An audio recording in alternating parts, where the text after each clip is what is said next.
Every app you use, every online payment you make, every product you order, and every report a business creates, all of it depends on data.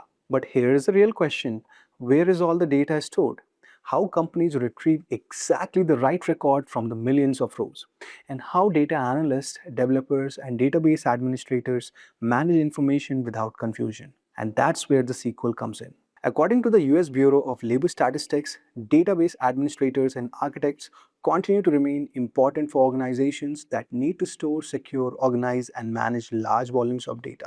And as companies continue to use data for decision making, reporting, applications, and AI systems, SQL remains one of the most essential skills for anyone entering tech, analytics, or backend development. With that said, guys, I welcome you all to this session on SQL certification, where we are going to master databases, query, and real world data management.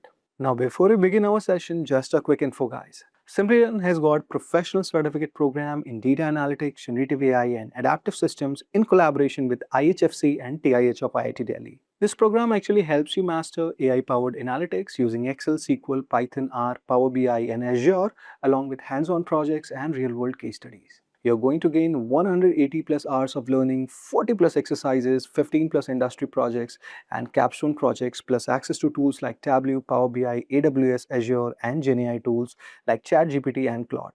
Learners will also receive a certificate from IHFC, TIH of IIT Delhi, along with Job Assist Plus for resume support and mock interviews and career guidance.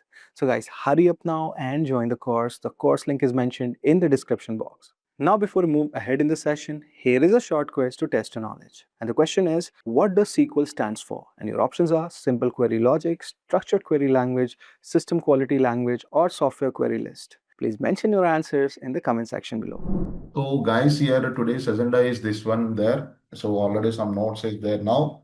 But anyhow, I'll explain it clearly. Don't worry about that. I'm not going to read anything here that. So okay, while even if I'm having the sentences, everything I'll explain it right now. Okay. So introduction to database is first thing. So some basics of actually we have to know what is a database, why we go for the database, these all things. Then afterwards, we'll have some concepts of MySQL. What is MySQL? The environment of MySQL, how to install MySQL, these all things will come to know here. Okay, that is. Yeah, guys, see there now.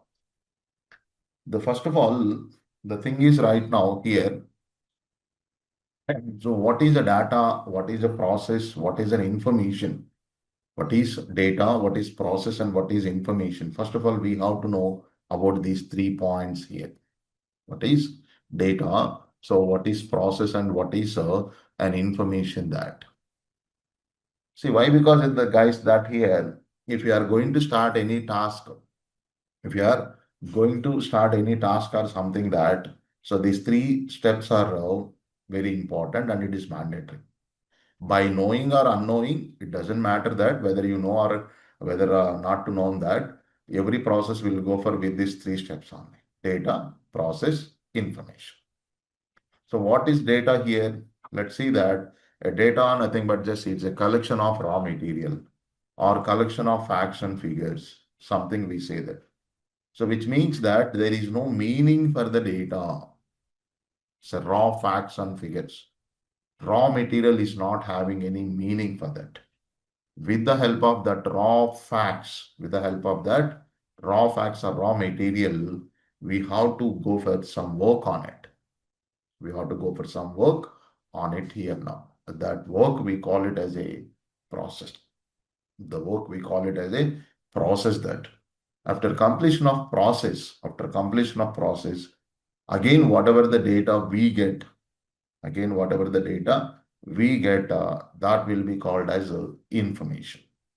That will be called as information that. So here, the best in a generic way, in a generalized, a simple example is right now there, constructing a house. Constructing a house becomes, we can call it as now of these 3 things. What is that? What is the data for a constructing house? It's the material what you gather. So to construct a house, what is that material? Initially, what is the material we gather for that? First of all, there should be a place. Then now sand, cement, bricks, and all whatever the material we gather to construct the walls. That everything we can call it as a, okay, like what you can say raw material. Or also, even you go for this iron, steel, also we gather that is. By mixing of these all things, we construct walls. The constructing walls is not going to be taken randomly that. There should be a process for that. That means there is a plan to construct a house. According to that plan, the walls will be constructed, or also the pillars will be like constructed and all. That everything we'll call it as a process. That everything we'll call it as a process. How we are doing that processing? By using raw material, that nothing but a data. So once that process is completed, that means so a beautiful house will be constructed. So that constructed house is called as an information. That constructed house is called as information. So this is the generalized example. Okay. And when you're coming to the IT sector, when you are coming to the IT sector, like this, like guys, you take in any industry, the same thing will happen. You go for working with the speaking language, working with the speaking language. Speaking language, it might be an English or Hindi or any native languages, local languages, Telugu or Hindi. I'm a Telugu person actually. Okay, I'm a Hyderabadi Telugu person. So that Hindi, Telugu, English, any like Kannada, Tamil, like whatever the speaking languages are there. First, what you have to learn in the sense now you have to learn some alphabets of that speaking language. So that alphabets, everything called as a here a data you can call. So after learning of alphabets, what we learn in the sense of collection of vocabulary, we learn some words. So after learning of words, now we have some set of words is there. Now we have to construct a sentences. So if you want to construct a sentences using that word, so definitely you must aware of grammar. Without grammar, you can't construct a sentence in any speaking language, whether it might be English or Hindi or Telugu or Tamil or something, blah, blah. Once the constructor, you are able to, you constructed a sentence that's called as a meaningful information is there within that. The processed data. Same thing whenever you come to the IT sector. See, the computer performs any task for us, but the computer cannot perform any task for us without telling to the computer by the human being. If you're not saying anything to the computer won't perform anything. Suppose I switch on the computer and I got a desktop, then if I sit idle, will it be done anything for us? What you are expecting from the computer? No, it's not possible. Computer is a very clever machine, but when you instruct to the computer, then computer can perform that. But computer cannot be performed anything by its own. By its own that. Remember that point. What, Subiksha? We're writing something on screen. You want to say anything?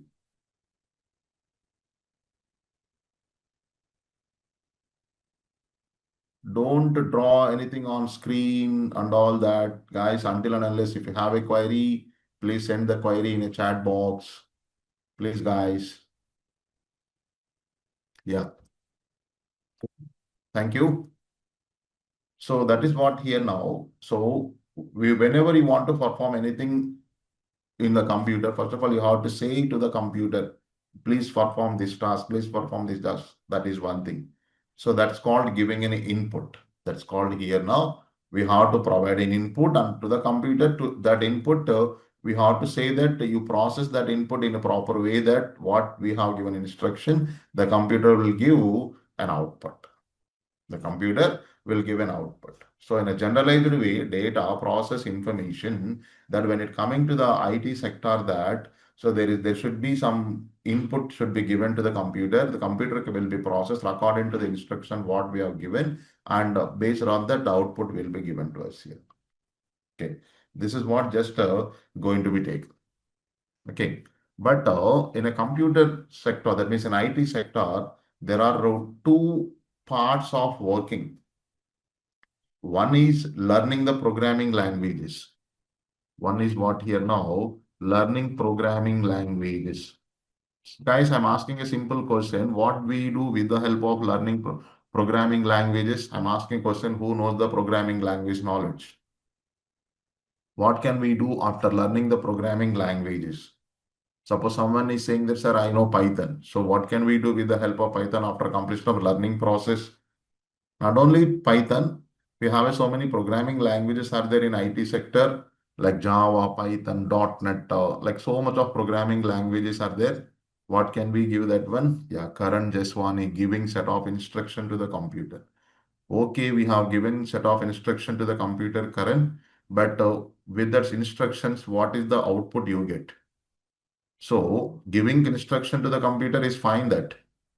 Okay, interacting with the computer, yes. So the current answer and Sridevi answer is also correct. But the thing is, see, you think in a high level way, both of you. I'm not wrong that I'm not saying it's a wrong answer, it's correct answer, perfectly correct that. But in a high level way, once you learn a programming language, then what you do in the sense now, we have to develop softwares. We have to develop the software. With the help of programming languages, we give instruction to the computer, you do this like that. Okay, that is fine. But doing that, this task and that task and all that here now, making softwares. Making software that is. Suraj also saying that one like communicating with the computer, it helps us to develop the software and solve the problems. Yes, that's fine. Yeah, that is what. So learning programming languages. So learning programming languages in the sense, right nowadays, whatever the softwares you are using in a real world than in a society and by the different organizations. Suppose if you go to the bank, you will see completely computerized banking software, computerized banking. Every employee is working banking relevant software. If you go to the hotel, supermarkets, or some other any shopping malls, you are getting computerized bills. That means the bill generating by the computer and print will be given to us. Let's see that is anywhere you go. And if you go for any other organization, they are using the relevant softwares. So how those softwares will come to their organizations? Is it ready-made available in the market to go and purchase that software and using into their computers in the sense? No, it's not possible like that. Then what will happen in the sense? Those all softwares has to be developed by using some X programming languages. It might be a Java, it might be a .NET, it might be a Python or any other programming languages. That is one thing. So that learning programming languages used to develop applications or softwares. Applications or what that is softwares that. That is one thing. But one thing, guys, so while working with these softwares or applications, suppose the banking people are working with banking software, but this banking software deals with the customer's information, customer's data. So where the data can stored securely and permanently. So that is what here now. So here we have to go for that. Database systems are used to store data, what that is securely, that is securely and permanently. Okay, permanently that is. So these are the two things is going to participate in our daily IT sector activities. Okay. So programming languages requirement is one and database systems are another one here. Both are interlinked. Every software works with one database system. Every software works with the database system, but database systems are invisible. Database systems are invisible. Here in our, just listen guys, see in this session, we are related to the database systems. We don't want to discuss anything about the programming languages, how the database systems are existed, what are their architectures and how data can be stored securely in database systems and how to use that data from the database systems in a different ways. That everything we are going to discuss in our sessions. Guys, I hope that so my way of teaching phase is understanding by everyone, right? Because it's the first session, that's why I'm asking you that, guys. Is everyone able to follow how I'm explaining that?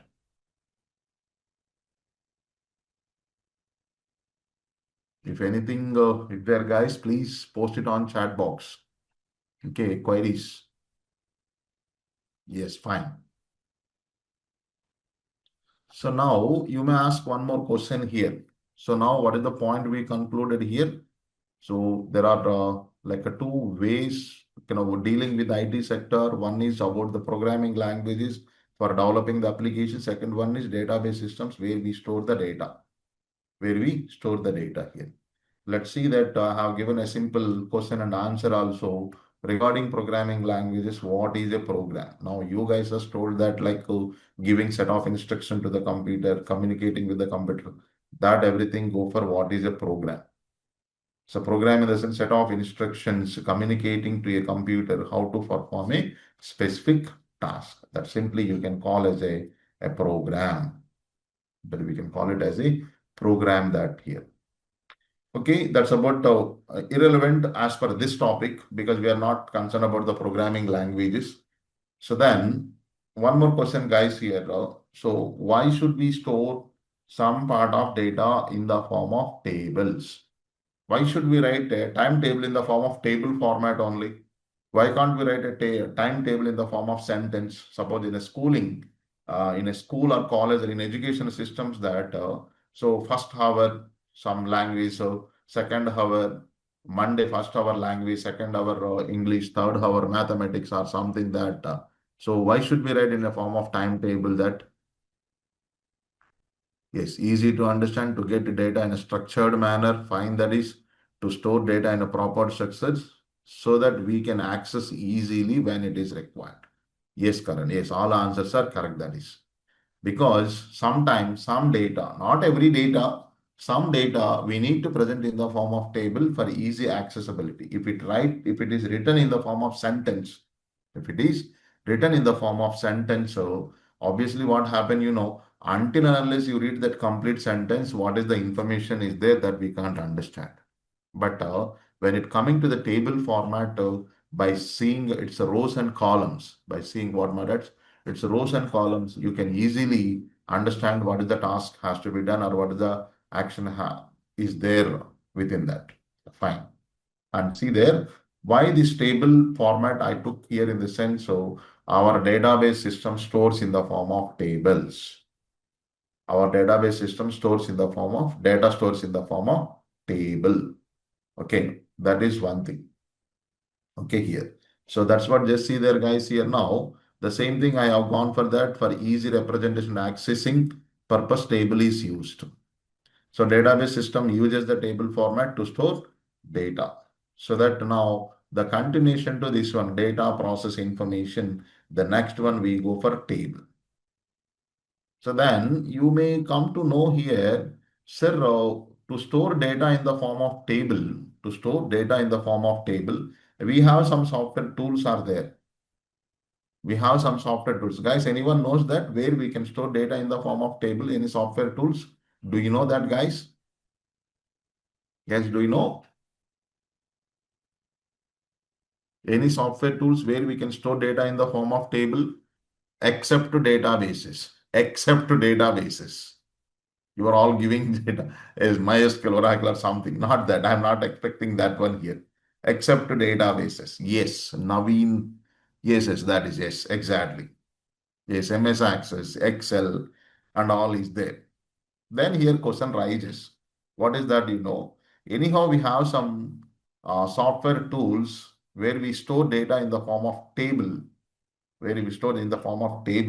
Some tools are there here. Excel is saying, you are saying Excel, MS Access, fine, exactly that only.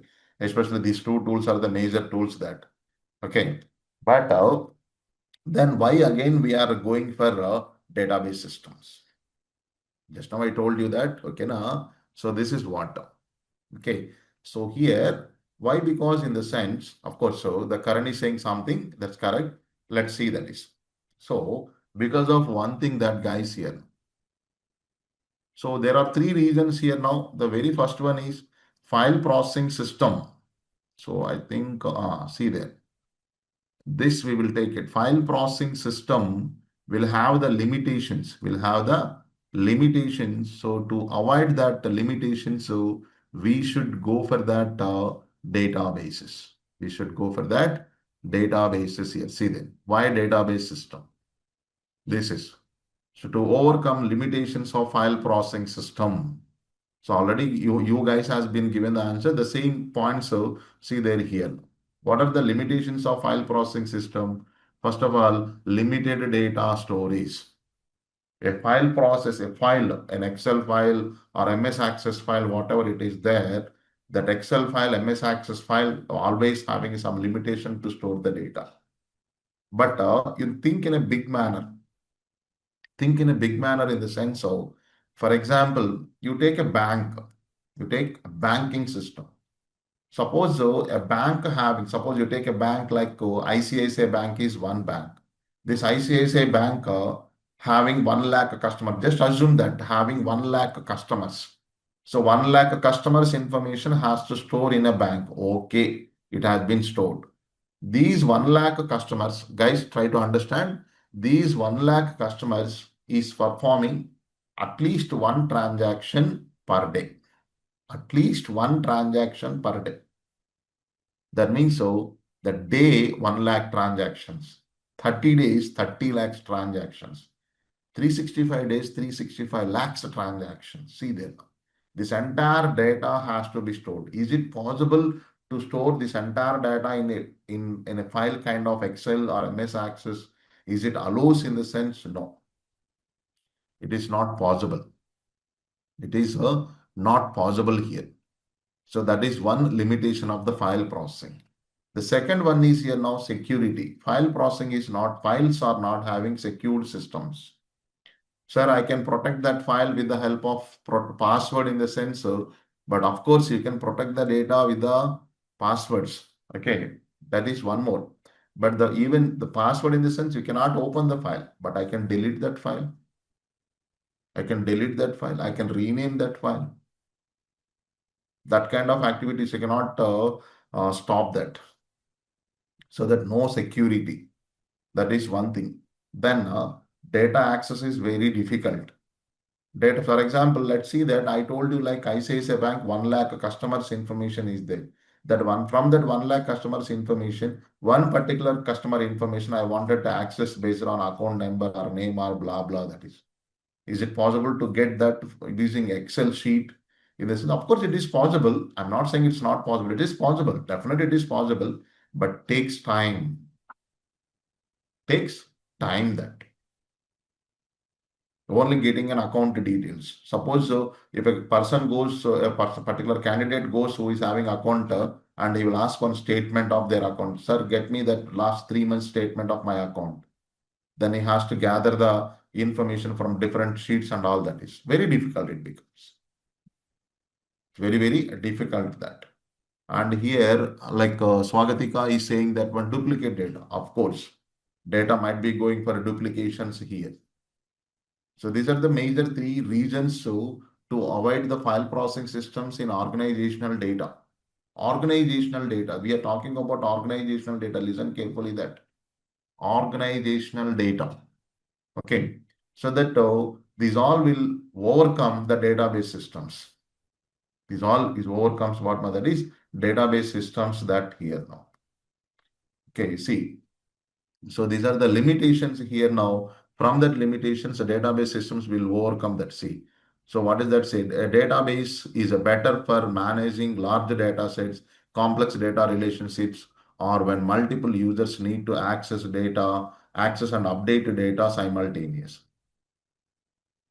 So this is the answer for this one. DB will provide full security of data, allow stores a large amount of data, will provide a query language to access or manipulate data. So these are the three reasons for that we should use database systems for an organizational data. So don't think that sir, Excel is not useful. Of course, Excel is not useful for the organizational data. Excel is useful for personal data management. For me, for example, myself is one person. I wanted to go for my all daily activities. So, and I wanted to manage in Excel sheet. It is perfectly suitable for me there. Only one for me or my family, like for you, for your family, or else a small scale organizations. Any small scale organizations, is the Excel and MS Access is useful, perfectly useful. But a larger scale data storage, for organizations one. That is, I have given you only 1 lakh customers for ICICI Bank, but really is the bank having 1 lakh customers? No, some crores of customers is there. Or else you take another industry, like take a social media accounts, Instagram, Facebook. Is that Instagram details, Facebook account holders having the data in Excel? No way. It's not at all possible that.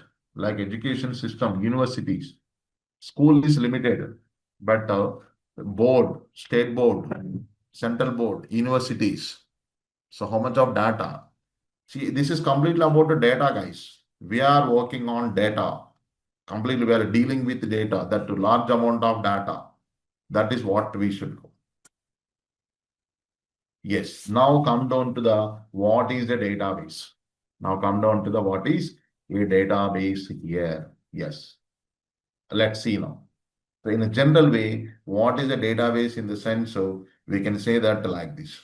It is a collection of raw material or facts and figures organized in a structural format. What is the structural format here now? Table of an entity. Of an entity, or else simply you can call it as it is a collection of interrelated tables of an entity. It is a collection of interrelated tables of an entity. So like that, we can say that is. So the entity might be any school or any organization, any firm, that a banking system, school, college, or any insurance department, a medical department, hospitals, or else any like supermarket one, medical stores, whatever it is, you can take that is. That's called an entity here. So for that, how the data will be stored. See that, guys? For that, I have taken here now database is student, sorry, database is school database I took here now. I simply roughly I just categorized it like this.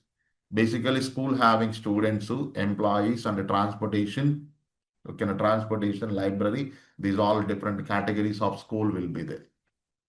So when it comes to the students, so what kind of information we store in the form of tables or something that is. So now here, these all you can consider, guys, here now, these all are tables. Personal info, class info, attendance info, exams info, marks info, fees info, games and sports info, like this is there. If it is personal info, then what will be the details we gather for that? See there now, registration number, student name, father name, gender, age, class admin. That means admission has been taken for the class, location, and what is the roll number has been allocated for that student. Registration number is different from roll number. Okay, that is one thing. Then when he's joined to the class, that then class details should come here. So roll number, student name, class, which section he has been joined. Attendance info, roll number, student name, section, days working, days present, and in the month of that, month and year. What that is, month and year, you can say that is. Like you can have examination info, marks info, fees info, games and sports info, like that, relevantly student prospection. In the same thing, like we can go for employees prospection, biodata info of the employees, job info of the employees, salary info of the employees. Salary info in the sense, so if you observe that, as you know that your pay slips, there is a lot of information present on the pay slip, basic pay, net pay, allowances, deductions, okay, like loans, so whatever it is there, that is called salaries info, pay slip part. Then when it coming to the library, that books info is there, members info, issued books info, like this.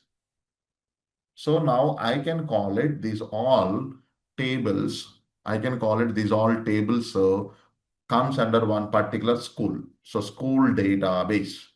I haven't written for all tables the call that attributes, but one thing we so this is what just we have to take down here. So what can we do it, mother is? Suppose if a table is there, so table is a collection of rows and columns. Collection of rows and columns, that this we can also call it as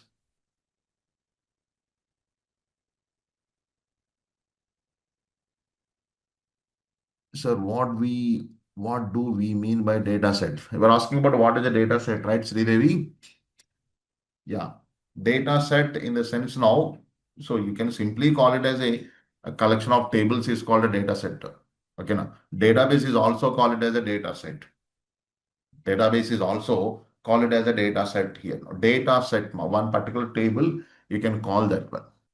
So you are saying that what is an entity? So yes, let's see that is so.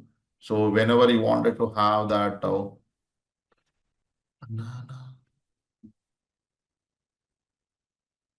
yes, guys, these are the like what you say that is welcoming questions here. Yeah, see there. As I told that one, see an entity, a simple definition part, you can take down that here. Yes, you see this one here. Mhm.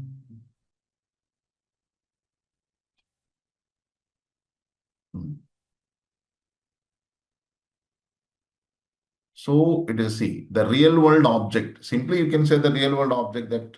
So as I told you that an entity nothing but a firm, an organization, any school or college or something that is okay here. So in a simple words, they are saying a place is an entity, a person is an entity, or a concept that is uniquely identifiable about which data is stored. Okay, represented in the form of see represented as tables or rows in a date, what we can call that database. Entities are fundamental elements of entity relationship model, the characterized attributes. Same thing I about to tell here that table. See that. So here now. So see that guys, one thing, if I'm saying a person, you tell me that what are the attributes of a person having gender in general. You and me, person in the sense human being, you and me are the persons that. Now tell me, every human being having what are the attributes? Guys, please let me know that. Yeah, Karan, you and Sridevi tell me that. What are the attributes? Yeah, to identify the name, to identify the person, name is there, one gender, like an age, and if it's a person, educational qualifications, living place, and family details, these all comes under a person details that. In India, if you pick up an Aadhaar card of a person, the entire history of that person will come, professionally or personally. Is it right? Professional or personally, that everything. Okay, so that my person is uniquely identifying in India with the help of Aadhaar card. Every Indian citizen is identifying with an Aadhaar card uniquely. Okay, so whatever the attributes you have given that one. The same thing has been explained here. See that entities are fundamental elements. So whenever you come down to the database here, you see this one. Whenever you come to the database, so I took that school database. In a school database, okay, here now. So a database is also, you can call it as an entities that is anything that. So now see there we are having a lot of different tables has been identified here now. Every table has got some attributes. That is the attributes I have given here. So collection of attributes, so we'll call it as a one record. See here, that is so that is what I told you here. A table is a collection of rows and columns. Okay. So here rows can be called it as a here record also. What that is record. Columns is often called as a here attributes or properties. No, don't confuse that is. Okay, that is one thing. Collection of attributes or collection of columns or collection of properties will become a row or a record. A row or record, we can say that is. For example, let's say that here, guys. So now let's see. Yes. Suppose I'm taking now roll number is one column, then student name is another column, gender is another column, age is another column, location is another column, like this we go. So now here, so name of table, you can say that, let's say that student. So this is one thing. Now here I'm giving some values that is here now. Okay, gender, male, age, some 23, location, something like Hyderabad. So here, what are these things here now? These all call it as what, Madat? What can we call it? These all here? We can call it that attributes we can call that is. Right? These all are called it as what, Madat? Attributes. Okay, that is one thing.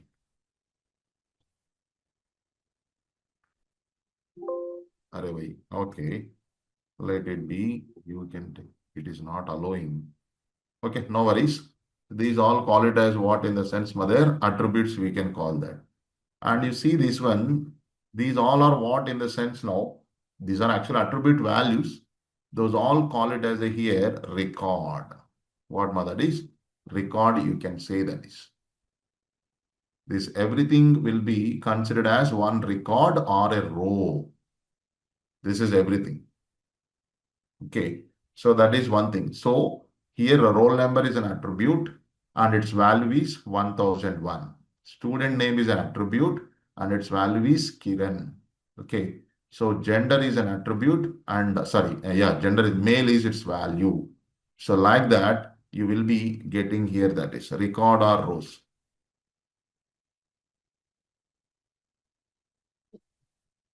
Yeah, Chandra. Thank you.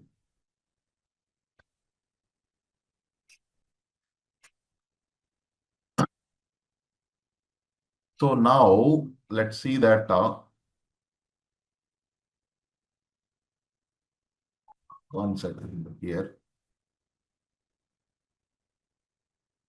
No, no, no.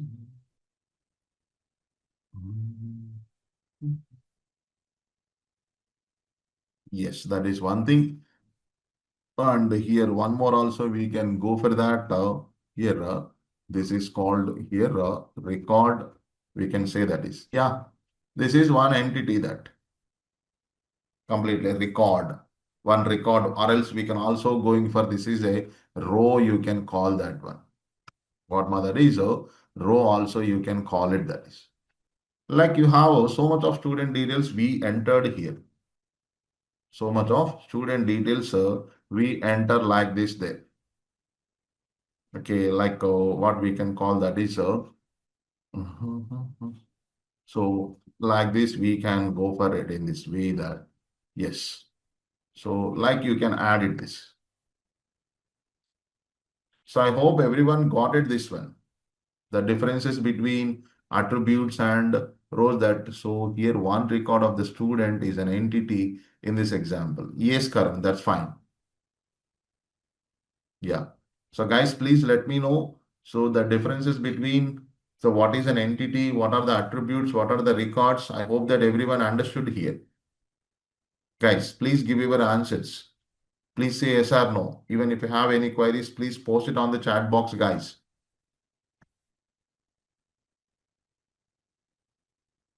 Guys, especially who are taking this session very first time. So I'm expecting more answers from here now. Please give your responses, guys. Even if you have any queries, please.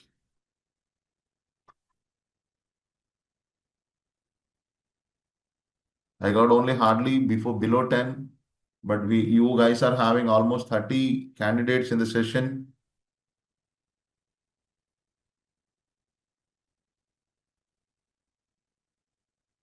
Even you can give it your responses on this chat box. Is my session is going somewhat fast or slow or any phase is okay or something else?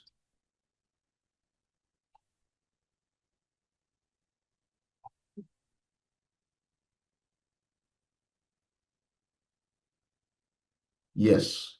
So now see it's an Excel sheet so that we are directly creating a what we can call that so this kind of data table and all that is. But we have to go for database systems. Whenever we go for the database systems, guys, here, like see that so we have right now DBMS. What is that? DBMS is there. See, we know now what is the database. We know now what is the database and different an example and its attributes, blah, blah, something is there. But how the databases can be created and how the databases can be worked and all that is. Yes, there should be some software tools. There should be some software tools are there. Okay. Within that software tools, the very first one and very beginning level is right now there. What you say in the sense, so DBMS is there. Guys, listen there. This is what just we are having, DBMS. So what is the DBMS here? A DBMS, a database management system, we can call that. Database management system is a software that manages databases, acting as an interface for users and applications to create, store, organize, retrieve, update, and secure data efficiently and consistently, handling large volumes and multiple users simultaneously. That is what a DBM is. Now, simply one thing I hear now that the technical definition has been given there, but in a simple words, we can say that DBMS is the software tool for working with the databases.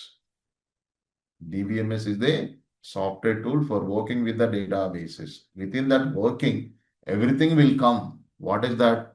So storing data, modifying data, removing data, retrieving data, lot of activities we do. Lot of activities we do, that is. Within that lot of activities, so more mainly four categories of actions are there. First one is creating, how to store. That is one thing. Adding data, you can say that one. Okay. The second one is very important one, retrieval from huge amount of data, whatever the data you need, how to retrieve that data very quickly. That is called retrieving data. The second one, oftenly we perform, the third one, oftenly we perform that how to modify data if required. For a student's data, for example,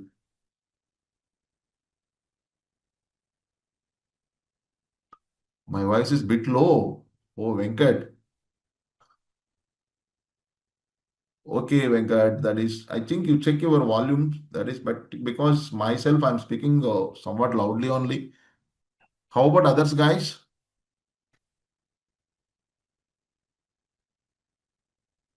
Check your volumes.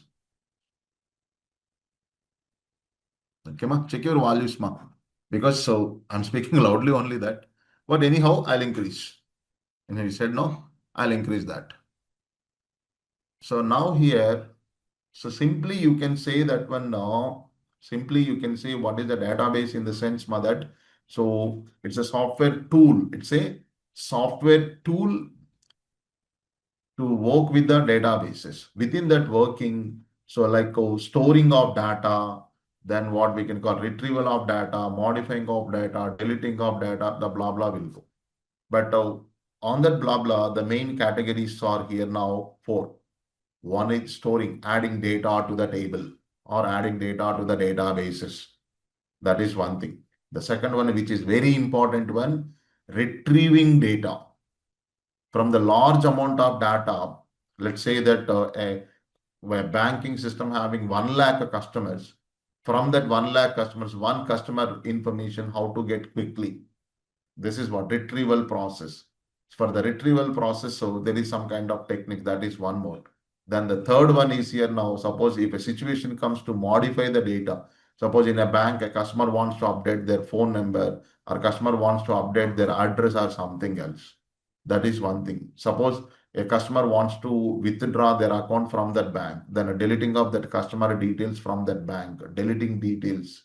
These things will happen here now. So that simply you can call it as a here CRUD operations. What is that here now? CRUD operations is there. So C stands for here create for storing. U stands for here now update. Then R stands for here now read or retrieval. Then D stands for here now delete. D stands for what, mother? That is delete. Mainly we focus on these are the operations that, but these will be done in a different ways. Okay, now that is what done. Okay, so now to work on these databases, so there are some rules in DBMS. 14 rules is there. DBMS consists of 14 rules to create and work with databases, which has been defined by MF CRUD, so that those rules are called as CRUD rules.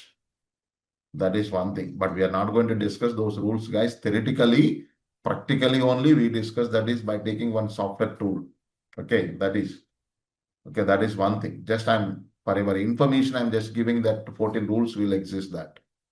Okay, so that is one thing. So what are the database software tools, guys, here now? Let's see. Have you heard about these names, guys? Have you heard about these names? DBase and Fox Pro. Anyone have you heard about those names? Hmm?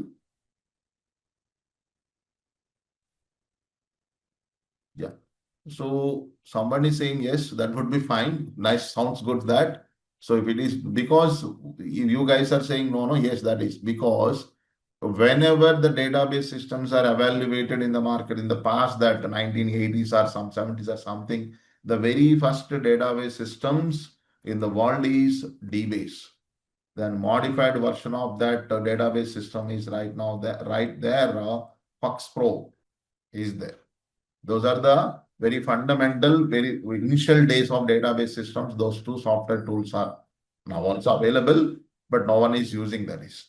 Okay. Later on that we got Oracle, SQL Server, MySQL, PostgreSQL, DB2. There are so much of database software tools are there. Okay, that is. So we are concerned with MySQL, guys.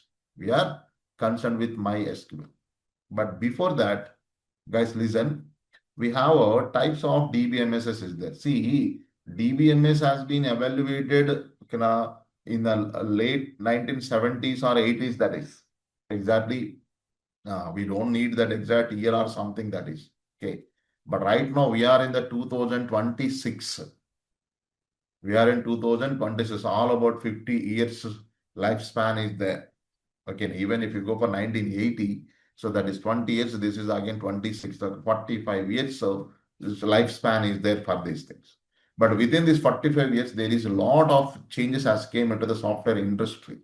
So that the DBMS also has been now modified in a different prospections and got renamed in a different ways and added some additional features to this in that prospection.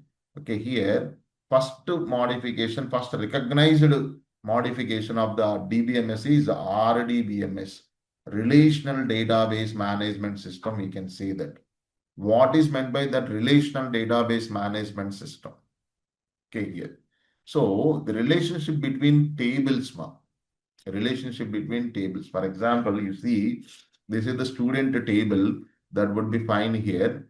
Okay, now I'm giving there here now marks table that, okay, in this marks table, I'm giving what is that serial number is one column, then exam is another column. So then here now subject one marks, so then subject two marks, then here total marks. Let's see that is whose marks it is. I'm going to introduce here now a column called roll number. A column called roll number, that is. And let me add two more students here now.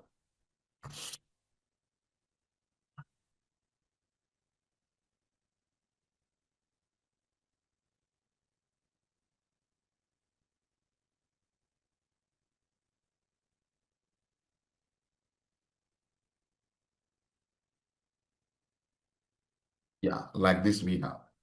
So now serial number is one that then exam is, for example, let's say that quarterly, some 45 and again 46. So, okay, now 46 that. So 91 is the total. So whose marks it is? Listen, guys. Okay, here the marks of the student is not going to be entered directly because already some students list is there. So the roll number should come here, any one of these four. That is my rule. That is my rule here. These marks for the what we can say that is 1003. Let's say that is. So then second one quarterly, okay, now like 60 here again 60. Some 120 is there. This is 1001. And you see this one, guys. For example, let's say that here. So I'm just giving that right now.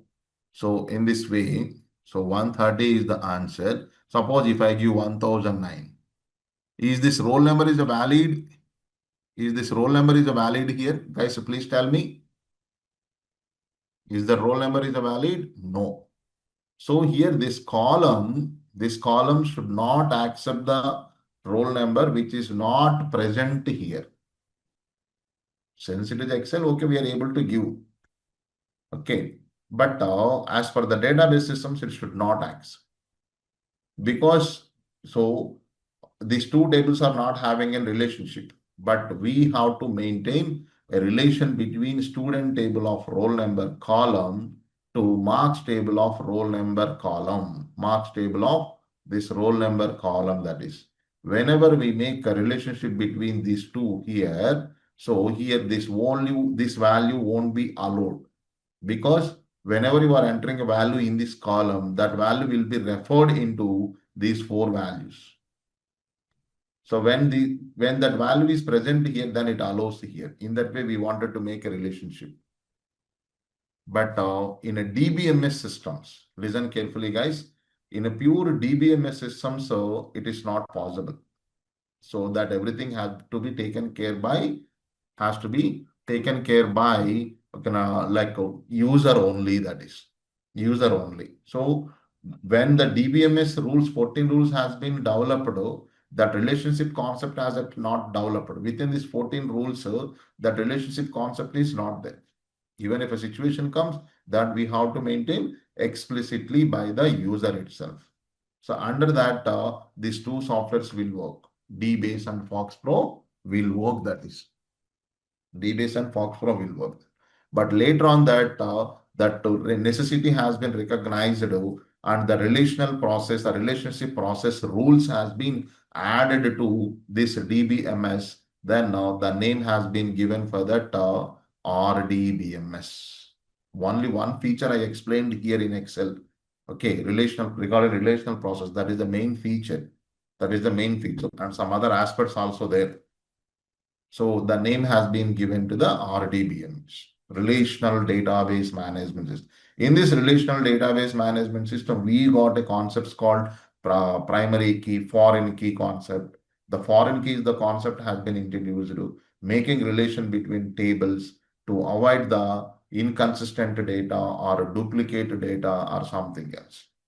Okay, that is, you will come to know while working on that. Okay. So that is the one here now, RDBMS guys here now, Relational Database Management System. I will provide it that, no worries, so Swagatika. So I'll provide it everything that is. Okay, you will come to the sessions that, no worries. Okay, just follow this one. Even if you want, you can note it down those points. Okay, no worries that. Okay, but I'll give you everything from my side in a sessions that. Then one more is there, guys, here now. Like modern database management systems are there. What is this modern database management system? In the sense, it is perfectly suitable for the present trend. Okay, present trend, that is so how to communicate multiple databases which is located in a different servers. How to communicate multiple databases which is located on a different servers. That, for example, let's say that one more example I'll give you here. Yeah, you take in a banking system of multinational one. Suppose ICICI Bank is having in multiple countries, that is. So how abroad customers will communicate into Indian branches, or else how Indian customers are communicate with abroad branches.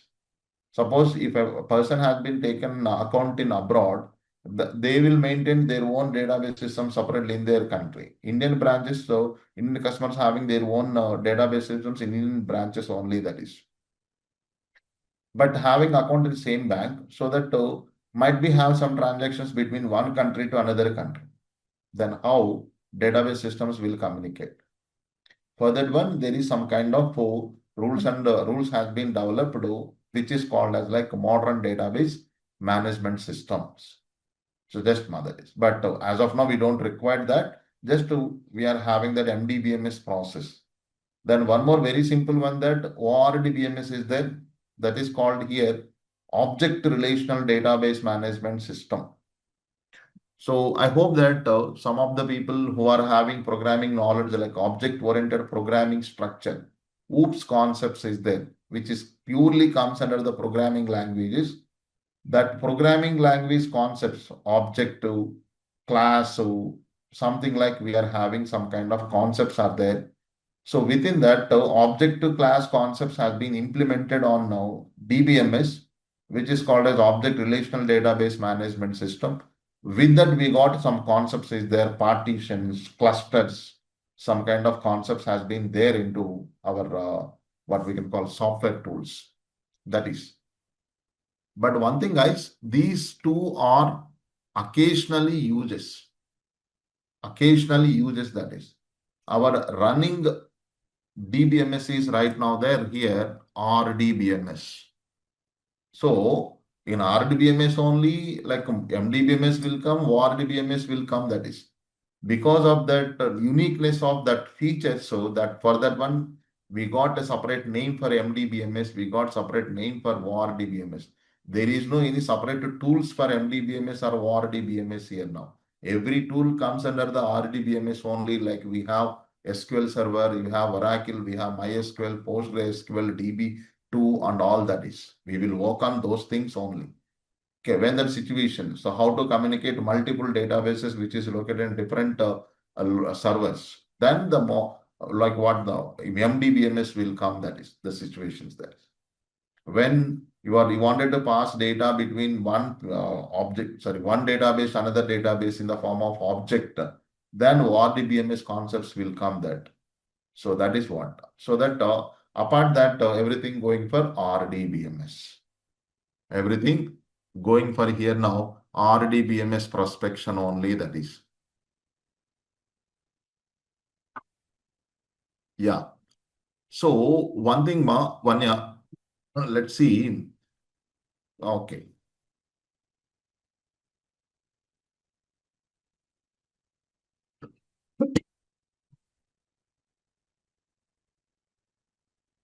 So very simple thing that this is one database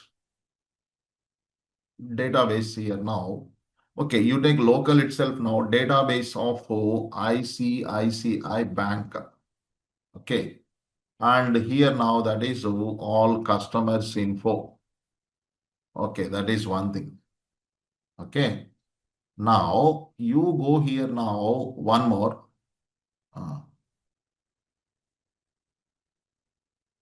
So leave over that one here, a database. Okay, like what we can call in the sense SBI Bank. Guys, so all customers info.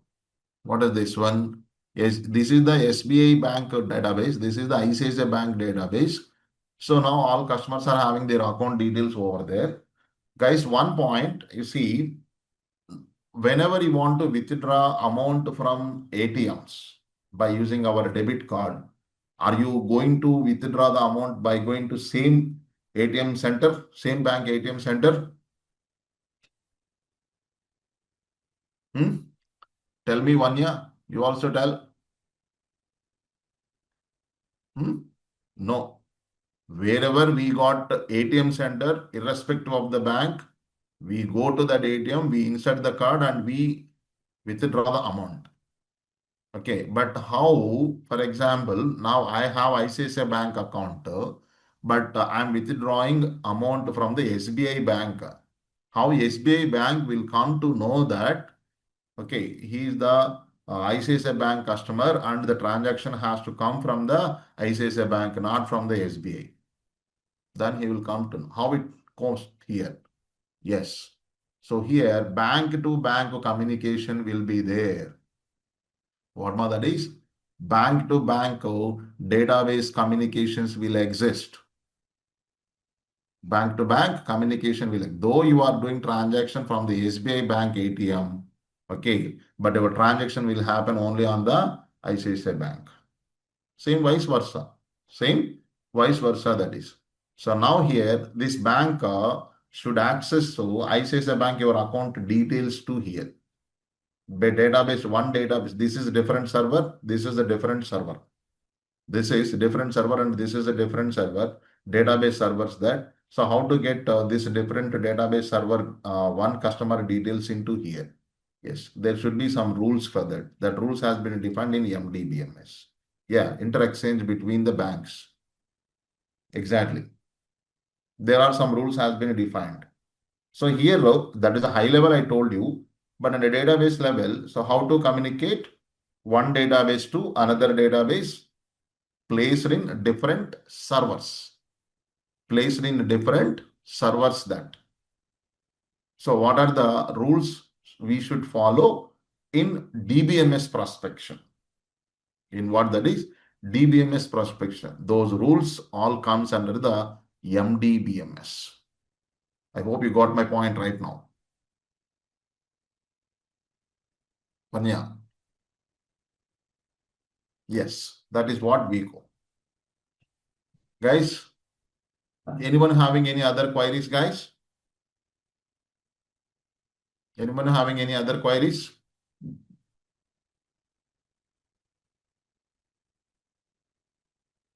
Like you have that some kind of what is it? This is what introduction to a simple introduction to databases.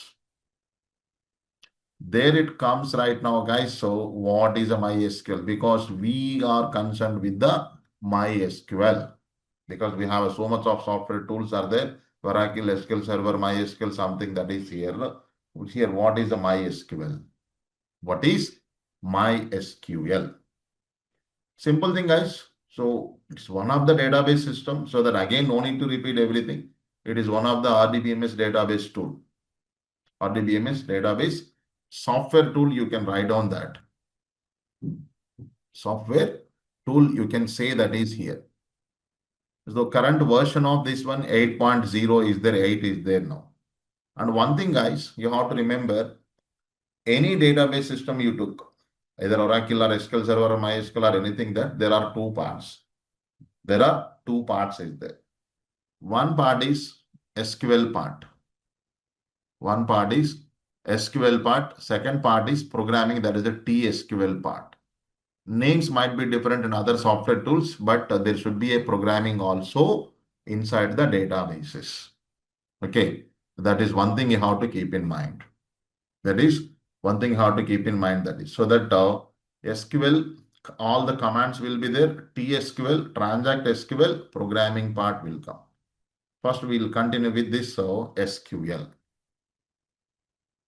And one more thing, that this SQL is a common to every software tools, whether you go for Oracle or SQL Server, PostgreSQL or DB, or even you go from the DBase Fox Pro also. It is common. Might be having some little syntax differences between one software to another software. That too 90% same syntaxes.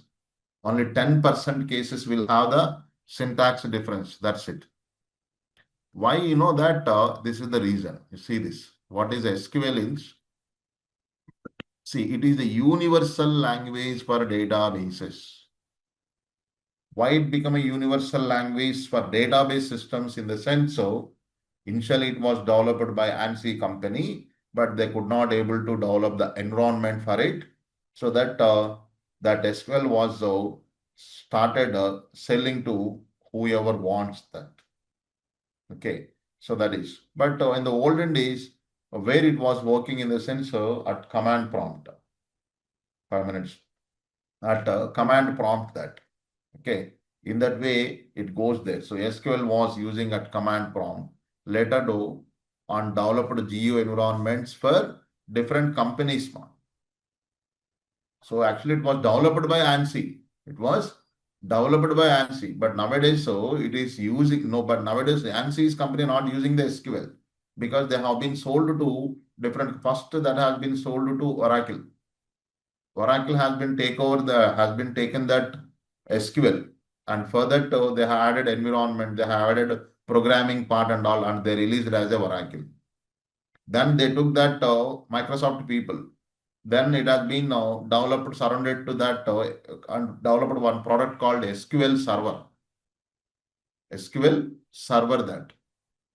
Later on that, like MySQL, PostgreSQL, even for all, suppose for example, you have a thought, sir, I want to develop my own SQL. Yes, you can develop.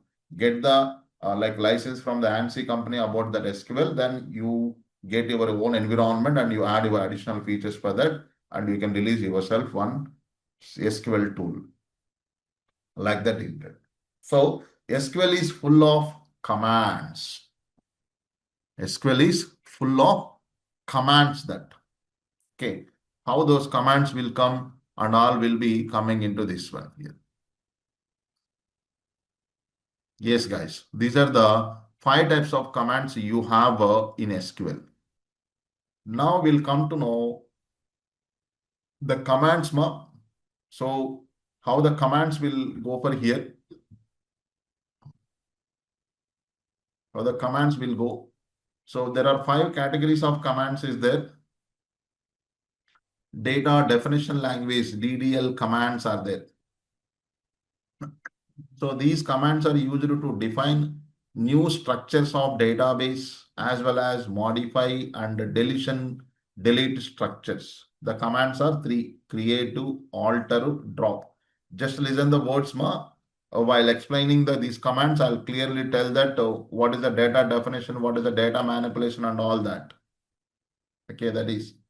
Then data manipulation language commands are there here. These commands are used to add new rows to the table as well as modify, delete rows from table. Insert, update, delete is there.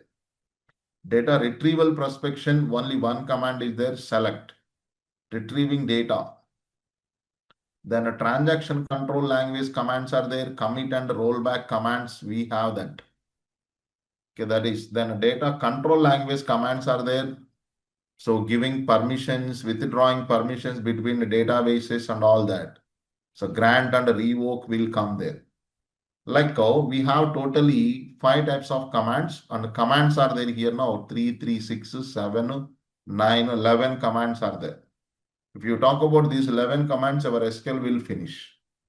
Okay, but these 11 commands has got a different topics when it comes inside of that MySQL. So topic wise, the commands has to be discussed. Topic wise, commands has to be discussed here, that is.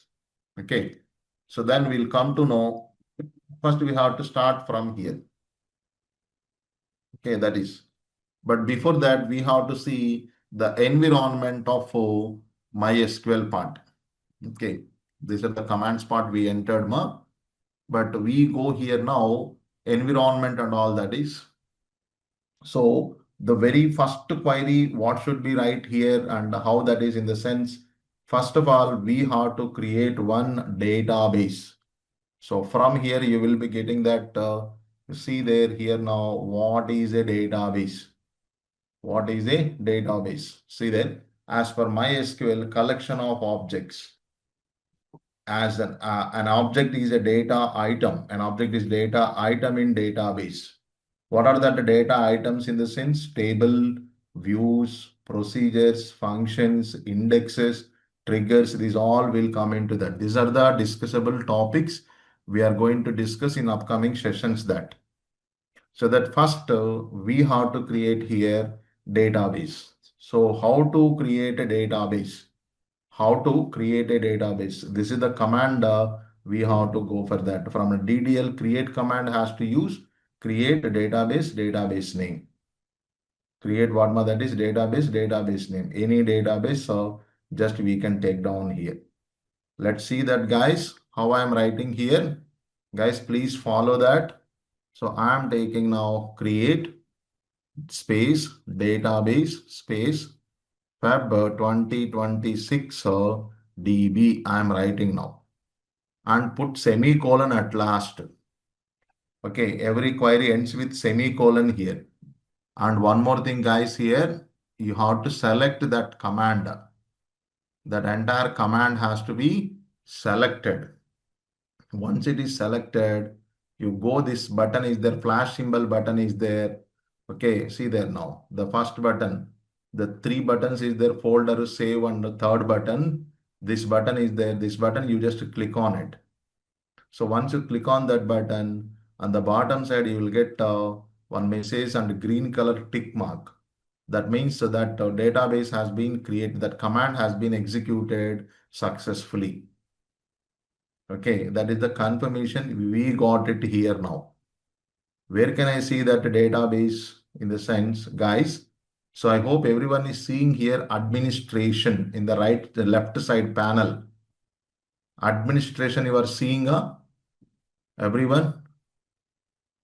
Okay, everyone seeing this administration.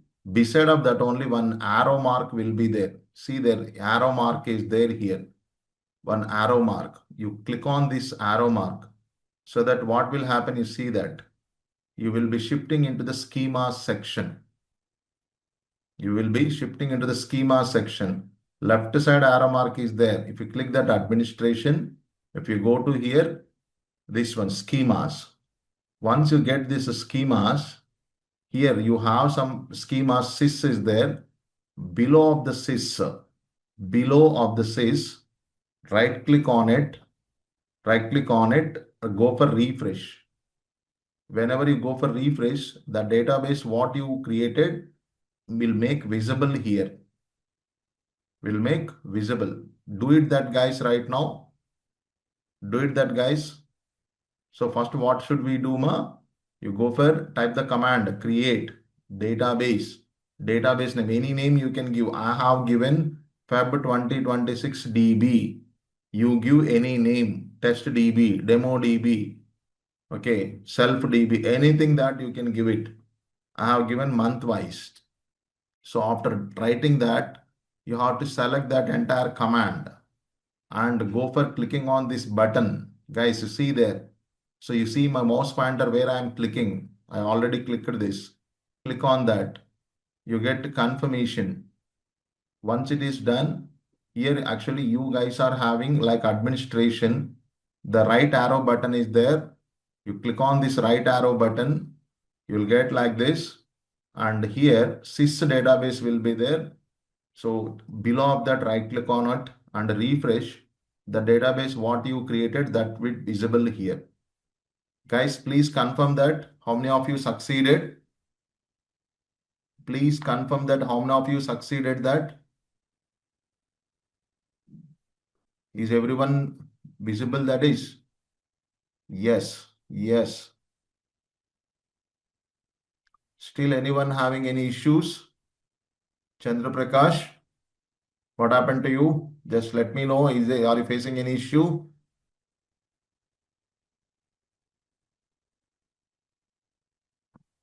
Yeah, please share your screen. Guys, it's a first day. Please be patient. So once we settle down this environment, then we will keep on working on the commands. Yeah, you already did that.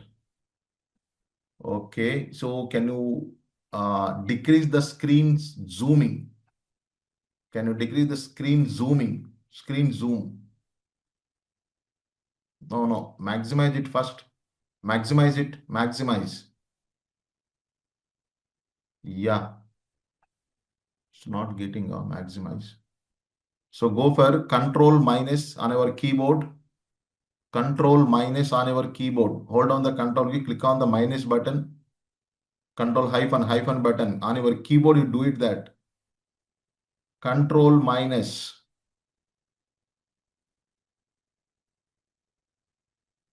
Chandra Prakash, on your keyboard, hold on the control key and click on the hyphen button. Hyphen button. So that your screen zooming will decrease. Okay, wait. Okay, wait, don't do anything, just wait. Now, there you are seeing administration, no? In the left side. Then click on that arrow button. Right click on white area. White area, not that one. In the below, sys below. Below of the sys. Yeah, refresh. Yes, you got this. That is, keep like this on your screen. Okay, stop sharing now. You got it.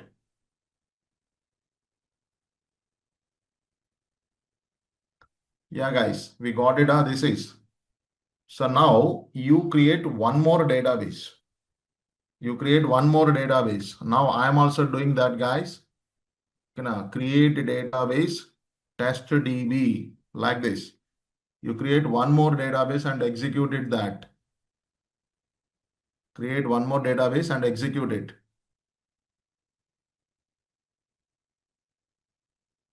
Okay. Vanya, what is that? Create a database is the command or favorite? It's not an attribute here. Database name, Vanya. I shown you know that. See there, it is a database name. See, create database. The database should be identified with one name. Database name. Okay, that is the name of database should be given. I hope you got it right now. So you create another database. Go for refresh once again. So two databases has to show like this on your systems, right? Yeah. Now try to understand, guys. I created two databases. You also created two databases here. Now you have to decide that on which database you have to work. Now you have to decide that which database you have to work here. You have to choose that is. So how to choose that on which database you have to work in the sense, guys, one more command I'm introducing right now here, use. See how to change from one database to another database. Use DB name. Use DB name will be there here. That is one thing. So I'm doing like this. What is that? So suppose if I want to work with the first one, use FEB 2026 DB should go and select that command.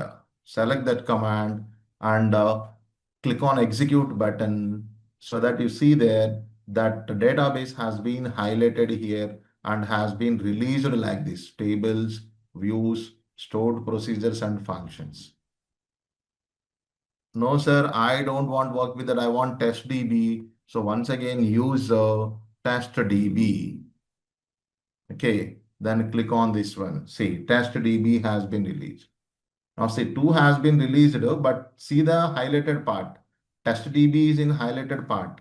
That means you are working with test DB, which means that now if you create any tables, views, procedures or blah, blah, whatever it is, that everything will be stored in this test DB database. No, sir, I want to work with the FebDB. Okay, select that and execute here. This will be highlighted. Now you create any tables, views, indexes, procedures or something. Everything will go and store on into in this database. So now my point is here, use command is meant for what we can changing between one database to another database. Databases are fixed. Once the database has been created, that is permanent. That is permanent here. But so if you are having multiple, even one database also, if you have that one, first every day when you enter into MySQL, first you have to use command. Use the database, which database you want to work. So then within that tables, views and all everything, we have to work on it. So everyone is seeing the same results, huh? Use command. Everyone seeing the same results, guys?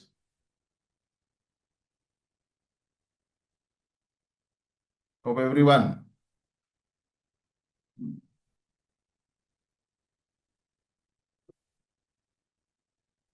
Yes, guys. Fine it is. So now what next? So what is the next thing we have to do it here? What next in the sense? Obviously, in the database, actual data will be stored. Listen, guys, here now. Actual data will be stored in tables. Actual data will be stored in tables that. So now here we have to know how to create a table. We have to know here how to create a table. Let's see that how the table will be created. Let's have now some explanation of the create table command. Okay, let's see there. Guys, right now there, see there. Next point here now. How to create a table. So for a create a table, we have to go for that. Create a table. Table name is what here now? So any table name should be given. Sorry. Create table. Create command. So it's a database. So that to create a database we said. And here is a table. Create table. Then any table name you have to give. Then you have to open the bracket. Round bracket has to open. Then within the table, the columns list has to mentioned. See guys, when coming to this Excel sheet, in the today morning, see, roll number is one column name. Student name is one column name.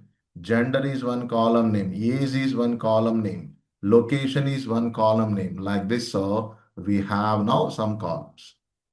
But whenever you come down to this column, all the numbers we are entering. Whenever you go for this one, names we entering. Whenever we go for gender, again, text has been entered. Age, this is numbers. Again, location text.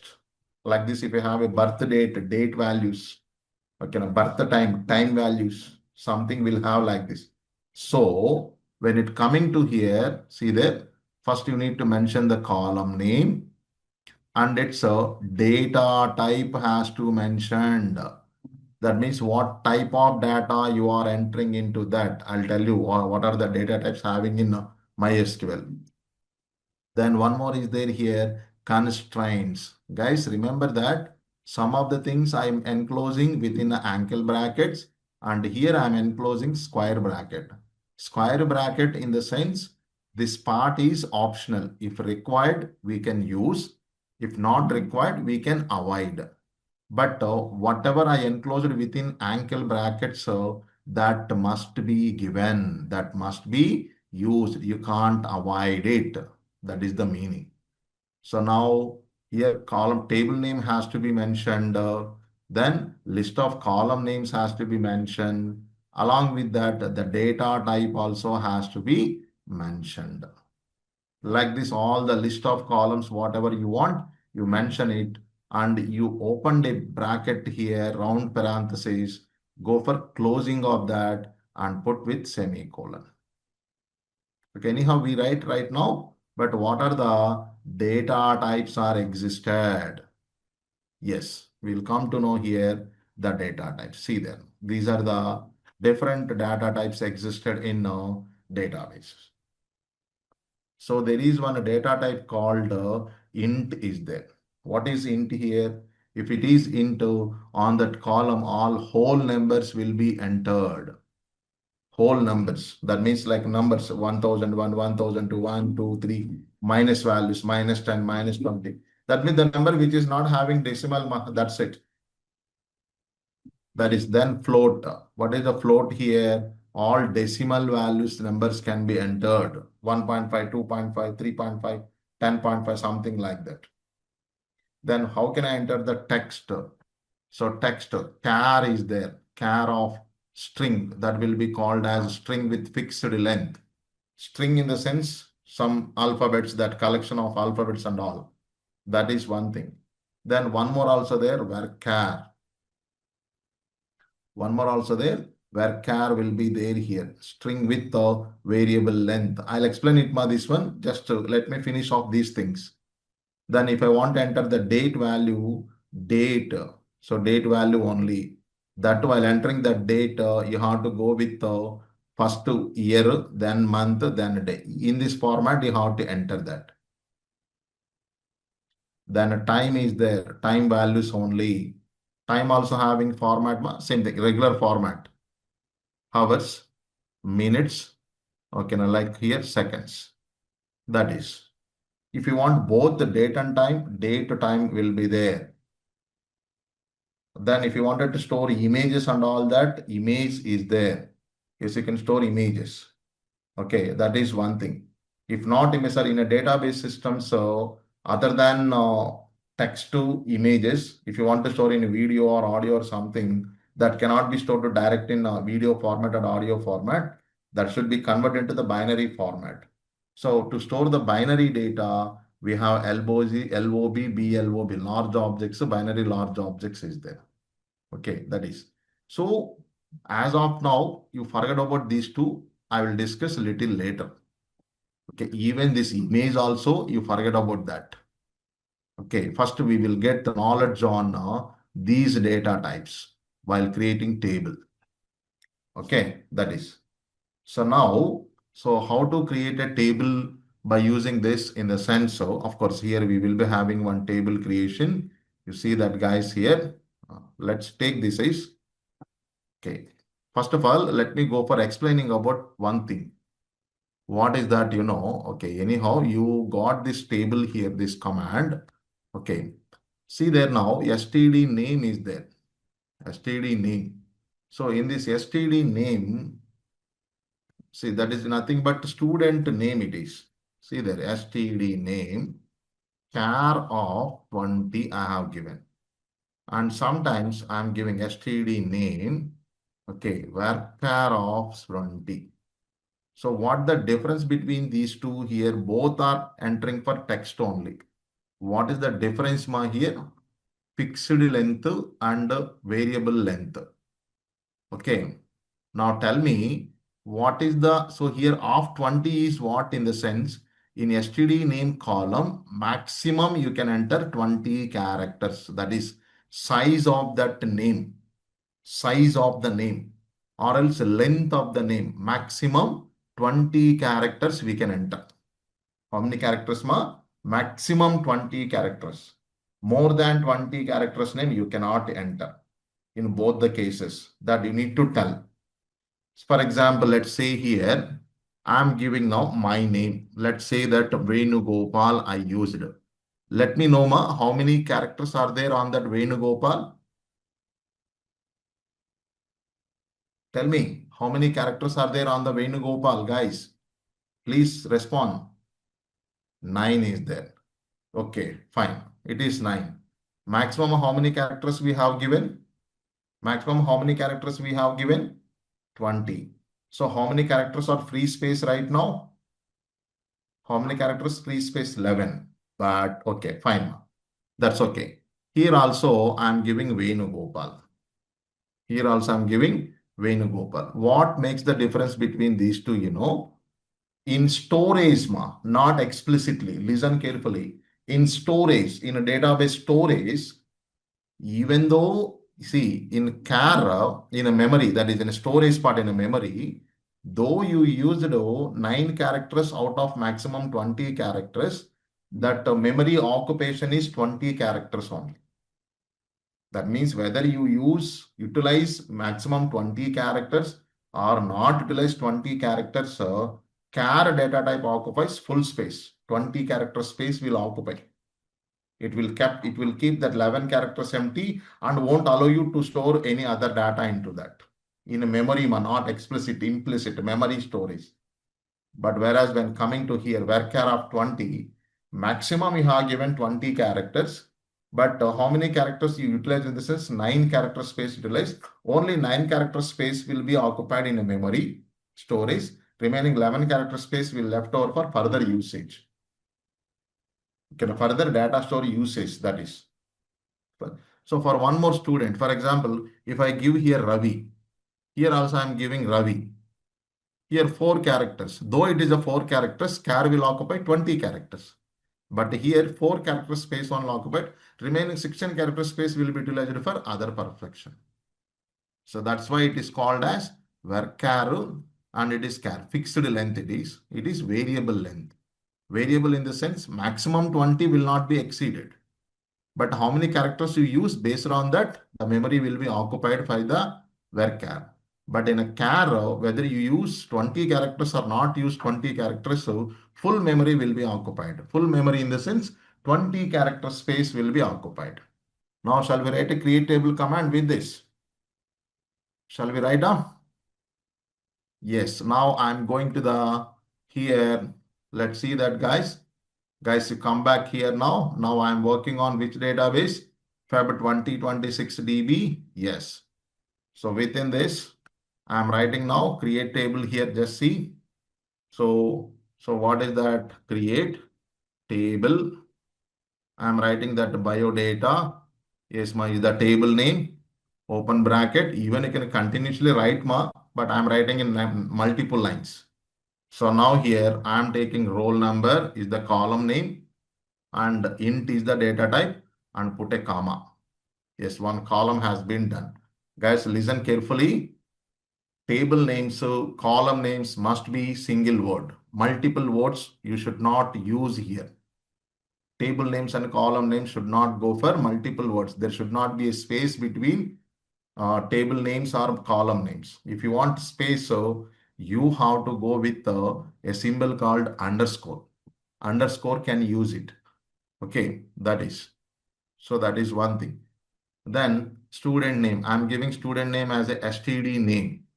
Then here I'm giving here varchar of 20 characters. That length is up to you. Okay. Then I'm giving here now birth date. So it's a date. I'm giving that is. Then location. Then I'm using here now char of 20. Yes. So then put semicolon. Yes, like this you have to write a simple table create command. So then what should we do? We have to select these all lines. All lines you select and go for execute button. Yes, I got executed the table. Okay, so where can I see this table here? In this database, you have a tables part is there now. Right click on the tables, go for refresh all. So you got an arrow mark here. Arrow mark in the sense one table is there. Click on the arrow mark. See, you will see the by data table. Within that, click on the arrow. See that columns. Click on the columns. The list of columns what you mentioned will be shown here. Then indexes, foreign keys, triggers is there. Forget about as of now that upcoming sessions you will come to know that. See guys, so one thing, it's a case sensitive. If you follow capital letters, you have to use all capitals. If you follow small letters, all you go for small letters. That means in which combination you create table names and column names, in the same combination you have to use here. That is, there is no restriction at all. Even you write in small letters also. You see there. So whenever you come down here, see there now I am writing like this. Create table. See that I'm writing create table EMP. Then EMP number into, so I'm writing in one line only, EMP name, varchar of some 20 or 30 characters. Then here I'm going for job, okay, varchar of some 10. Okay, that is one thing. Then now we can go for that salary. It is also, if we can make it float or else make it int only, no worries that. Even if it is float, nothing to worry. Yes, like this. And I'm selecting this and going for executing. Say I got executed the table. So in a test DB, I'm going for refreshing all this. Okay, you see there here. So you will see here now, guys, you see there, the small letters only. So here it is capital letters. That is up to you. But my suggestion is that you might be asking, sir, which one should follow? Better follow capital letters. Better follow capital letters. That's it. So there is no restriction at all, whether writing small letters or capital letters. Anything is okay. So what is another one that here now, Venkat, again getting an error. What happened, Venkat? Share your screen. Share your screen. Got it? Nice. Nice, nice. Sounds good. It's the first day, guys, so that we are going very slowly because you have to settle down here, environment and executing queries and all that. So that is who already having knowledge, be patient in a session. So shall we go for Yes, ma, we have further data types also there. I'll show you. Just wait. Okay, first of all, basic things we are working. Basic things. Because I'm repeating once again that it's a first day. So that every day one itself, I can't go for all at once. I'm taking slow by one, one by one. Yeah, guys. Is it okay, Suraj? Yeah. So now we have created two tables. Okay, in a two different databases. Okay, fine that. But is the table having any records or rows? Is the table having any records or rows here? No rows are there, no records are there. So how to add the rows? How to add the rows here? This is very important. Let's see. So for that, we have to go for some other command. Okay. What is that? See how to add rows to the table. So for that, there is a command called insert is there. Insert. Insert command is there. Okay, now has to be used. What is the syntax of insert command? You see the insert. See guys, insert into table name. Insert into table name. Then to which column you want to add the data, that column names we should get, that is column 1, column 2 or something. For that columns, we have to go for values. Val1, val2, something we have to be entered here. This is, in this case, wherever you are having strings and date values, string date values and all has to enclose in a single quotations, single quotes. Single quotes has to be taken up that. Okay, that is one thing we have to go. So let's see that how this insert command has to get it, that is. See there now, we got one insert command for the by data. So the insert into by data. So how many columns are that column names? And for that one, values has to be given, that is. Let's see now how I am writing for this. So where that is, I'm going to this cloud. So first, which database I'm in? TestDB, but I'm going for that by data table in which DB? FebDB is there. So that I'm writing like this right now. Okay, so use Feb 2026 DB. First, I'm taking that and I'm going for that execute, that is, I executed.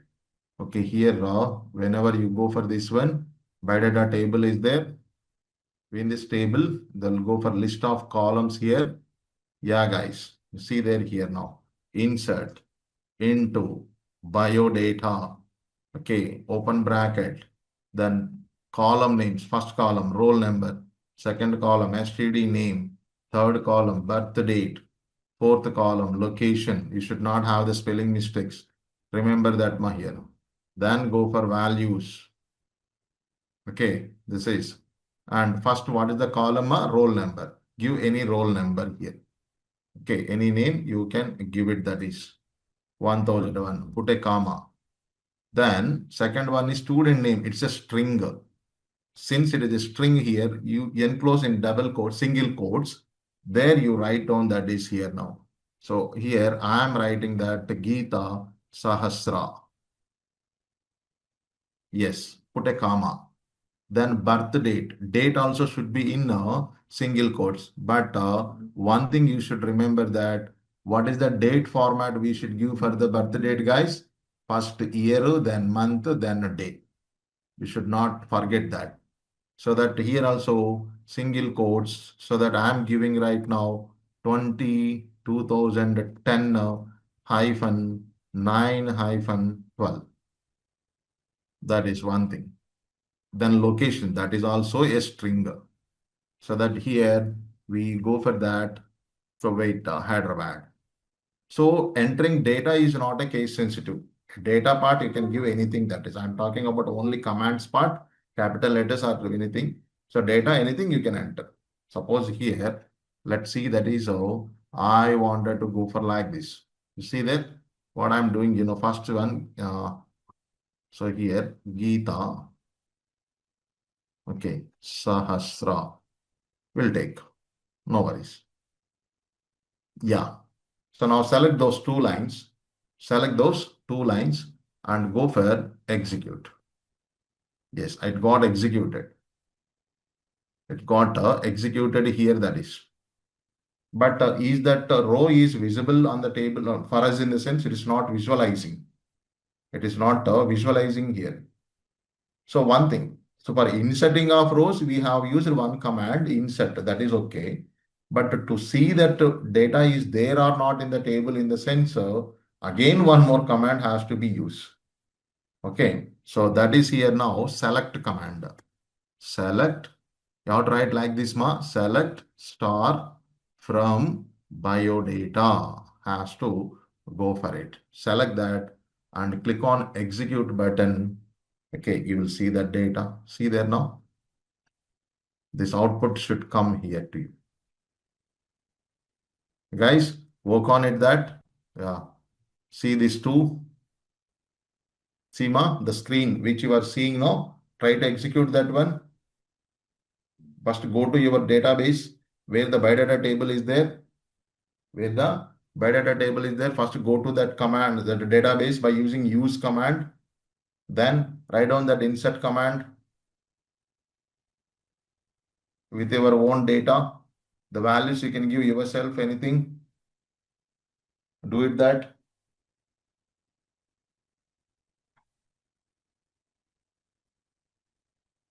Current, which is very simple thing that in a date format, first year, next month, next day, that's it. First you have to specify the year. See, 2010 is the year, hyphen, next month, next day. In that format only, date will be accepted in MySQL. Simple part. Within the single quote, always.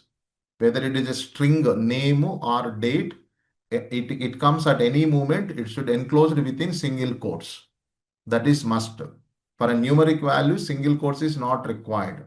You observe that only for 1001, I have not given a single quotes. For remaining all, I have given a string in quotes. Two strings are there, one date is there. That is what. The entire value should be enclosed within single quotes. Want to date format. So here, one thing, Maurya, always storage part like that only, that you can't change. But for visibility perspective, in a different formats, we can view it. For that one, we have some functions. But storage perspective, you can't change that format. But viewing purpose, we can change. For that one, we have some date functions are there. With the help of those functions, we can view it in a different ways. That is a rule for MySQL. Have I got it now? Yes. That is, guys, please let me know how many of you succeeded in setting of rows. One row it is. Yes, fine, Sharfali.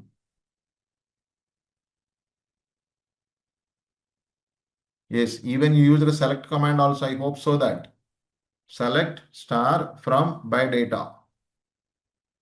I'm asking about both the commands. First execute insert. After once it is get succeeded, then go for select to see that data. In that way, we have to go. So now see here, one thing, guys. What is that, Yeah. So this insert command, we are executed one and we inserted only one row. Suppose if I have 10 students data, for example, let's that. So should I need to write 10 insert commands in the sense? So of course, if you write, not a problem for that. That is, but with one insert command, multiple rows can be added. That is only one row. Now multiple rows can be added here, that is. So now I am writing a insert command like this here. So what is that in the sense, just wait. Yeah, see there here. So what I'm writing, take this insert command, write on here only. So insert into biodata. So now here again a roll number, comma std name, comma birth date. So comma location. So then I'm writing here values. So 1002. Then here, so Pravasti. Then here now, so 2012 hyphen 07 hyphen 20. So then here that is so. So again, what that is Hyderabad. Just I'm giving. Yeah, one is done. Then put a comma. Put there, comma. And once again, you write like this. What is that? 1002. Guys, wanted I'm giving to show you one mistake. That is again already given roll number. So then here, so here now I'm giving vanilla. Yeah, vanilla I'm giving that. So then here, what is that in the sense ma 2015 hyphen 10 hyphen 10. So then again here something like I'm giving Nellore. Okay, that is one more location. Yes. So then one more I'm giving that here. So here 1004 I have given that. So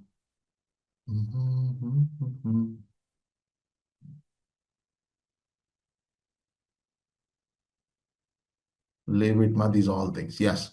I'm inserting 3 rows. Yes, see there now. I'm inserting 3 rows right now. At last, you have to put semicolon.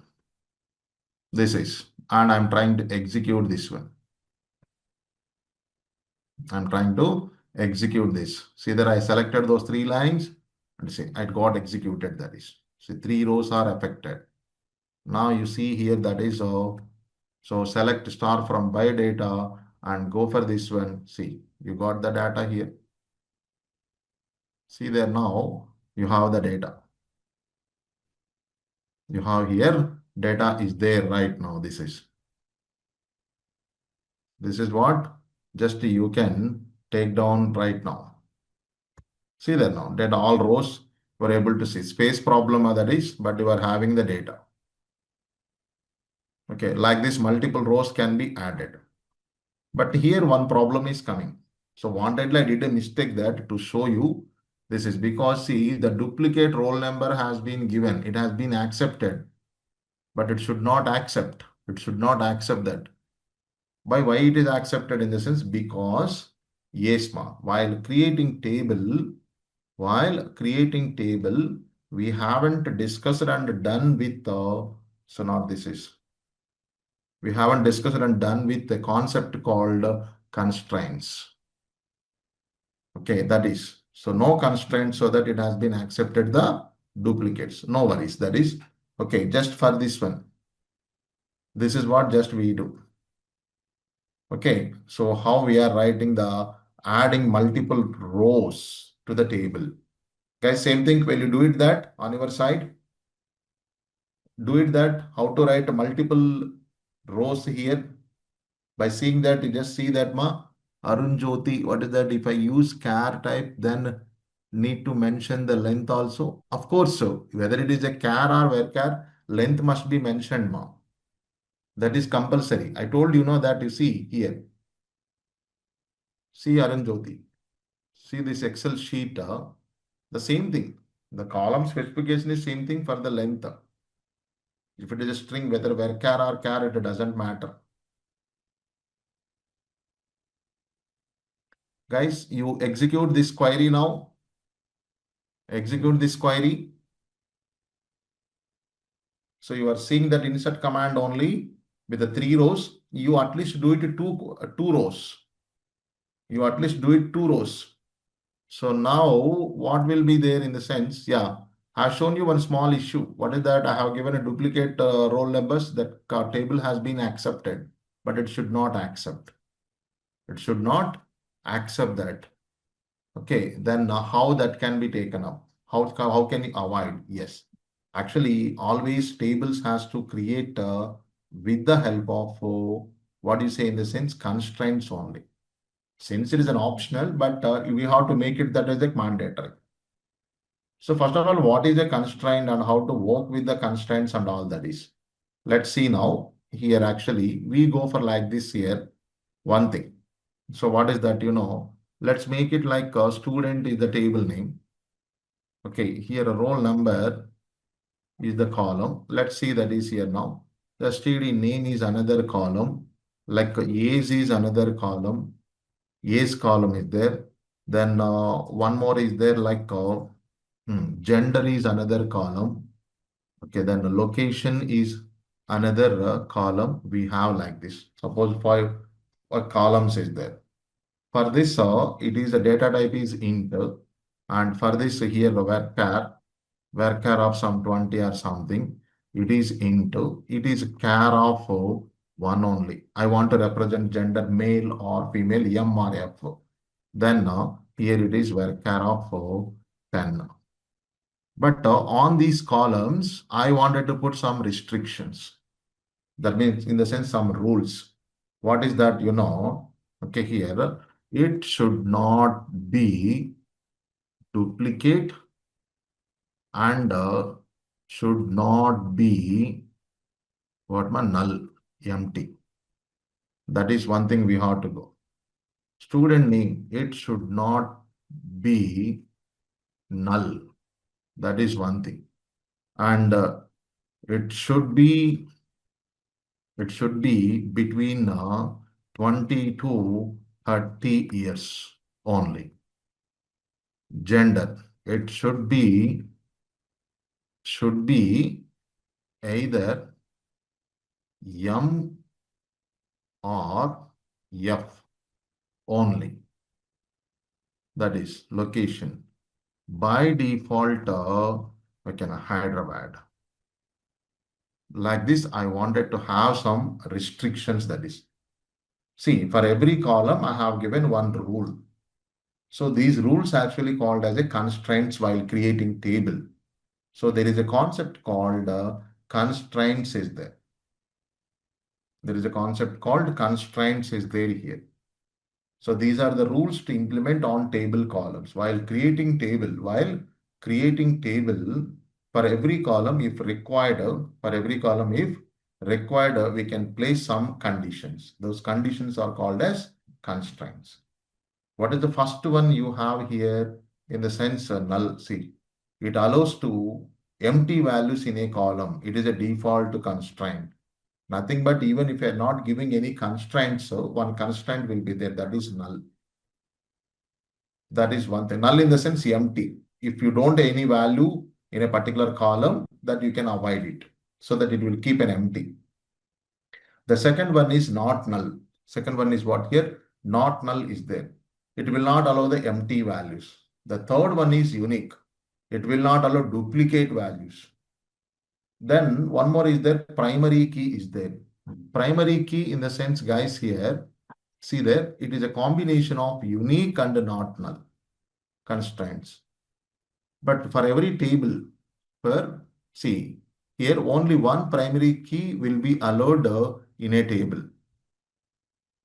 Only one primary key constraint can apply for a table. Okay, that is one thing. Then check. It allows to provide specific values or range of values. It allows to provide specific values or range of values. That is one thing. We will write on that one.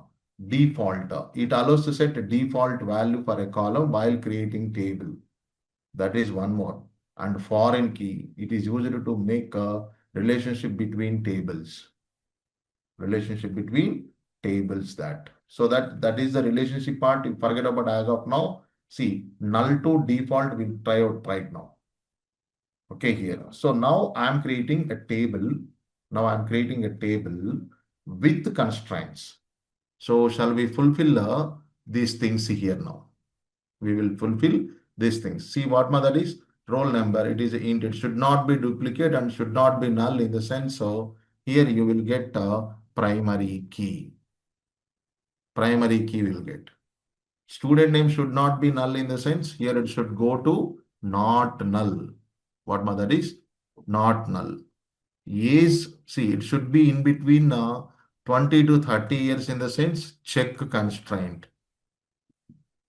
Gender should be either male or female in the sense here also go for check only. By default, Hyderabad in the sense, no, default constraint. So these constants we have to set while creating student table as of now. Okay, this is. So let me write down this one here. So how can we write down that query?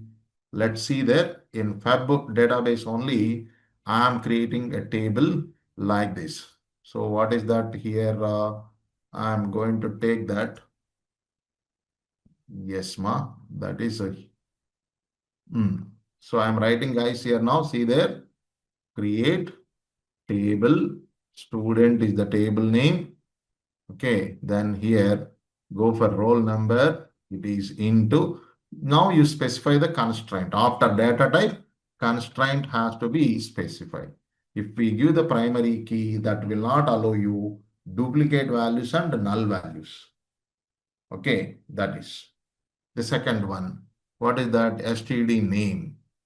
Okay, varchar of 20 close bracket space and not null you should go.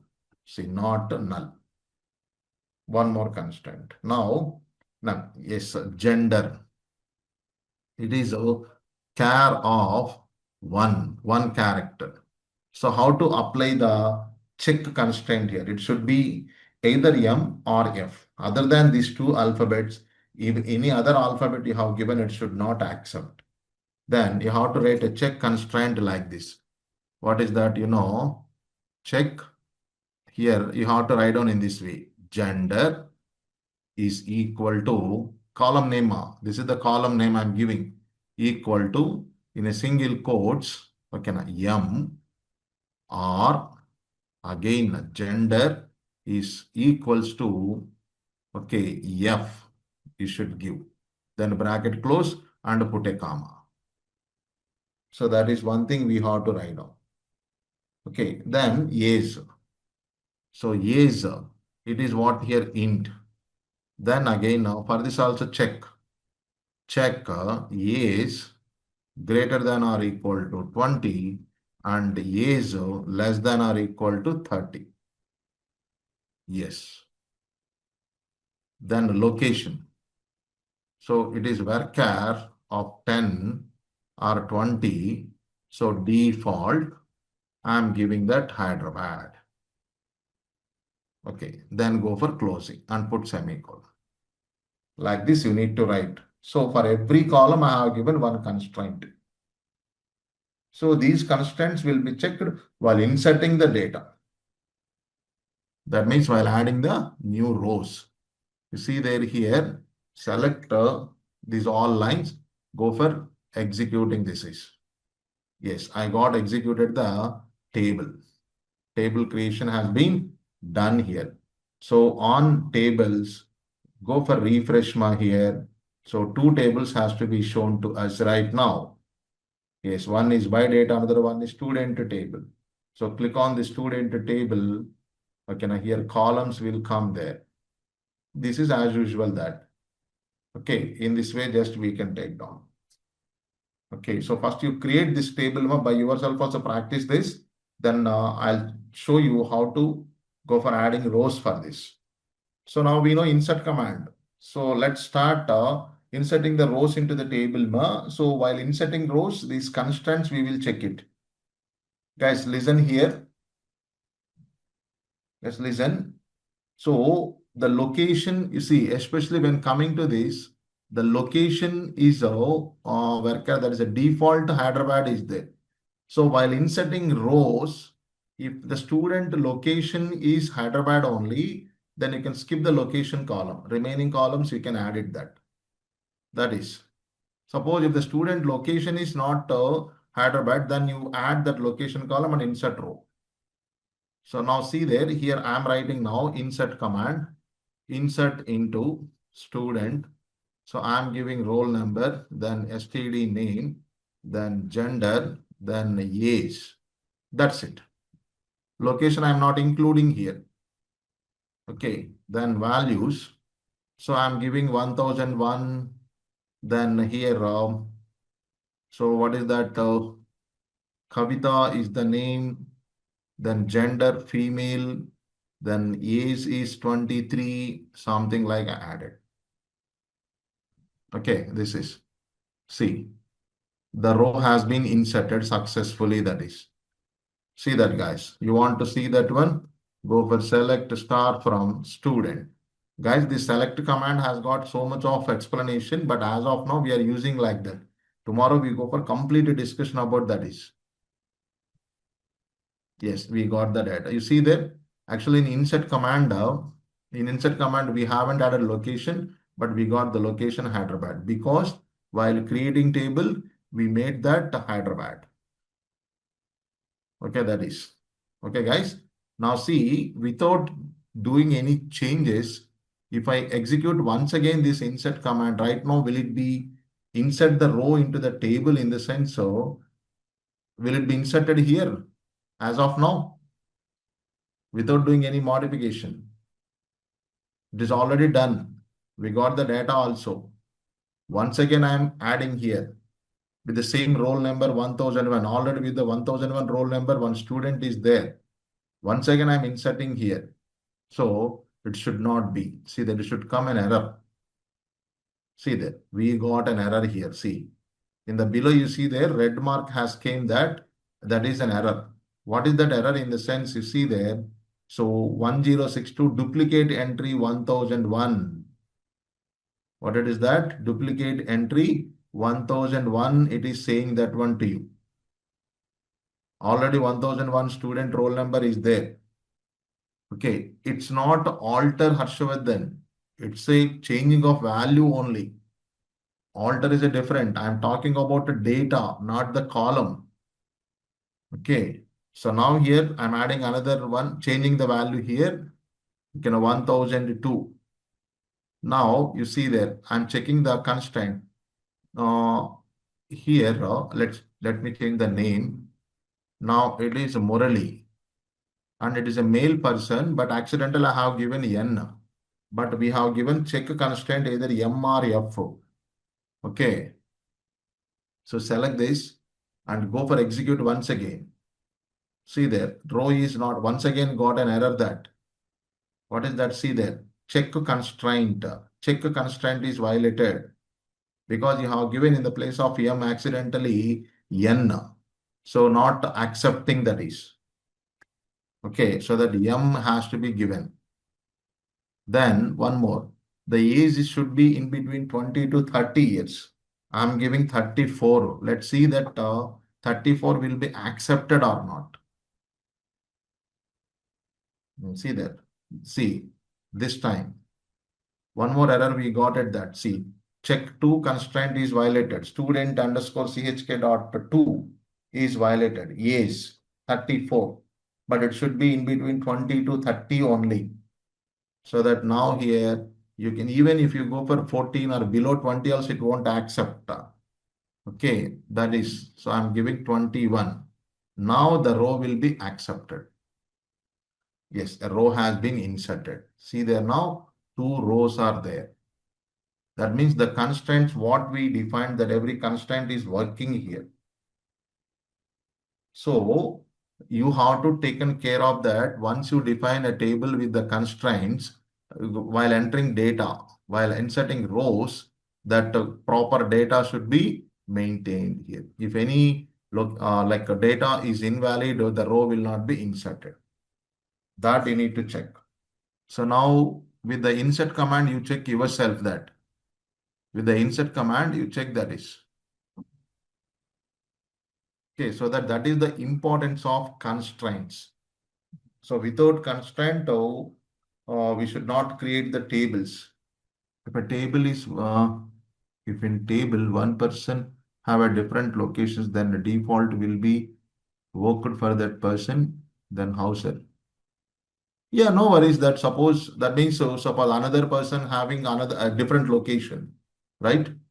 You are asking Moria.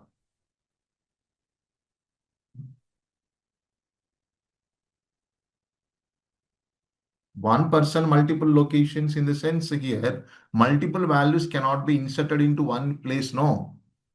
Okay. Suppose I have one more student is there. For example, let's see that is, if I have one more student, that student have a different location. At that moment, what should we go? The insert command has to go for changing of that is. So what we should we go for here now? You go for add the location. Okay, and here you add the location. Then what happens here? The location will be automatically comes to the Delhi by replacing of that Hyderabad. Let's go for here now 1003. Okay, here Navya is the name. Okay, female. Okay, 21, let it be that. Okay, here. So now you go for here. Now you execute this one where yes, row has been inserted and here go for this is there. See, the third student will come here. That is, yeah. See that third student Delhi has came. But in the place of Delhi, like Delhi, some other location in the sense, so you have to put a comma and you have to add as a string that is. Got my point, Maurya? Yeah. So I hope that it is clear with everyone.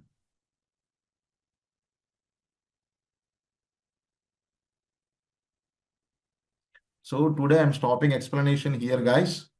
So this is today we completely discussed about how to create a database, how to change from one database another database, and how to create a table without constraints.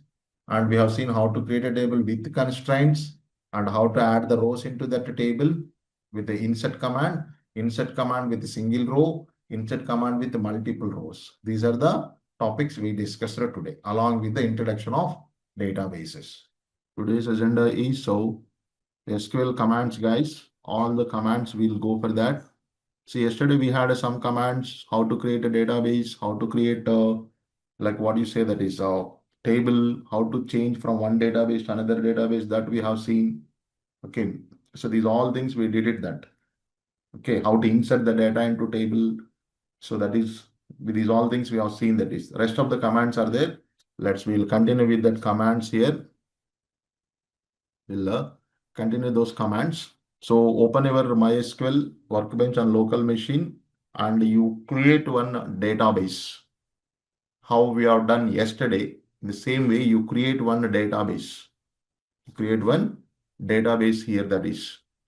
So now here I'm creating one database. Create a database. So it's a local machine so that you will not have any databases. If you're already created, no worries.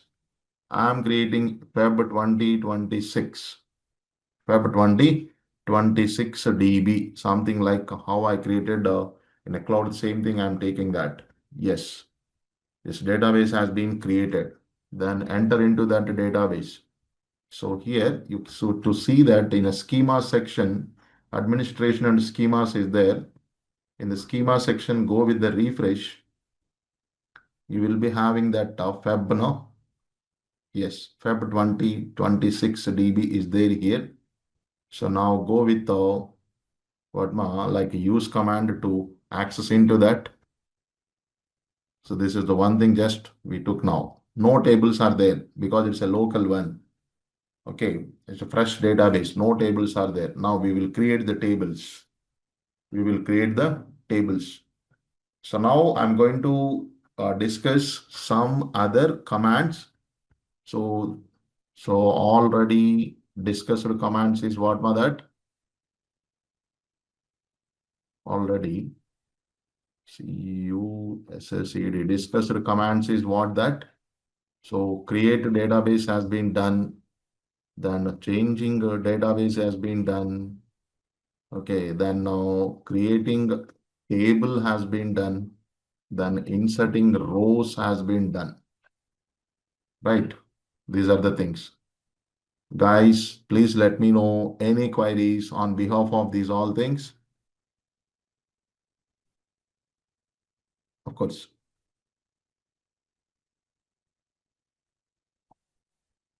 So shortcut key in the sense it's a F5 that I'll give you because Chandra Prakash, one thing I'll tell you here, just wait. Okay.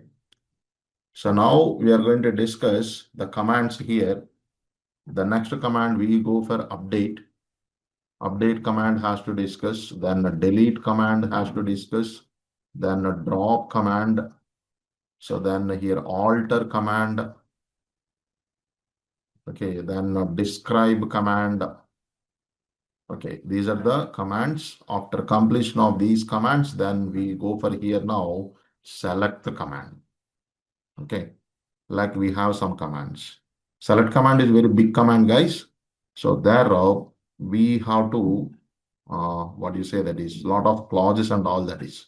That's why I kept into the separately. This is what here now today's discussing commands that. This is what just we are having. So if everyone is okay, then shall I start the discussion? Shall we go for with the first update command, ma?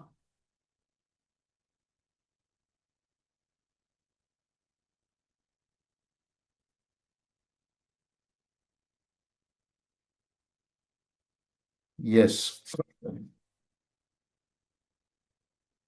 So whenever we come down here that, so what is an update command use? Yesterday we have seen insert command.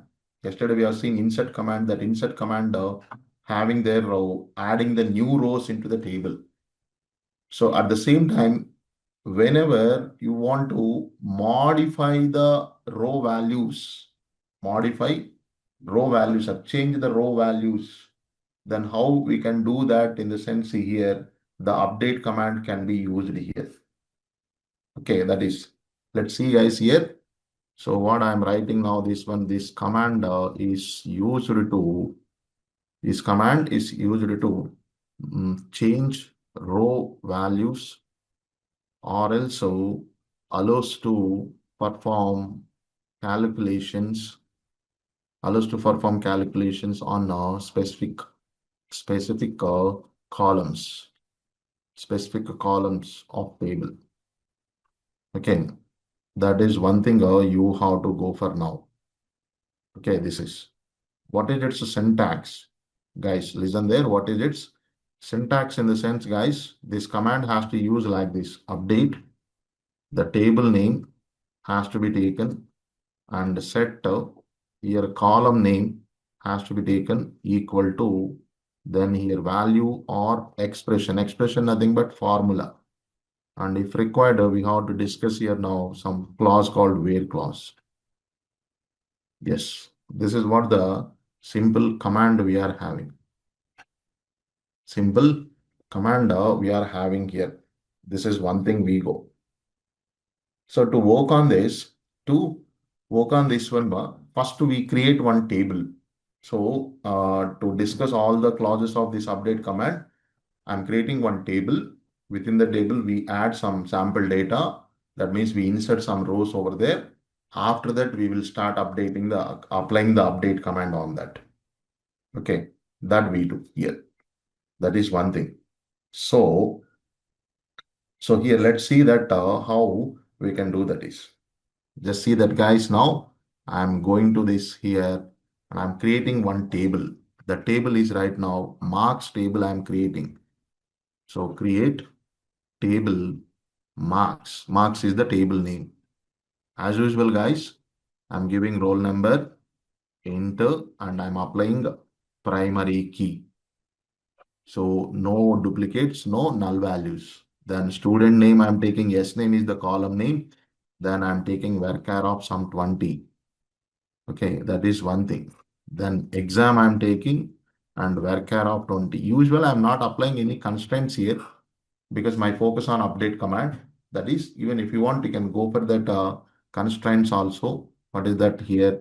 You apply, it should not be null, and it is also should not be null like this. Then afterwards, guys, you see here that subjects I'm giving. So I'm giving column names like subject one only. It is int. If you want here, you can give a check constraint. Student marks should be in between 0 to 100. It should not accept below 0. It should not accept above 100. Like that, you can give it. Okay. So I am writing now check subject 1 greater than or equal to 0 and subject 1 less than or equals to 100. Check constraint I am applying. The same thing you go for with the subject 2. I'm not writing my subject names like English, Math, Science or social, something like that. I'm just using that is.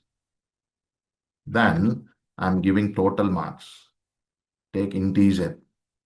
Then I'm giving percentage, AVGR. It's a decimal float.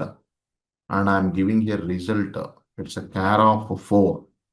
What is this result in the sense ma? Pass, fail, PASS, 4 letters. FAL, fail, 4 letters. So char can use. Because we are using full length of string. So that char is okay. So this is, guys, I hope that everyone understood about that query.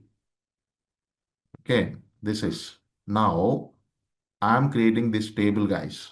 See there. I created the table. See there now, the table executed successfully. And right click on the tables of database and go for refresh mark here. Then go here, that is, see, marks table is there. See, you are getting the structure. See there now, the columns. You can see these columns here. Yes, we have that is. So guys, try to understand once we create a table like this, okay, in this table, whenever you are going to insert the rows, in this table, whenever you are going to insert the rows, row insertion, so while inserting the rows, avoid this total, average and result because this total should be calculated and average also should be calculated and the result also should be calculated. Okay, pass fail that is. So that how that process can take, how that process can take here.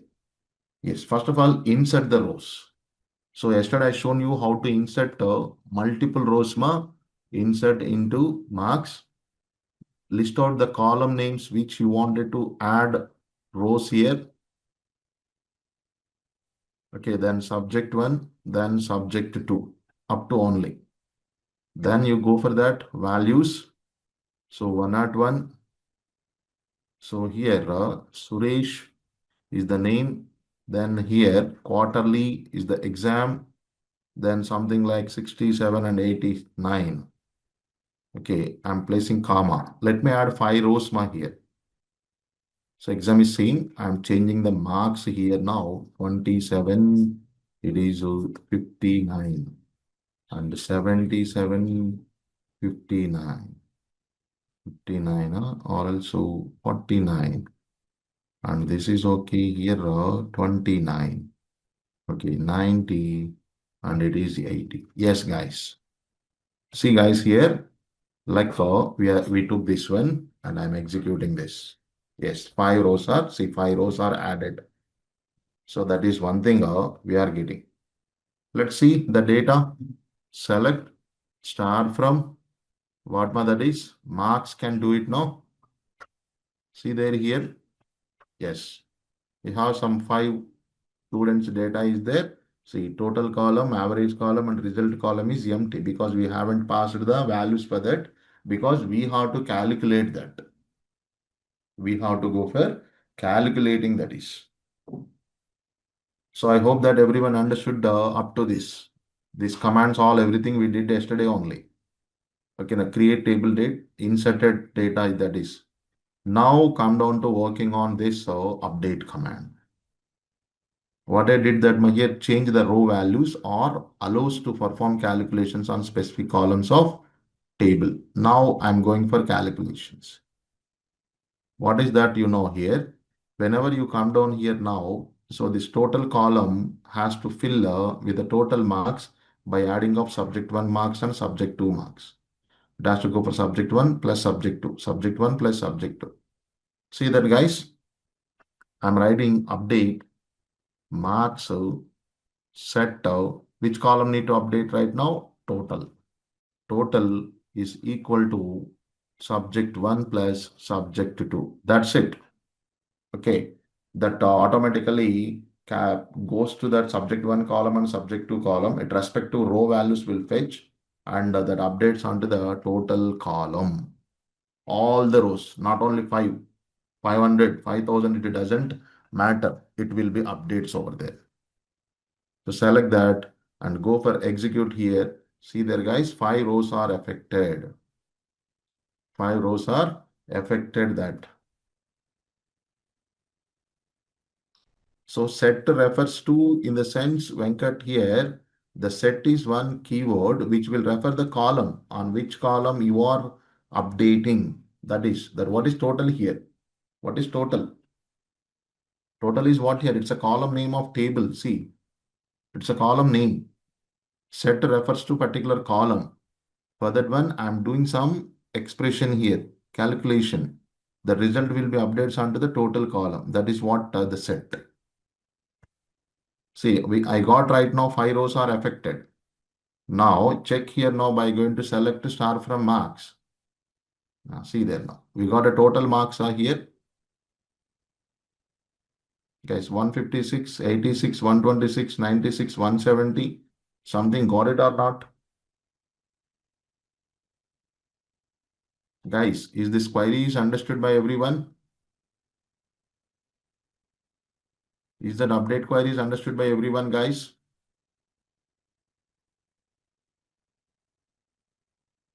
Yeah.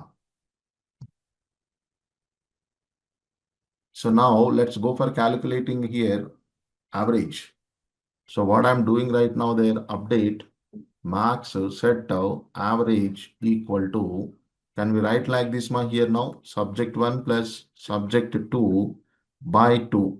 Make it that is a 2.0 or something that. Okay, like this we are taking. See, again 5 rows are affected. So check now here, affecting rows that. See, we got the total marks. Sorry, average marks, we got it. So you may ask a question here, sir, why you put here now 2.0? Why can't you go for 2? Actually, one thing, guys, here data type requirement things will be effects here now. So subject one data type is int. Subject two data type is also int. Subject to data type is also int. If I go with like this, 2 is also int. 2 is also int. Okay. So integer value with any arithmetic operation of another integer will give the integer only. For example, if the average goes here like 57.5 something as came, that 0.5 will not be written here now if it is goes like this. And but if it is going for 2.0, this is part, this is everything integer and this is the float. So integer with float, you do any operation, the return value will be the float only. But here we haven't get any opportunity to get the decimals. See that 56 by 2 in the sense 78 only. 86 by 2 only 43. Exact values are getting. 126 by 2 in the sense 63. Same thing is there. Okay. But if you have such kind of values, that also will come. This is there now. But that is okay. That means so these two update commands, guys, listen. These two update commands, so updating all the rows of the particular column, all the rows. But right now, see that, guys, here one point. What is that? Result should be pass if every subject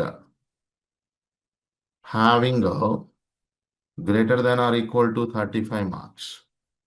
This is the condition has been given. See, result column is there. In this result column, pass should be filled. Pass, pass, pass, pass.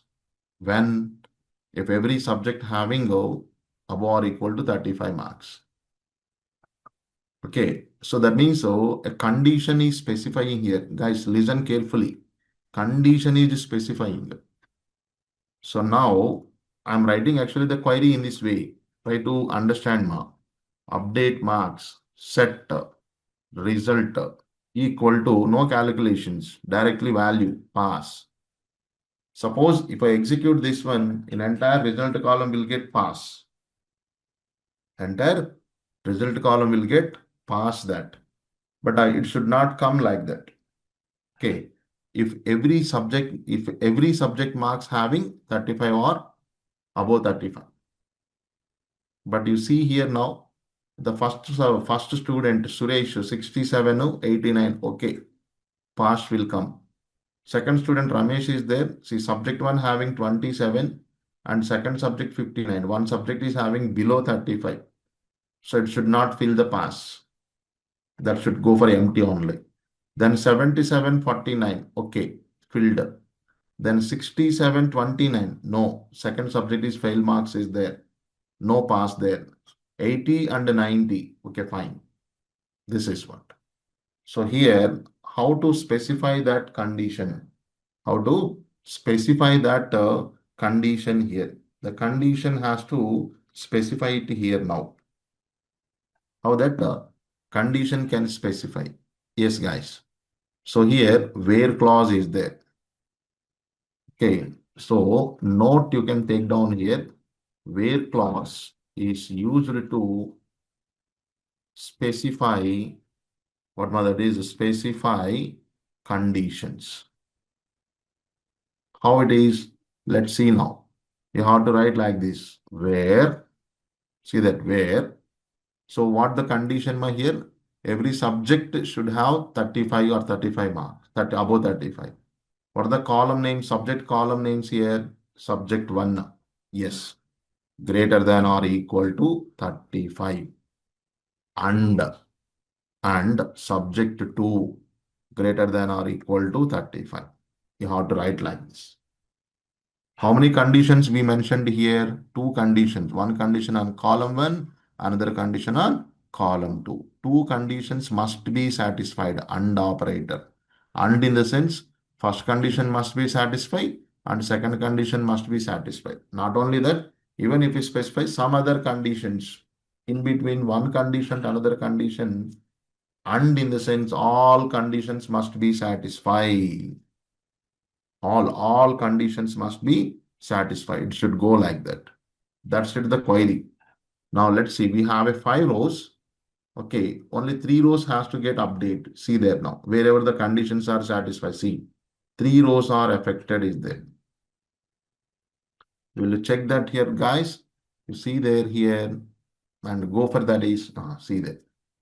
First one got passed, third one has got passed, second one, fifth one has got passed. See, in second row, first subject is fail marks 27. In fourth row, second subject has got fail marks 29. But this is also has to filled with fail, no? That also filled with one value. Okay. Now we have to write a condition for fail. We have to write a condition for what here? Fail. That is. So then how to write that is one more update command here. I am writing there fail where subject 1 less than 35 or not and or, because to the pass every subject should get above or equal to 35. For a fail, any one subject if it is having less than 35 it is fail, not all. So that or either this one or that one, either this condition true or that any one condition is true, and in the sense all conditions are true, and in the sense all conditions are true, or in the sense any one condition is true. It goes like that. Let me check right now, ma. So this is, and I'm executing now. Yes, 2 rows are affected. Shall we check that? See there? Going for this is here. Yeah, we have a fail. We have a fail. See, entire table has been filled here. See there now. Entire table has been filled over there. Yes, yes. I think so. You all getting an error for update command, right? Yes, yes. Is that update command is like a safe mode, something like that is giving? Yes, yes. It's an update command is that. Yeah, fine. No worries. Before executing the update command, guys, so just 1 second, because for security constraints, so update and delete commands directly won't work. So for that, one command has to be used here. I forgot that. Set safe update in my SQL. So one simple command is there. Just wait. Yeah.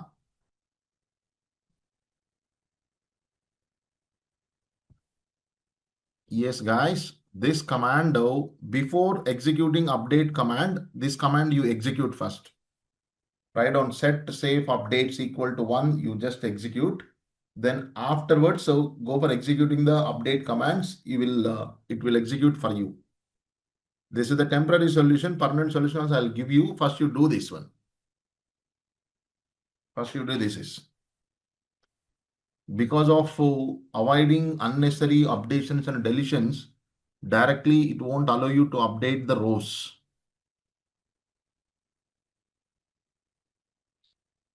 One in the sense enabling updates, zero in the sense disabling updates. That is. But guys, one thing you have to go here.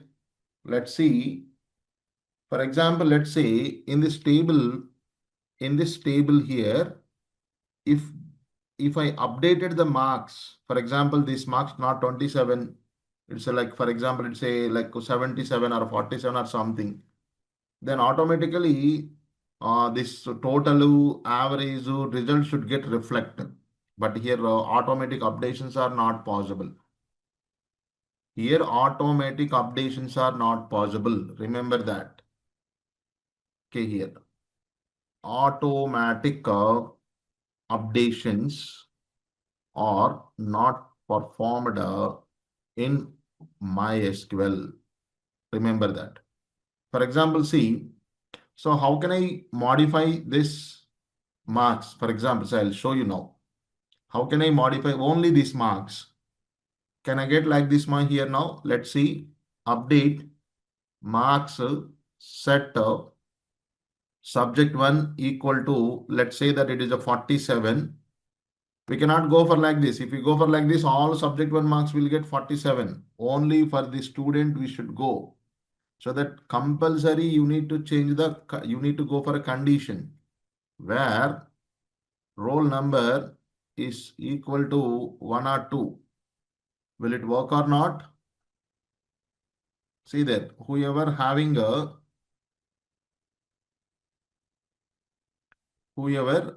that here, this is see sharing. Sorry, this updating now. See there. I got updated that one. Go with the select statement, guys. See there. Yes, it is updated. But still the marks are same. So total marks are same. Average marks are same. And fail result also same. It is not modified. So then what you need to do? You have to go for executing all these queries once again. All queries has to go for that is. Okay. So that is one thing you have to go for now. So what are that, here? So first you select these two. Multiple queries also can be selected, ma. See there, one row is affected that. So then we can go with the pass command. Let's see that is here. Yes, one row. Everything I did it, ma there.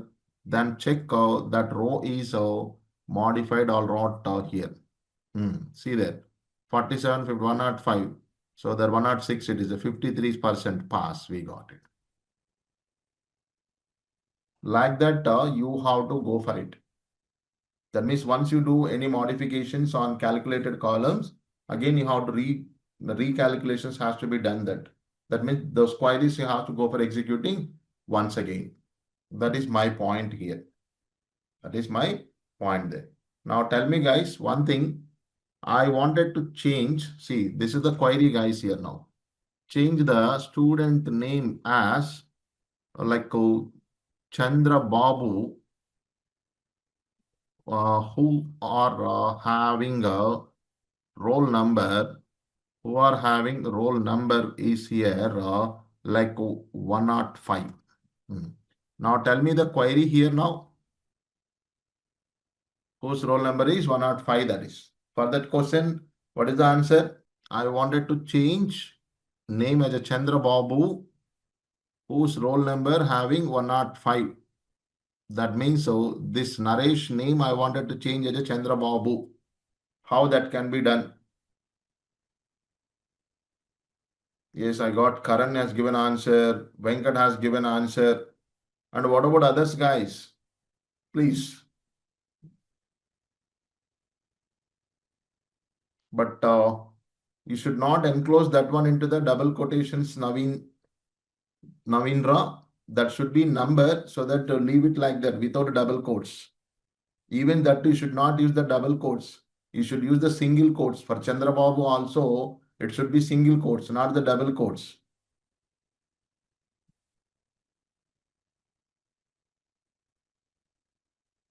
Yes, those commands, the commands what I received is correct. The little correction on Navindra. In the place of double quotes, single quotes, and for number, no need to have any single quotes. Guys, this is the correct command for that. See there, already given that some of the learners. So update marks set yes name is equal to Chandra Babu, where roll number is equal to 105. You should get like that.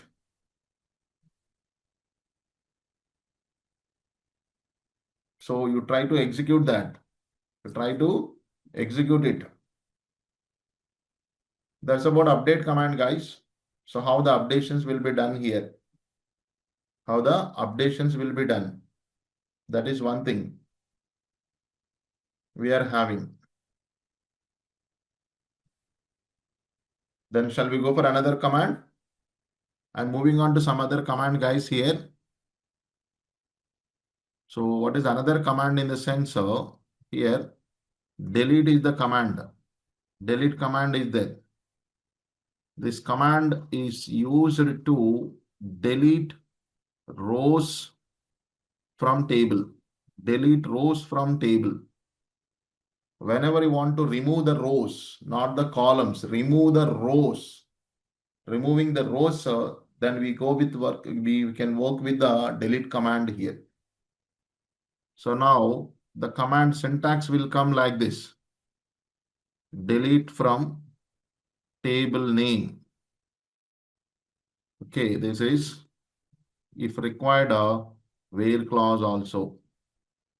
Where clause. This is the command we have to use. See that, guys, here. Let me going for like this. But of course, just see there.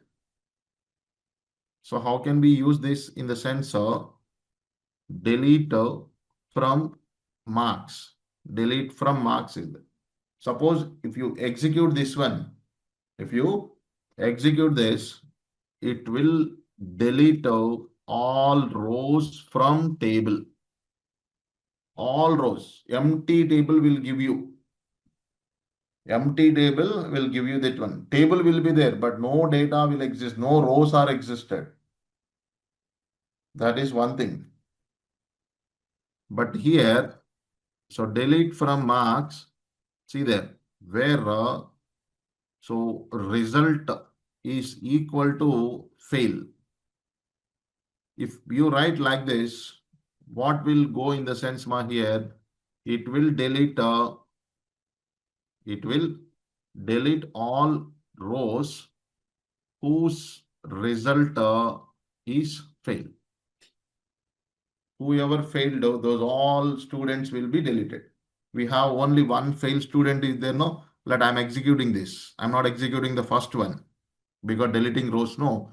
If you delete that, nothing will happen. Once again, we have to insert and update everything has to be go for that.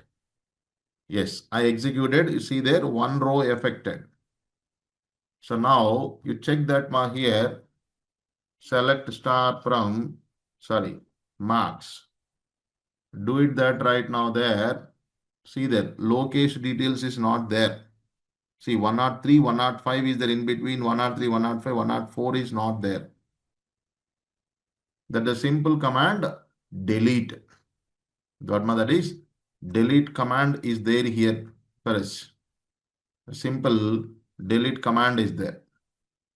That's it, delete command. If anybody wants to check that, you go with this command. I'm giving delete command here.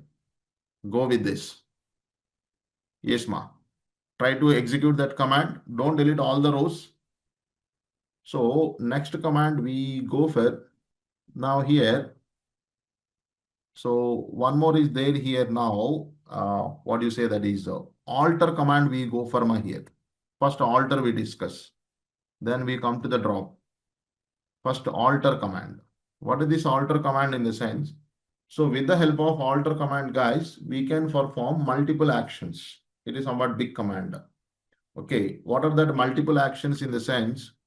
For example, let's see, this is the table we are having. So for this table, I wanted to add some other new columns. If you want to add a new rows, okay, insert command will work.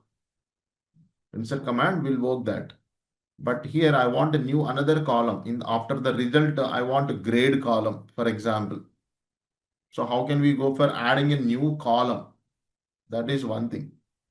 Or also I wanted to delete existing column. Row deleting in the sense delete command is there. Rows deletion just now we have seen delete command is there. How to delete a column? I want to remove the column itself. That is one thing. I wanted to rename the column. Column name I wanted to change. Column heading, column name I wanted to change. Like we have so much of things are there.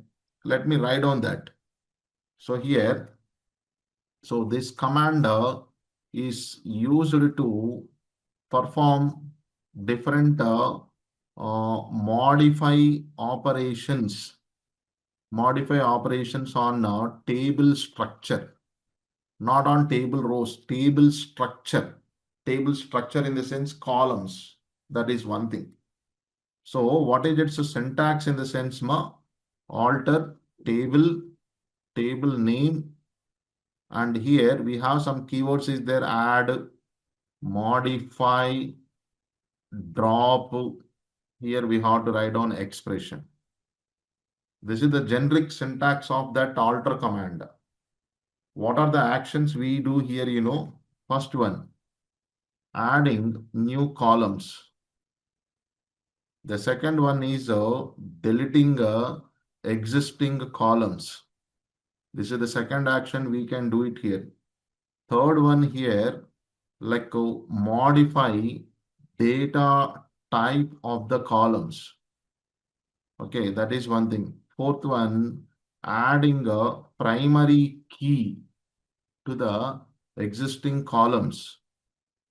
Existing columns, that is one thing. Then the fifth one is here, dropping a primary key. If you don't want, we can drop that. Then the sixth one here, renaming existing column names. Existing column names. These are the different six operations we can perform by using of alter statement. Yes. To do this work, what we do right now, we go here, first of all, create one empty table, empty sample table we create. On that, we will work on it here. Okay. So that is because to implement these all while creating table, we will made it some mistakes. Okay. That how can we correct it? Because of that, I'm creating a one more table here. Let's go for here now. Alter, no, here. Yes, alter command. So now create a table. Okay, now sample is the table name. Let's see that SNO, it is into, and I'm giving a not null. I'm not giving wantedly primary key. Okay, not null. Later we add that. Then yes name, varchar of sum 20. Or else do it like this, char of 20. So that is one thing now. Let's see here. Then for city, it is varchar of 20 or 10 or something. Something okay, fine. With these three columns, I created a table. Let's see now. Yes. So now, whenever we go for guys here, you just see there that, yes, sir. This is the marks table. This is the sample table. There is no data. Okay, these are the columns which we are having that is. Yeah, fine. And see guys, here, there is a command called describe is there. There is a command called describe is there. What is the describe command? You know that? Mm, mm, yeah. Describe command. No, no, no, no, no. It allows to show structure of table that. So how this can be taken up in the sense, a very simple command it is. So describe table name. Table name will go for it. This is in this describe also this RIBE is an optional. DESC also works here. Let's see now there. We created a table node. So DESC RIBE. So sample. And if you go and execute this, guys, you see there, see, it shows the structure. Structure means what? Column name, data type, any constants you have applied, those all will come into the here now. See there now. Field, type, not null or null. Can any keys are there? Primary key, foreign key, something. Have you set any default value or not? If anything is there for any column default, that will be shows here. Something will come that. You want to see that, see there, describe. Even DESC also works my here. Marks. For any table, you can see that is. Not only that. See there now. So this is one now we are having. Just see there. PRI means it has been applied the primary key. Okay, now like this remaining all is fine that. So not null has been given. So no, no, null. Remaining all or yes, yes has been given that is. Like this, you can see what we can call a structure of table. Okay, fine. Now we are focusing on this. Now let's see one by one. I'm taking that. Add a new columns. Add a new column. So by name, phone number, what that is phone number and pin code. Let's see that these two columns I wanted to add it to which table? To the sample table. These all are coming working with the sample table only. So let's see that how we write that. Alter table sample. See add first phone number. I'm taking only phone. Varchar of 10. Yes. One column I'm adding here. Just see there now. Simple. There is no different action here now. After add, you have to keyword the column name, new column name, and it's a data type. That's it. And it's data type. You have to go for like that only. Simple command it is. Yes, ma'am. So column has been added that, but how can I see? That you have to check with the describe only. See, phone has been added here. Now you want one more column adding, same command one more time, you repeat it. So here, what is that? Pin code. Pin code is 6 digits pin code. Yes, 6. I'm adding that also. Yes.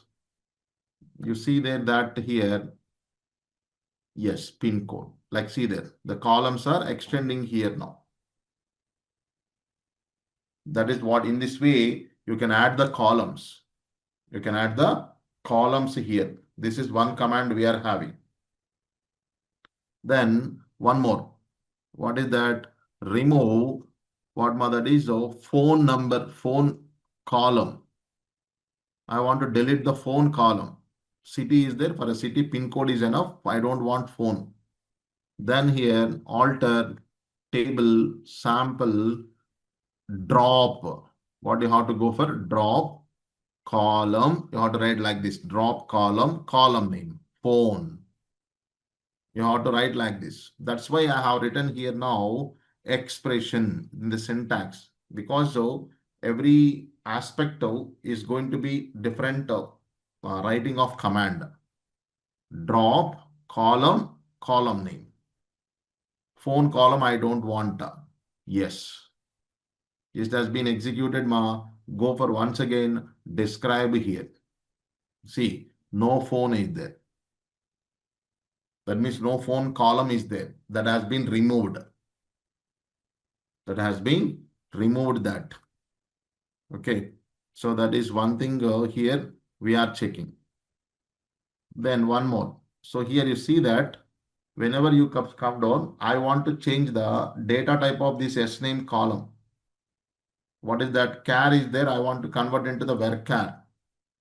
So that to change the data type of SName column to varchar of 20, something like this. With what we can call that not null. With not null constraint. Suppose if I write like this, the query, how can we go for that? Very simple that guys. Alter table sample. See, modify column. What is the column name? Yes, name. Okay, what is the new data type? You just give it varchar of some 20, then not null, something like this. That's it. Here it is a null constraint is there. I added the not null constraint. Select this and execute this one. Yes, it executed successfully. That is right now there. Go for executing that command. Yes, going for this. Go for this one. See there. The char 20 has become a varchar 20 and null become as a not null. No. So like this we are having. So how the structure we are changing that is. We are not working on the data. We are working on the table structure. Table structure that is. Then we haven't added the primary key here. So add one more that is primary key constraint. Add primary key constraint to SNO column. Then what should we write here? Yes, mother, write alter table sample add. See there, add primary key of to which column you are giving a primary key. Yes name column. Sorry, yes number. So that you just see this one here. Yes, it has been executed. So go for describe. You will come to know whether it is added or not. How it will come to know? See, PRI comes here now. PRI means primary key it is. PRI means what it is? Primary key. That one part we are having here.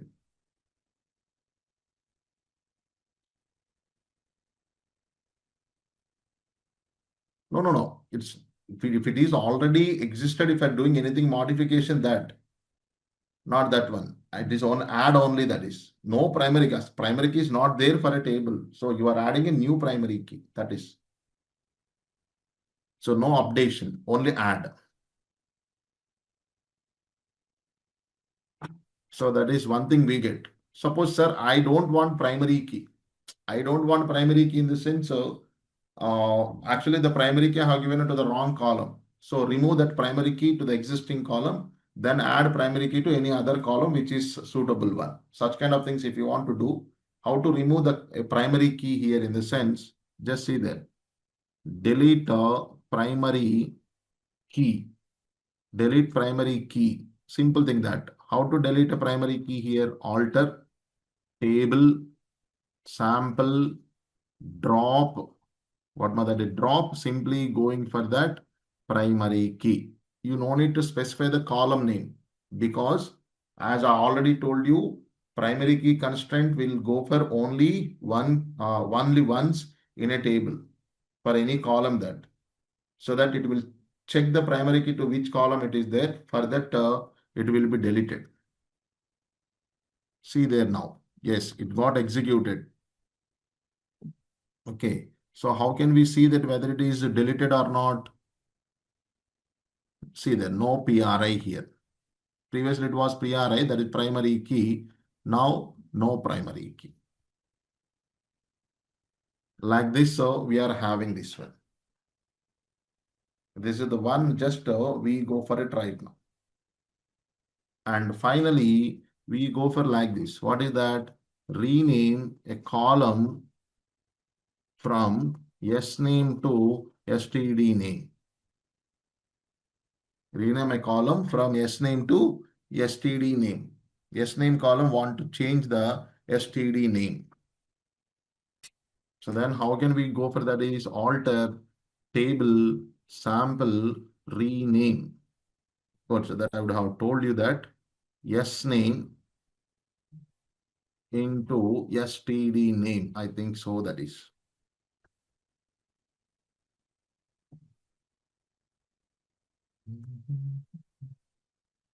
What happened to this? Is rename column yes name.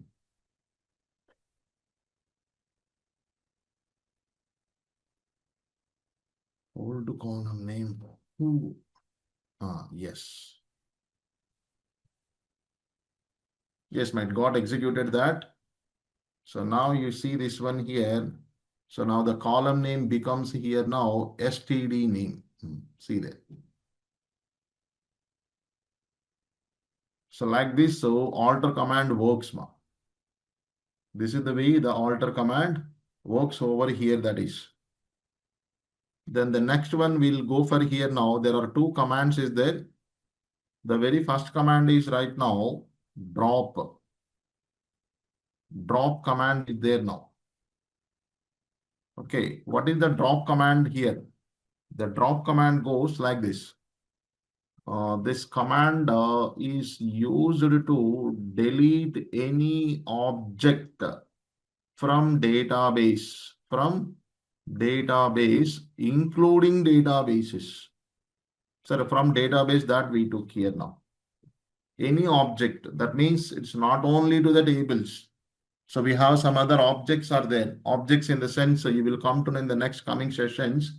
See there here, if you're taking on that tables is there, then views will work, then stored procedures will work, then functions will work. To delete any of these things, so then in the middle of that, we'll be having some indexes will come there, then triggers will come there. This all has to work on here the next coming sessions. Okay, so these all, and that too even database. So these all are here now as a part of that here now. So to delete anything that we go for the drop. So we have to write down the syntax like this: drop object. Okay, then here object name. Object name that. Suppose to delete a table. To delete table, what should we write? Drop table name. In a simple one, that is suppose to delete a database. So I don't want a database in the sense you can write down like this: drop database, then database name. Database name. You should get like this.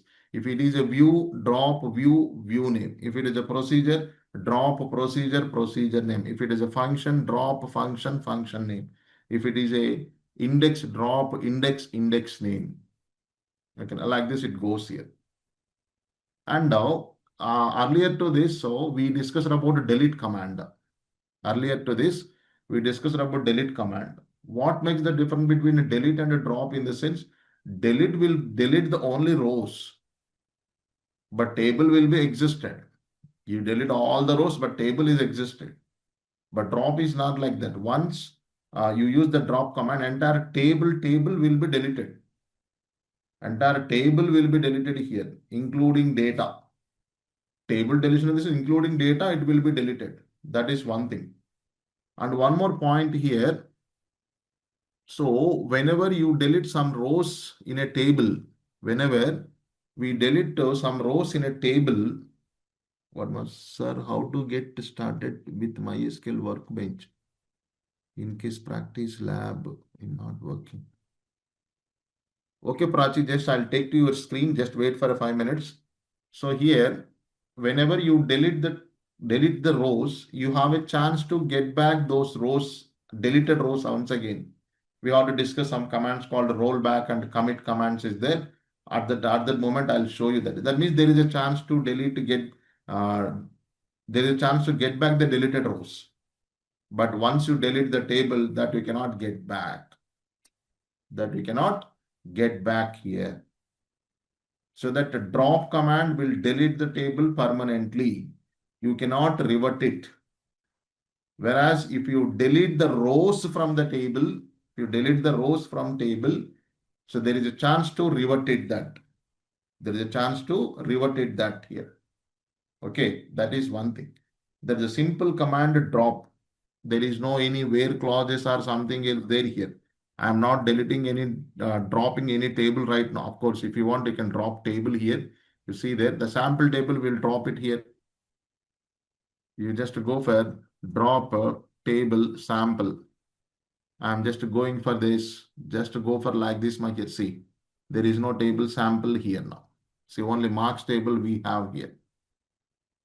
So that is what we get it. And one more also there here. Okay, that is called here now truncate.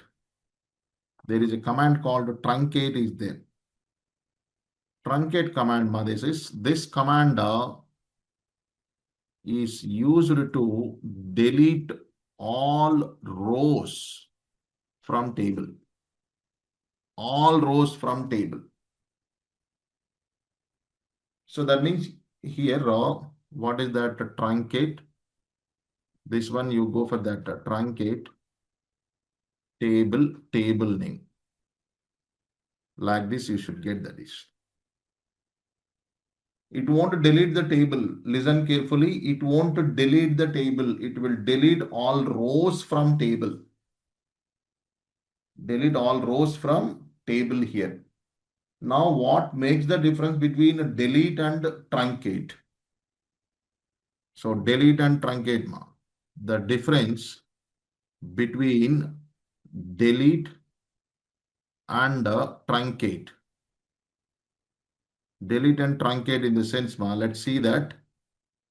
Delete allows to delete specific rows based on condition. Okay, along with all rows. Along with what? Yeah, all rows. That is one thing. Whereas truncate deletes all rows. That is the first point. Okay, point number one. Second point, delete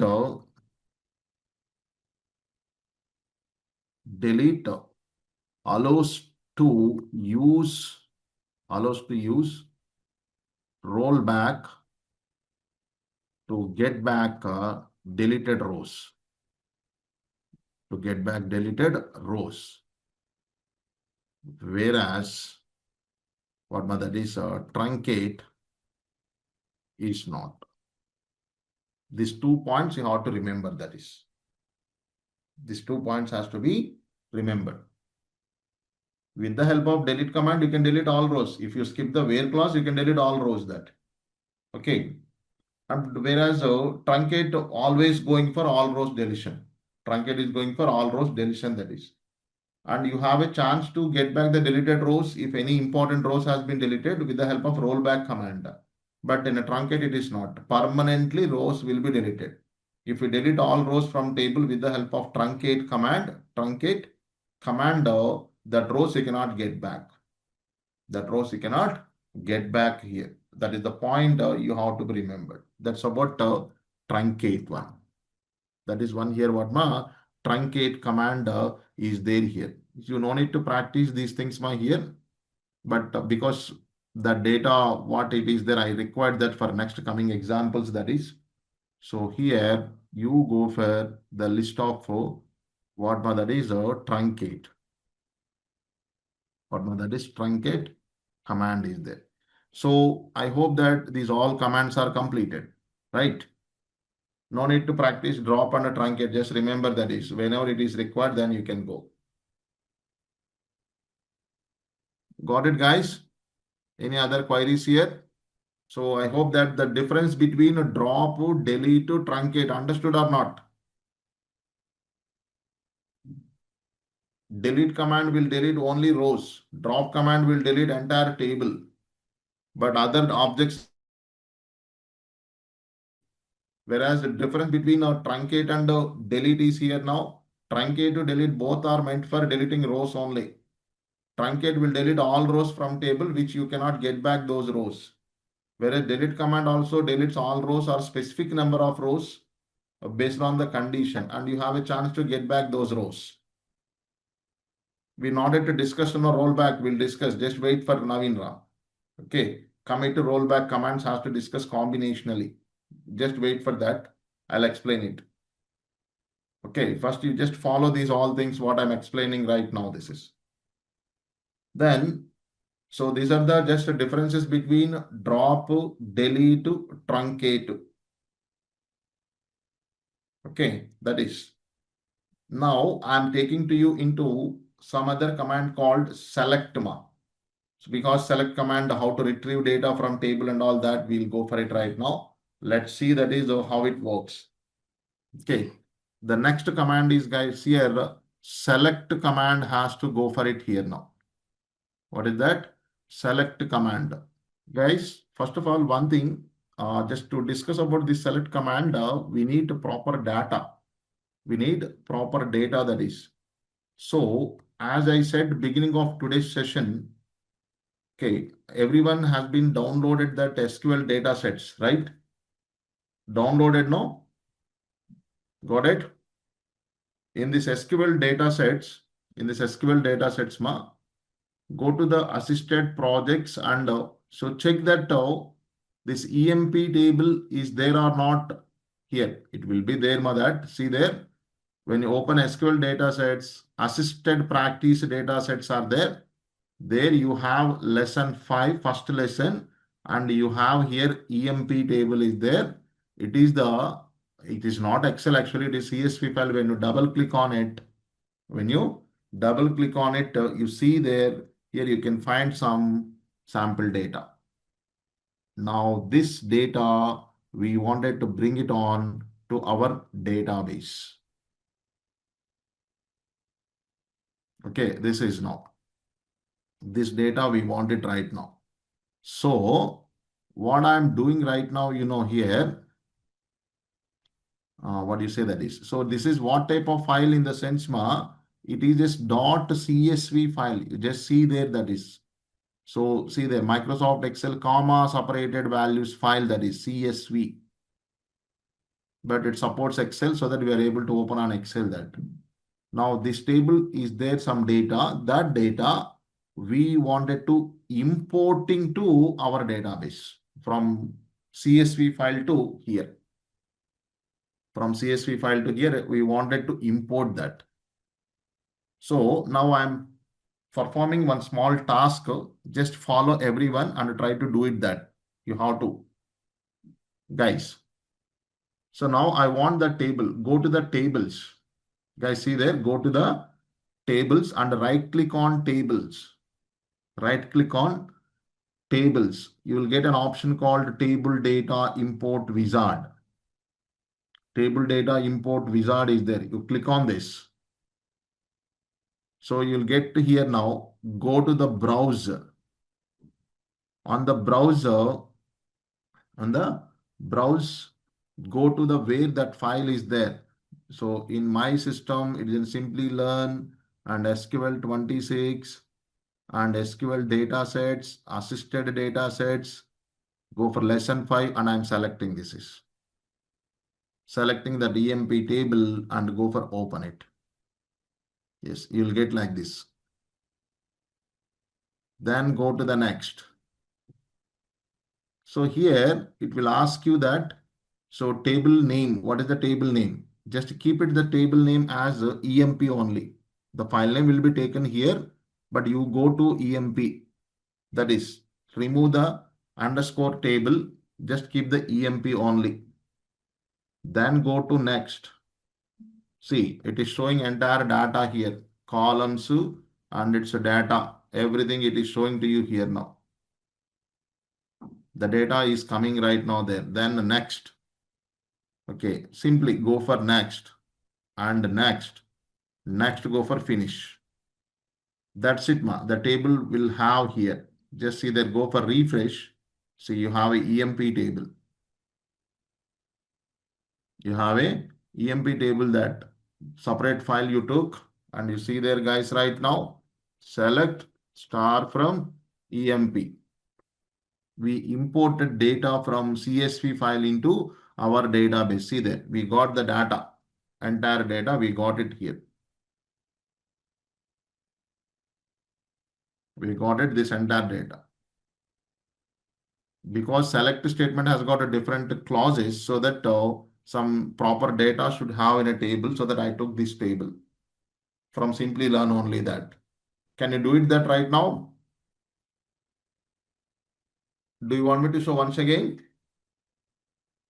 Guys, do you want me to show once again? Or else will you do it that?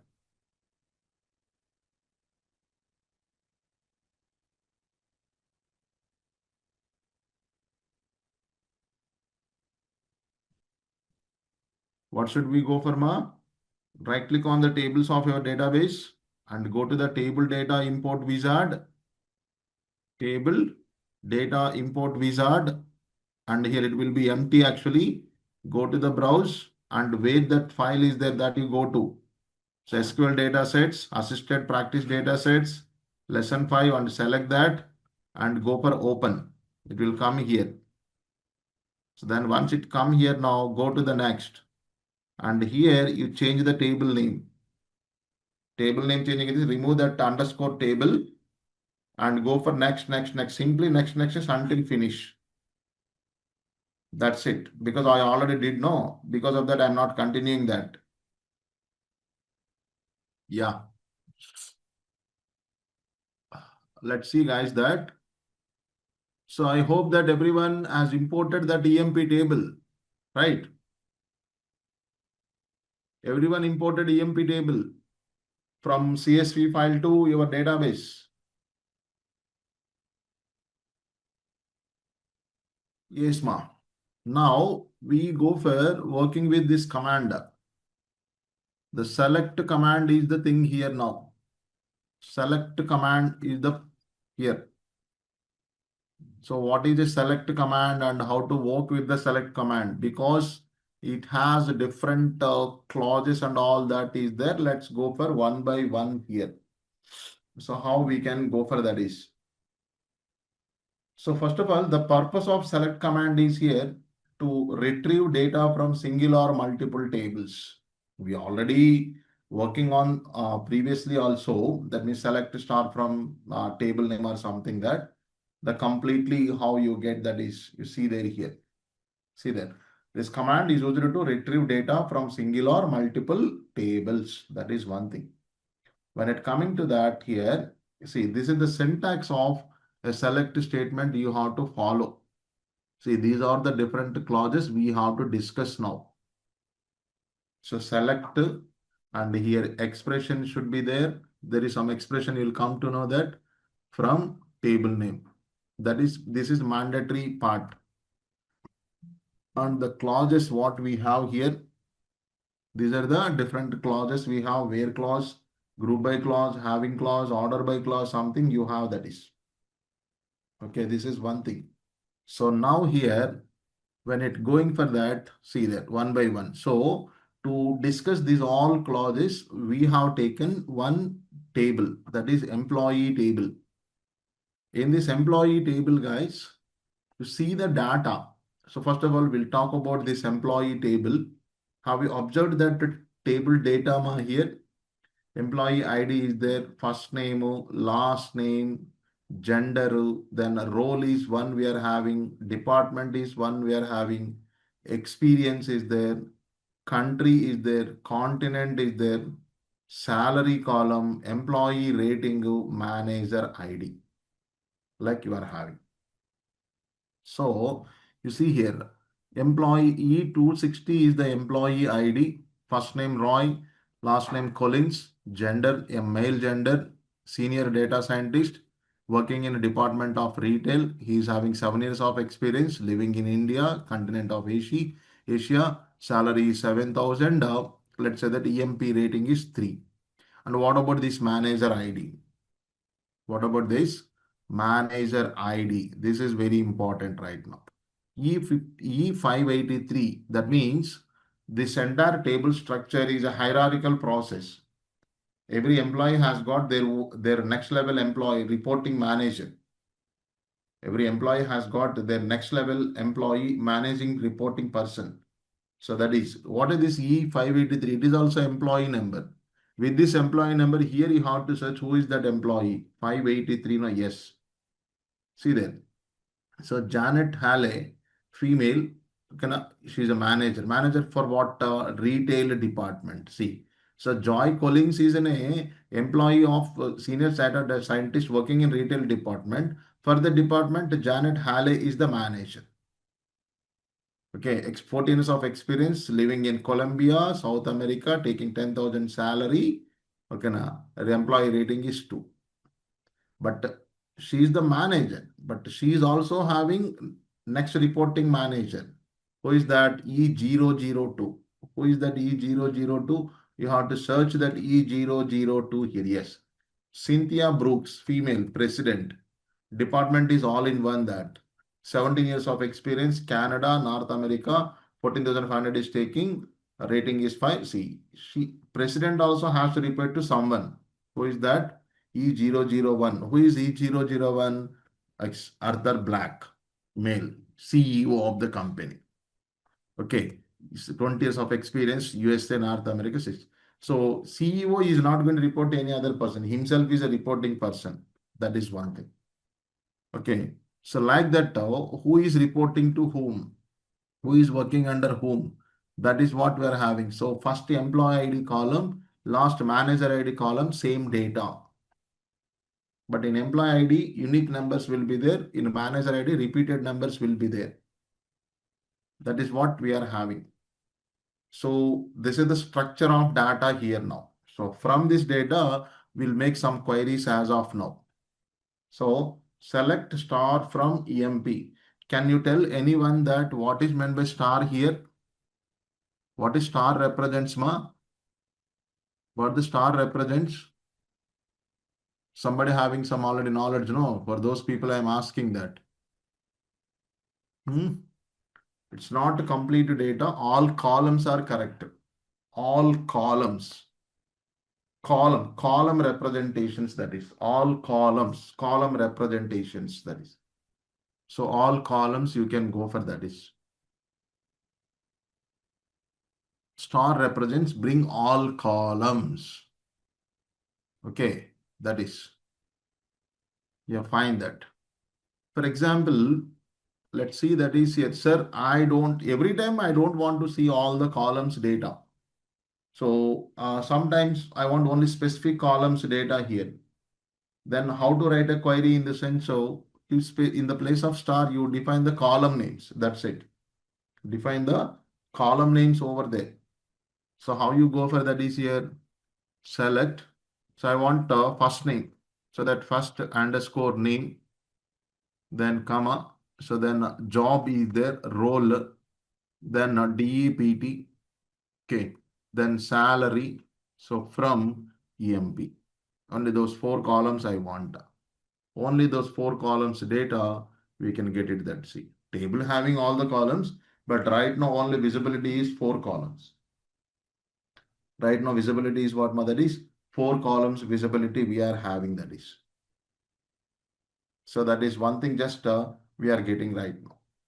Like any number of columns, any columns which you can take down that. That is not an issue here. See, all table, that is. Now here we can perform some calculations over there here now. So calculations. So how the calculations will go in the sense, so for example, so let's see one query, calculate yearly salary of all employees. Suppose if you go for like that. Salary is one column which shows you monthly salary. For that, I want a yearly salary. For that, what I want here now, yearly salary, I want it there. Then how that yearly salary should go here. Okay. So now see there, select, so first underscore name, I'm taking only first name that, so then role, then salary, so that is fine here. Then here you can write like this, salary into 12, doing some multiplication there. So then from EMP you can take that is, see there now. 7,000 is the salary, monthly salary that is, and salary into 12 in the sense 84,000 is there now. Like you have now all the employees' salaries that is. Monthly salary and yearly salary is there. But this column is not present. Remember that this last one is not present on the table. Don't think that it will be present on the table. No, for temporarily, select statement is generated that column for showing the result. That's it. For showing the result here. But in a table only you have a salary column. No other column will exist there here. Except the physical all columns that. Okay, that is one thing. But here, one point is there. Now, whatever the formula you have written here, that formula has been taken as a heading of the column. Heading, see there, here. We got it that one. But I don't want like that. What I want in the sense of, I want there a heading, yearly sal, something I want that. Okay, how that process can take here. So that we are having here column aliases. What is that? Column aliases is there. Okay, so this is what the column alias. So it is an alternative name for the table columns or expressions of select statement only. Remember that. How you go for that is here. So select, specify the column name or expression. For that one, as alias name has to specify it. Alias name has to specify it, that is. See how you write a query for that ma. See there now. I'm taking right now there select first underscore name as a EMP name. See, I'm changing the name of that. Role as a designation. Then salary as a monthly underscore sal. So then salary into 12 as a yearly sal. Then here salary by 30 as a day wise sal. Okay, from EMP I'm writing. For each column I have given alias name. First name I took as a EMP name, role has been taken as a designation, salary has been taken as a monthly sal. Physical column names. Remaining two are the calculations I did that and I'm going for that. See there now. See there, this is 7,000 is the, see there, first of all, see the heading, employee name, EMP name, designation, monthly sal, yearly sal, day wise sal, something like you are having that. Just temporarily, it's not, we are not changing the column names physically in a table. Physically in a table, column names, if you want to change, you have to go for alter command. We already discussed that. Here temporarily for a select statement, as the queries, whatever the headings we need, that we are getting. That's called as an alias, column aliases. What is that? Column aliases you can write down here. So this is one thing. So guys here, first what we are taking ma, getting all columns. Listen carefully that. The second part is right now getting required columns, whatever you want, the specified columns. Okay, whatever it is there. Then if you want to perform any calculations that, just see there, the calculations you can perform it like this. This is what along with the physical columns. Then by using column aliases for the calculations, if you want headings or something, then you can go for here, that is. First name as EMP name, role as a designation, salary as a monthly sal, something like this. So this is the one just we do. Then simple one part of expression section. So then here, one more also there guys, right now, there is a clause called distinct clause is there. So there is a clause called distinct clause. What is this clause in the sense? See, this clause shows only actual or unique values of specified column by avoiding duplicates. What it means in the sense, ma, you just see there. For example, if you take some columns, now see there. Now you tell me how many job roles are there here now. How many job roles are there? So senior data scientist is one job role. Junior data scientist is another job role. Associate data scientist is another job role. Senior data scientist, sorry, like four is there right now. Okay. Senior, junior, associate. Let's see some other one here. Lead data scientist four. Manager is five. President is six. CEO is seven. Like you have that is. And even if you come to in a department column, you have a deep retail department, one department, finance is another department, automotive is another department, healthcare is another department. Yes, that's it. Four departments are there, all five departments. And even when you come to the here now country, you have India, China, Colombia, USA, Germany, France, Canada. Okay, like this you are having that is.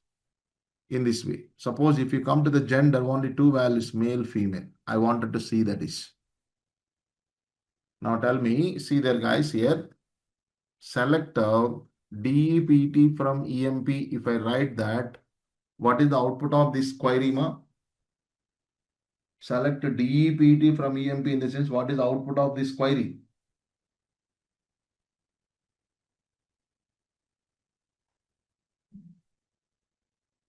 What is the output of this query, ma? All values of that DEPT column will come, right? Only one column DEPT will come, all 20 values will come, right? All 20 values will come there. See there, let me execute that. See there now. All 20 values we have that is. Okay, this is one. But I don't want that duplicates. I want actual values. Very simple thing that just add a distinct DEPT from EMP. Now what will happen, only actual values will come. See, it eliminates all the duplicates and shows actual values. Only for showing prospection in a table it is there. We are not disturbing anything table, only retrieval prospection. See there now, five departments we have.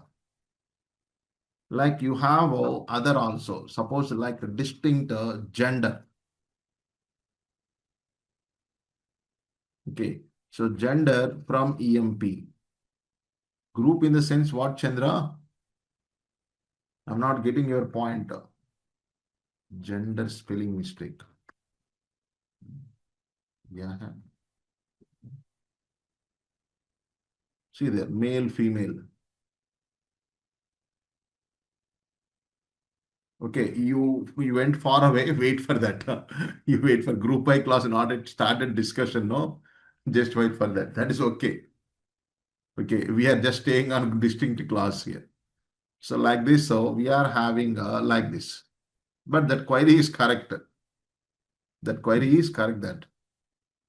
So then here now country from EMP, actual countries will be showing to us here now. See that. Like you can take down. Guys, I hope this distinct clause is understood by everyone, right? Right now? Is it clear or not?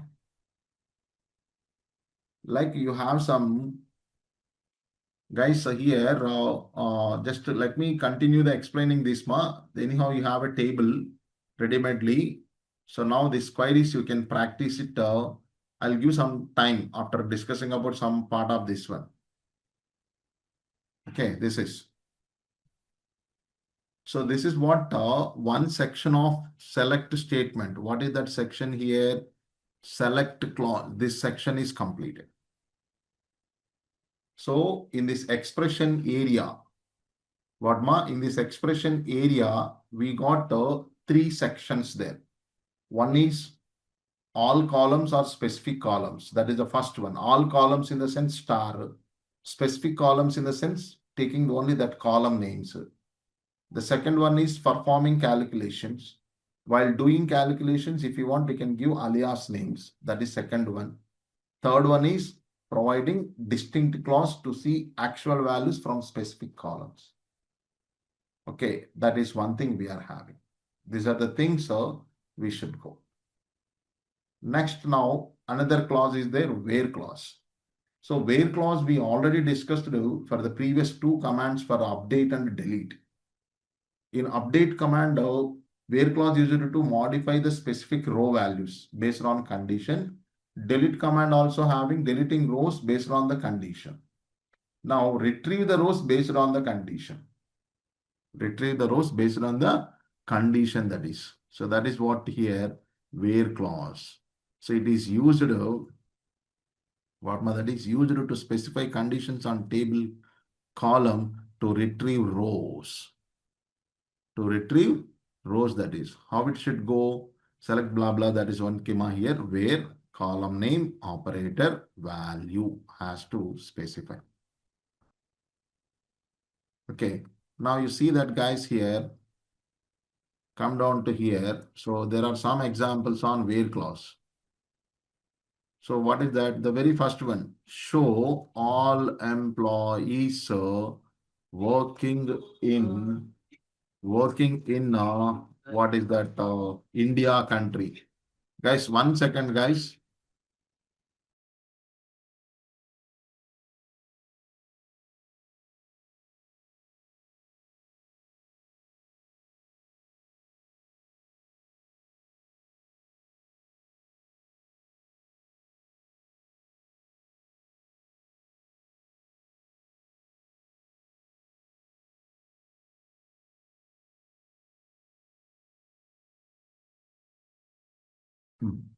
Yeah, guys, I'm back now.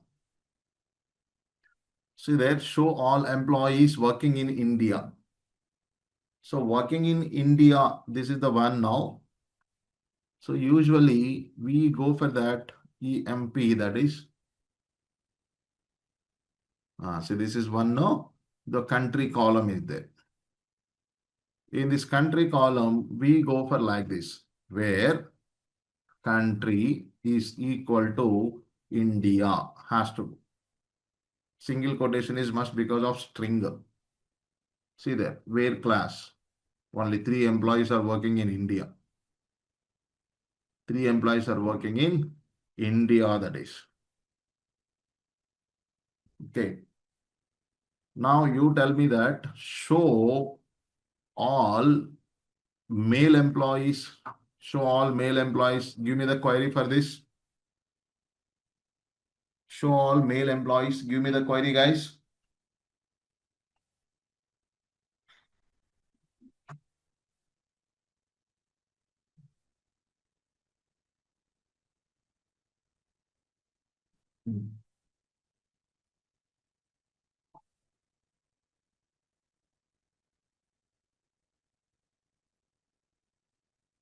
Yes, that's correct. The Suraj, whatever the answer is given, that is correct there.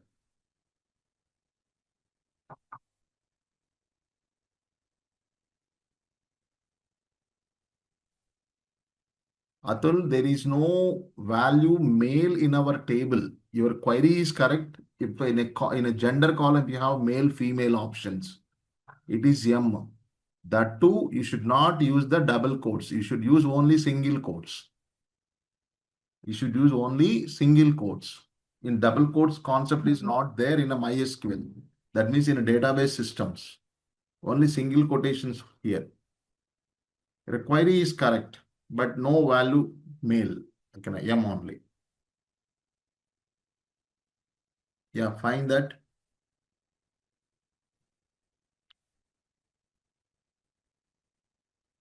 Yeah, guys. Now let's see here. So that like that, any conditions you can write on here. Suppose show all employees in like plan to show all managers. show all managers. This is one more you can take down. Okay. Then show all like employees. So in uh, what we can call that retail department, that is one more. Okay, this is one thing. These are the simple conditions that is guys here now. Then show all employees so whose experience is greater than or equal to 8, whose experience is greater than or equal to 8, like this. Now see there, now we have given conditions on only one column. All these queries are having one column conditions. Suppose if you have the multiple column conditions, then how can we go for that is? Let's say now here, uh, show all employees whose sal is greater than or equals to 8,000 and less than or equal to 10,000. So I want to go for like this. So one here. See, the query can get like this here now. Select star from EMP where, see that guys, salary greater than or equal to 8,000 and salary less than or equal to 10,000. You must write like this only. Okay, this is. Let's see how many employees are there whose salary between 8 to 10,000. Yes, we have a like five employees are there here. Let's see their salaries ma here. So 9,085, 9,500, 10,085 is there. Fine. That is in between 8 to 10 only out of 20 employees. But guys, you see there, here, two conditions we mentioned, but those two conditions on same column, that range of values. In this case, so we have an operator is there, between is there. The same query we can write using between. How you know that? Select star from EMP where salary between 8,000 and 10,000. This is also give the same answer. See there now. This is also gives you the same answer that see there.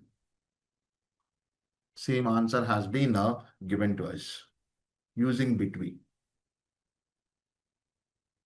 Both queries are giving correct answers here now. Anyway, we can use, but the second one will give concise the query.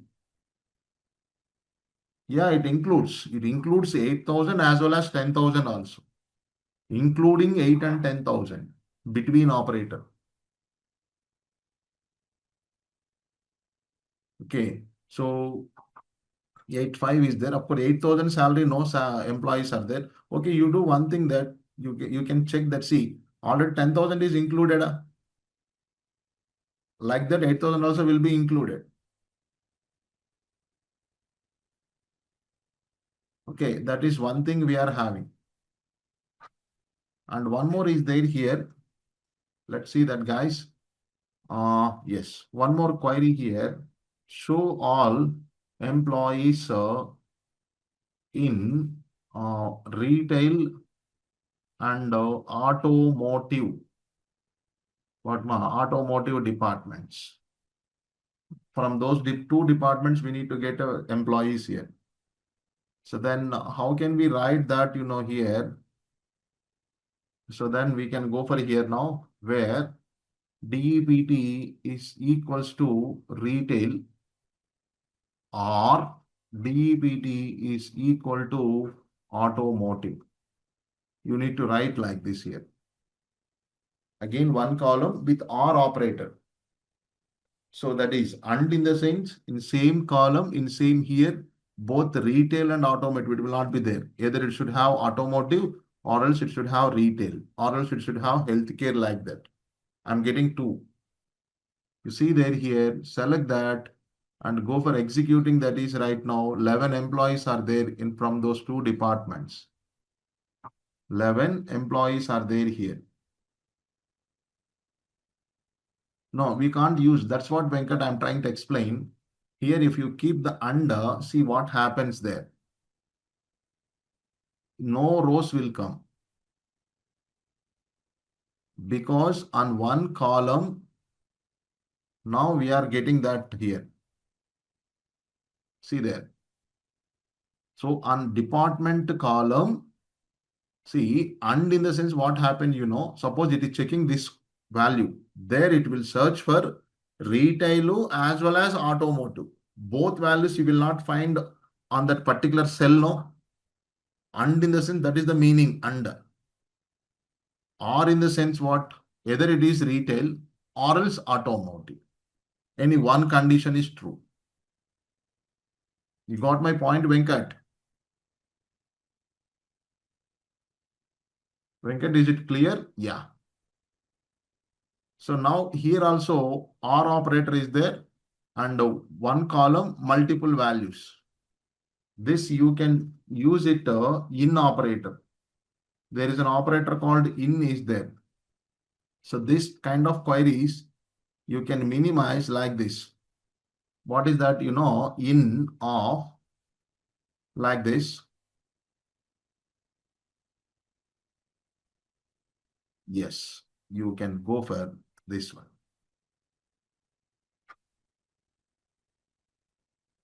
Yes, same 11 employees, same data you will be getting. See, retail and automotive employees are there. Retail and see, you have to check this column because condition is on department column. No, there it checks here.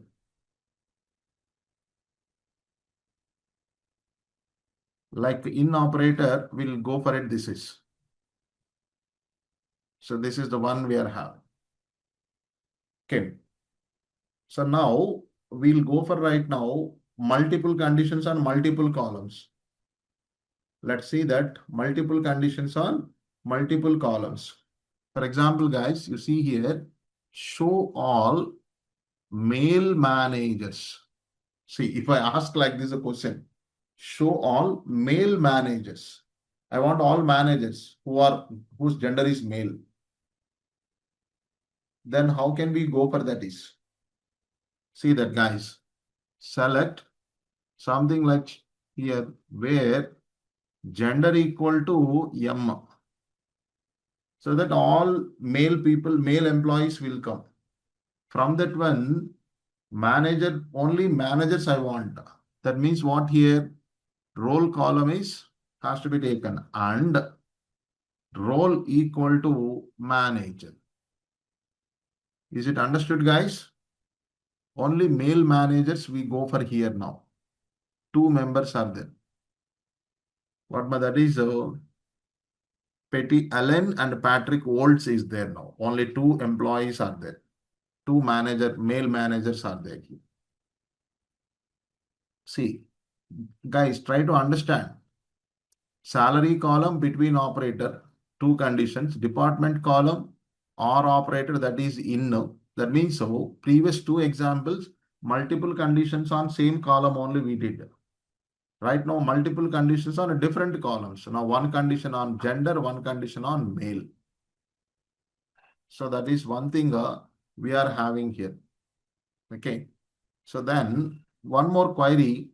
Suppose here see show all female employees. So show all female employees whose salary between so something like 5,000 to 10,000. Yes. Guys, will you write the answer for this? Will you write the answer for this, guys?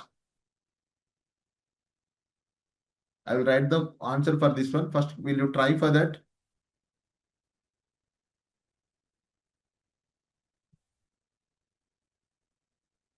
Will you try for that?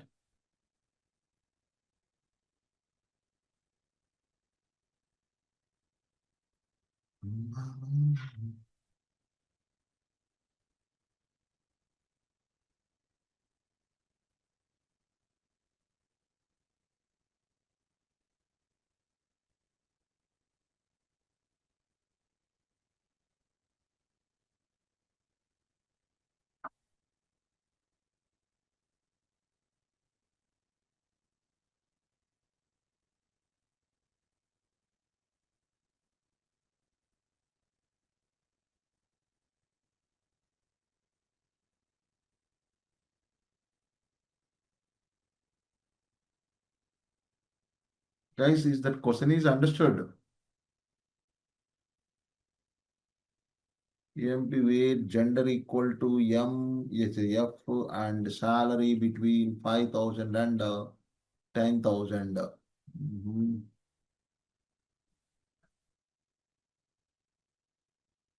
Yes, exactly. Correct that.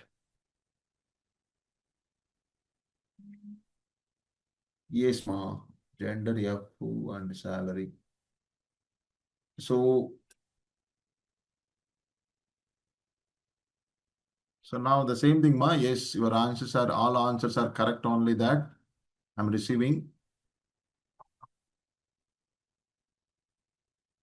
See there now here, gender is F and we can write down that salary between what ma that is 5,000 and 10,000. We should go for like this here that. See, all female employees, see their salaries ma 75, 77, 55, 10,000 and 85 is there that. Okay, that is the one now. Just we can go for it right now there. Yeah.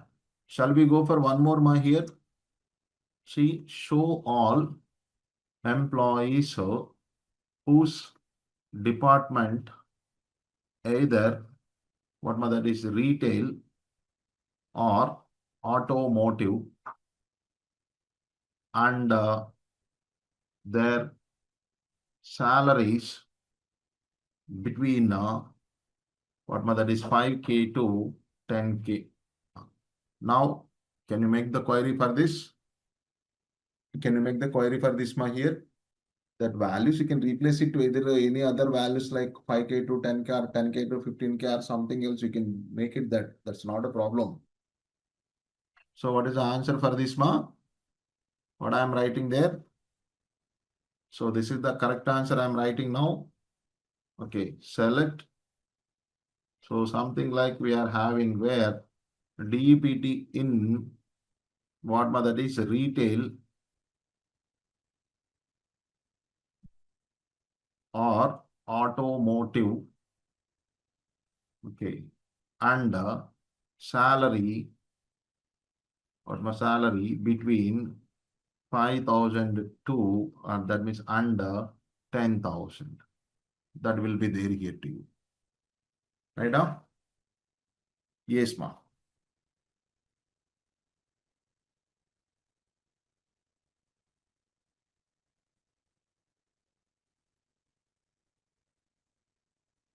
That is one thing there.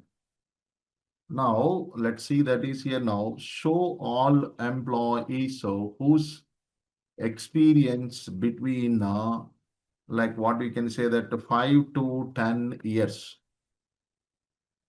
Now write the query for this.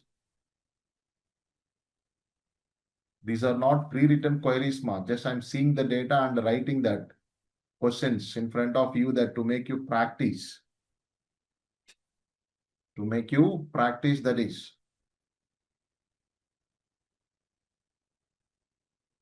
Write the query for this guys.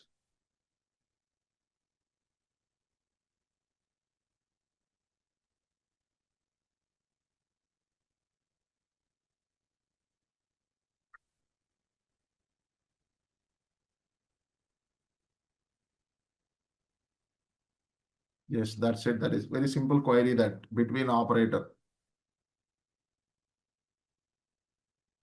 I'll do one thing. See, show all employees no. So then 5 years. Show only first name and experience column and experience columns. Then if I write like this, what is the answer for this now? You tell me. I want only those two columns. I don't want all columns that.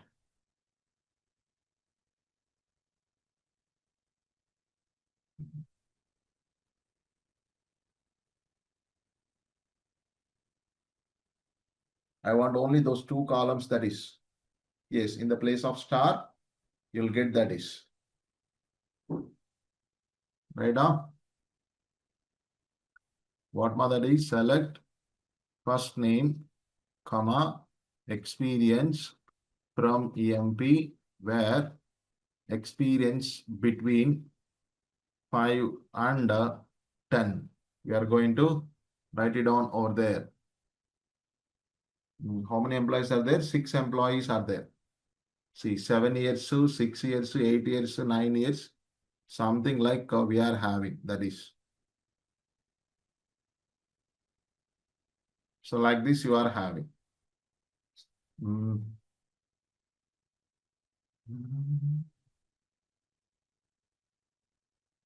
One more data. Let's see, that is a show all senior data scientists. What that is senior data scientists. So any spelling method is scientist from retail department. Write down now. Show all senior data scientist. Can I hear that is use only first name, comma, what that is job and department columns.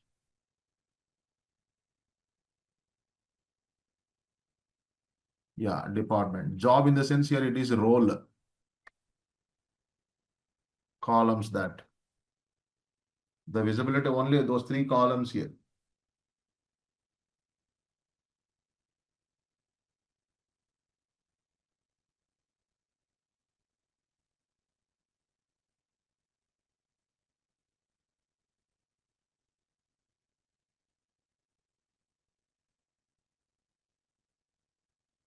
Mhm.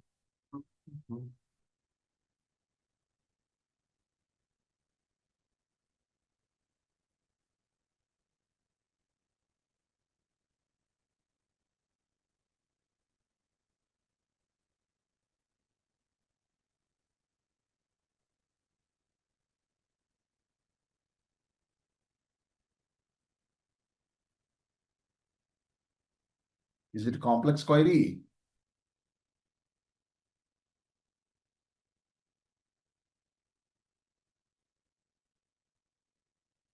Aranjodi, is it executed?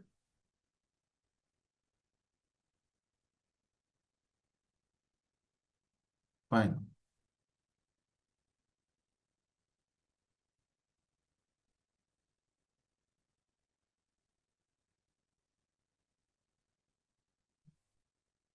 Guys, I'm expecting queries. Remember that not only the answers. That means if anyone is facing any issues that please let me know. Don't be sit ideal. Don't be sit ideal there. If you are getting any issues while writing the queries, please write a query here. I'll help you.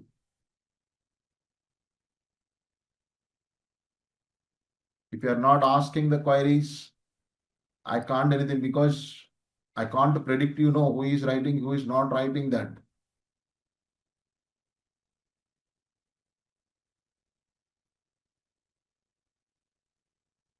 So that is the correct answer.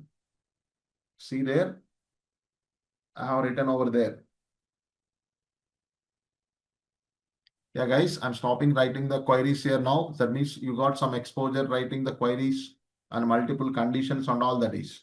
Still, we have some more questions are there. But okay, let me go per other topic.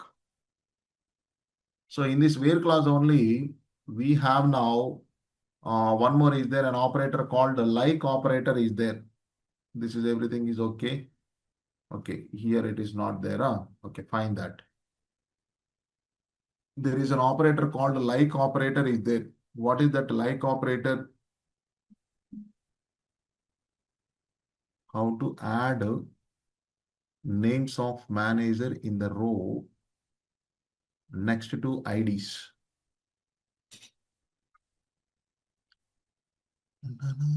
That means you want employee IDs, right? You're asking about employee IDs, Chandra. So that means employee ID and That means you are asking like, who is whose manager, right? Who is whose manager? That is your, yeah. For that, we have to write a self join. Self join has to be right. That is joins concept. I'll give the answer for this. Who is whose manager? That one. Okay. Self join query is there. No, I'll show you there. Yeah. Now here there is an operator called what is that? That is a like operator is there here now. Like operator. So this is used to specify condition pattern based conditions. Pattern based conditions on string and date values. Date columns that we are having. This is one thing. So here two symbols has to be used. What is that? The very first one is like a percentage. So it ignores group of characters. Group of characters that. Then another one is underscore. Okay. Ignores single character. Single character like this. What is this? How this can be used in the sense. For example, if I ask a question like this, show all employees whose first name starts with an alphabet S, for example, let's say that is first name, first character should be S, remaining all anything, here. I want to go for like that. Then how you write that is, how you write that one here. So for this kind of situation, so you are having a like this. What is that? Like select something like I'm writing that where first name like, you should not use the equals to. You should use like in a single quotes. First letter is what? Yes.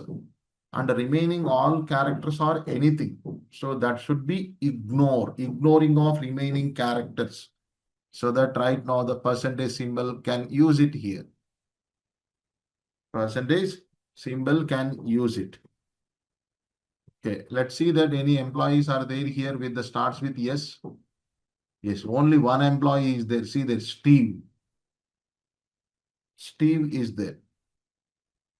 Let me check first of all list of employees, ma. So you will get some couple of data over there. Yeah. So this query, you make it with K.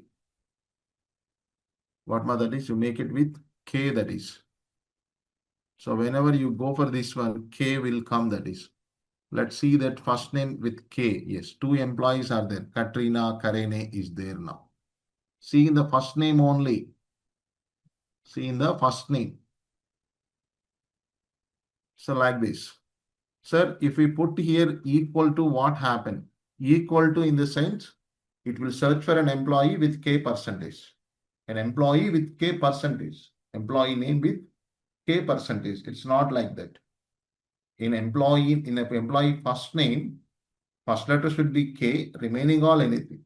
That grouping will be taken care by like.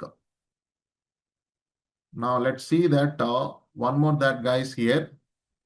What is that one? First name ends with what that is ends with, for example, let's say that some A. Last letter is A. So percentage A should write here now.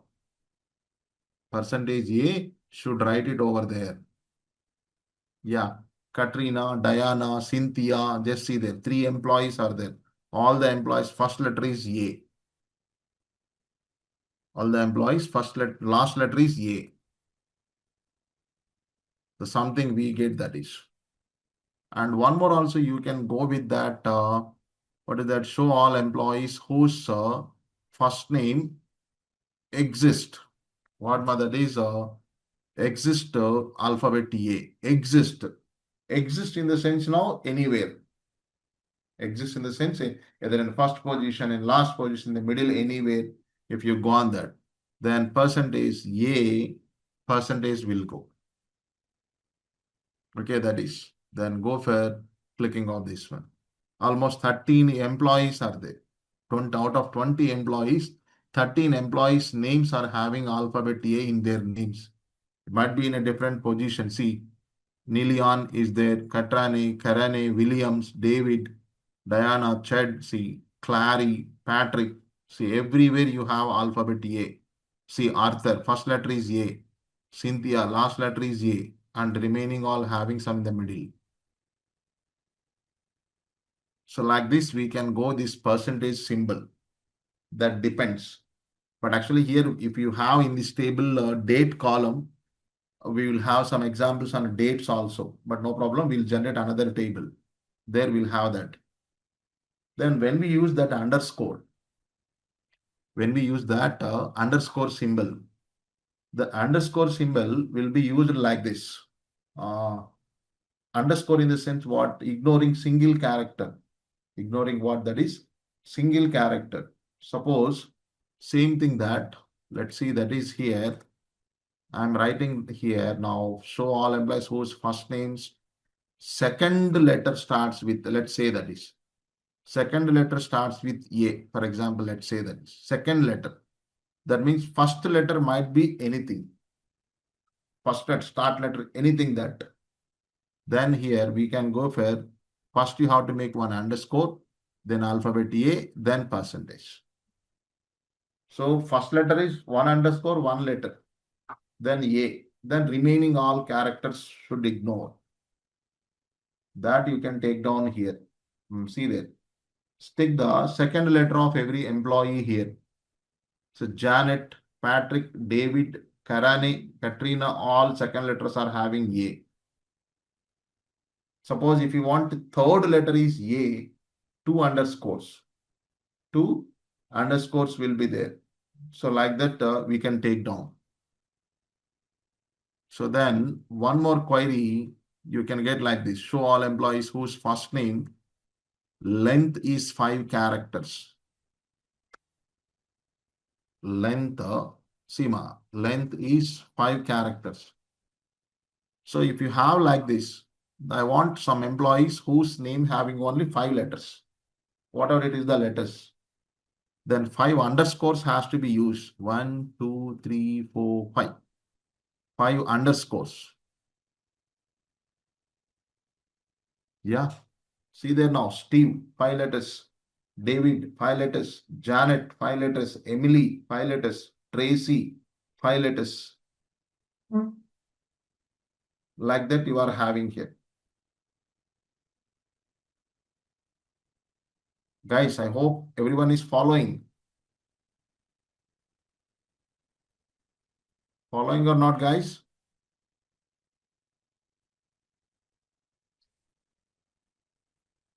Guys, please give your responses that. So here, one more, I'm just giving that. Like first letter, I made it like here now. Yes. See, first letter is yes, and the remaining 4 letters I have given ignoring. Yes, 1 underscore, 2 underscores, 3, 4. Now tell me what is the result of this query? What is the result of that query?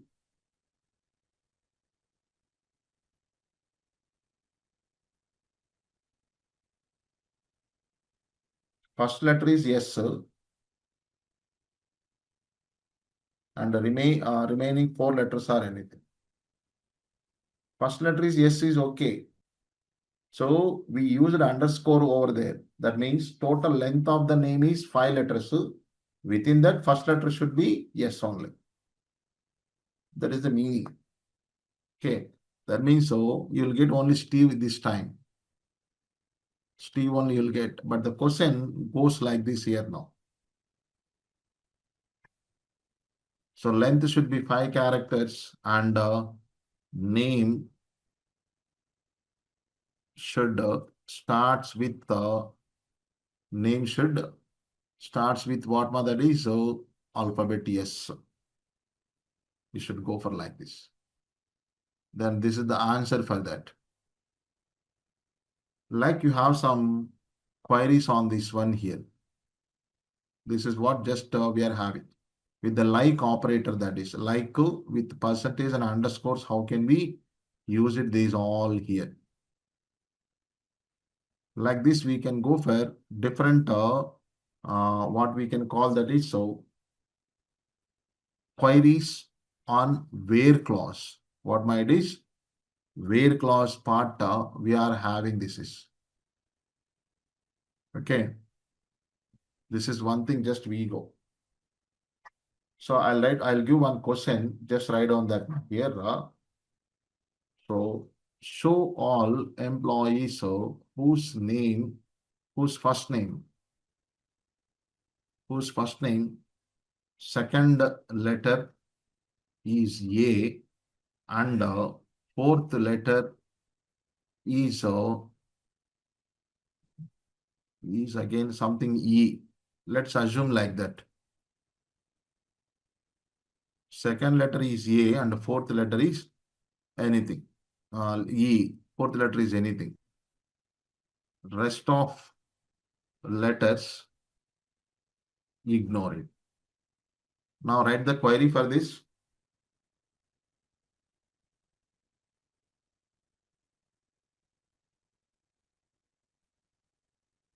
What Suresh? How to select employees first which has the employees which has A as the last character in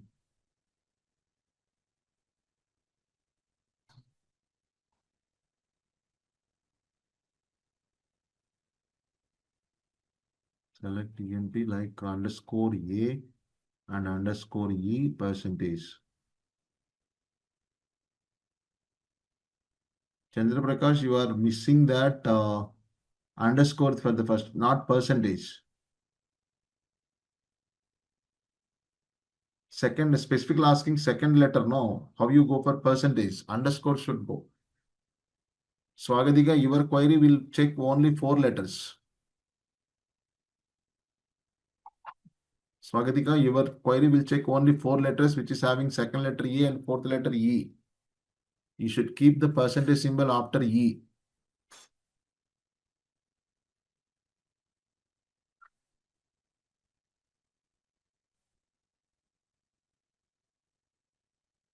First name like, what you should go for ma underscore A underscore E, then percentage should go.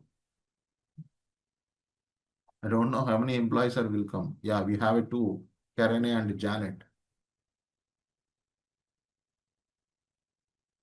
Yeah, Prachi.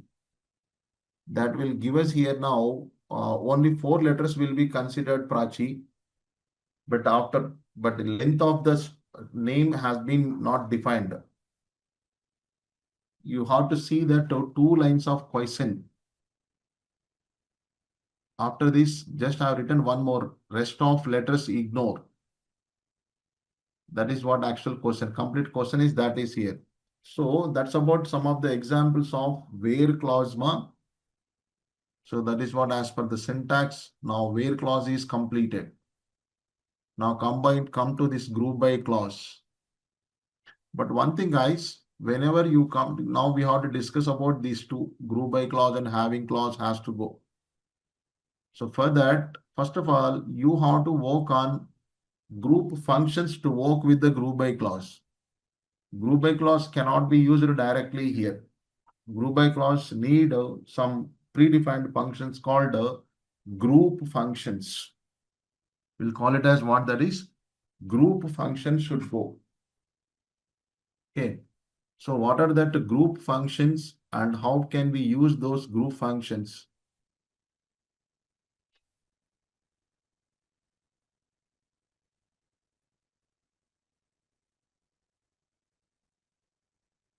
Okay. Yeah, Prachi, I'll speak with you at the end of session. So now group functions are there. So these group functions, these functions are used to perform different operations. Different operations on the numeric columns of tables. Numeric columns only. Only on numeric columns that will go. Okay, here. So the functions are like max, min, sum, average, count star, something is there. Let's see now how these functions will work first. So whenever you come down here, so that here now, yeah, select, I'm writing, sorry, max of salary from EMP. If you go on taking like this, guys, listen, if you go on taking like this, that will give you maximum salary of from all employees. Finding a maximum value from the salary column, that's it. See, 16,500 is the maximum salary. Then I want lowest salary. So let's see, that is right now there. What that is, find max sal. Now here, find max sal, comma min sal, comma sum sal. Okay, then average sal. Okay, now from all employees. Then how you go for that is, you can go for like this, guys. To find the maximum salary, max of sal is there, salary. Then minimum salary, in the sense min function is there, minimum salary. Then total, all 20 employees, how much of salary they are taking. There is a function called sum, added that, salary. So then here, on an average, how much of salary taking every employee, have AVG, salary from EMP. That's it. Here. See that. The maximum salary is 16,500. The minimum salary is 2,800. Totally, they are taking 1,56,800 salary. And on an average, they are taking 7,815 rupees every employee. Okay. So like this, we can go. So with these functions, this is only we can do it here. And one more. See there here. Suppose count the count all employees in a table. In a table, that. How you go for that is select count of star from EMP. So how many rows are there? That is 20 rows, 20 employees. That is every row having one employee detail, 20 rows, 20 employees. And at the same time, if you want, you can count number of values in a column. Count number of values exist in, for example, let's say that first name column. Then in this case, you have to go for like this. Count first name from EMP. Of course, you will get the 20 only. You will get 20 only. Because in a table, guys, listen that. In a table, we are not having anywhere null values. We are not having anywhere null values. See there. In a table, complete data is filled. At any moment, any null values are there. Null values will not be counted here. Null values will not be counted over there. That is one thing you have to remember. That is one thing you have to be remembered here now. Null values will not be counted. Let me write on the note. What that is? Null values will not be counted. So that is one thing you have to. But guys, listen here now. Only functions, that is okay. But one more point you have to remember here. What is that? You may find, you may get an idea. Sir, it is showing maximum salary. Okay, 16,500. Can I get employee name of that maximum salary? Can I get that?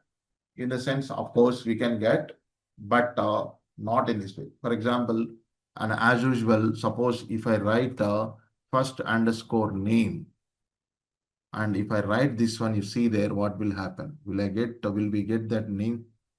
See, showing an error. So what is that error? It is coming there in aggregated query without group by clause cannot be used. That means, guys, here no column should be used directly. No column should be used directly if you are not using the group by clause. So that functions what you are using, max, min, and all, directly you have to use like this only. Directly you have to use like this only here. This is the one we are having. Okay, find that. So now this functions is so how these functions utilize in a different ways in the sense based on these functions, we have a clause is there, group by clause. Group by clause is there. What is that group by clause? See that this clause is used to divide a column into subgroups. Subgroups based on other columns. Based on other columns, then allows you perform group functions. Now see there here. What is that? So how the group functions, so group by clause can use in the sense, show max salaries. See there my here now. Show max salaries based on each department. I write like this. So select max of salary from EMP in the sense from all the employees maximum salary showing that. Now I wanted to show maximum salaries on each department. Now I wanted to show maximum salaries on each department. Then how that can be taken up? Yes. See there now. Select max of salary from EMP. So here we have to write down group by, what is that? DEPT. We can use like this. See there now. But we got maximum salaries. But 10,000 is the maximum salary for which group? Sorry, which department? So this time, listen guys, whatever the column name you used in group by clause, whatever the column name you used in group by clause, that column name you can mention here. Yes, like this we can do it. Now see that. Retail department maximum salary is 10,000. Finance department maximum salary is 10,500. Automotive is 11,000. Healthcare 9,500. All is 16,500. Guys, are you able to follow or not? Guys, are you able to follow or not? Please give your responses, guys.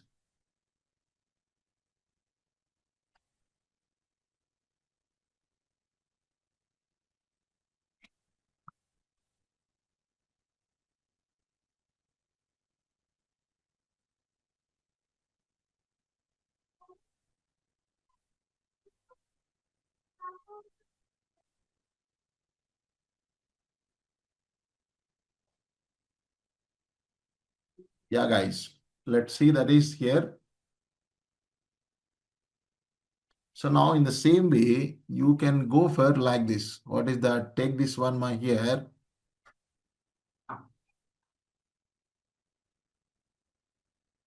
What is that now? Based on each, let's make it country wise. That is a department wise, no? This is the country wise. Then can we make it like this here now? You go for in this way, country, comma. Then what should we write, ma that? Yeah, are bhaiya. Group by country. See there now. 7 countries we are having. See, in India, the maximum salary taking is right now 8,500, minimum is 3,000. Totally 18,500 is there, 6,166 is the average salary. Like we have a China, okay, now only one employee is there, I think so. So that maximum. Colombia, okay, USA, that is Germany and France, that Canada. Guys, are you able to follow or not?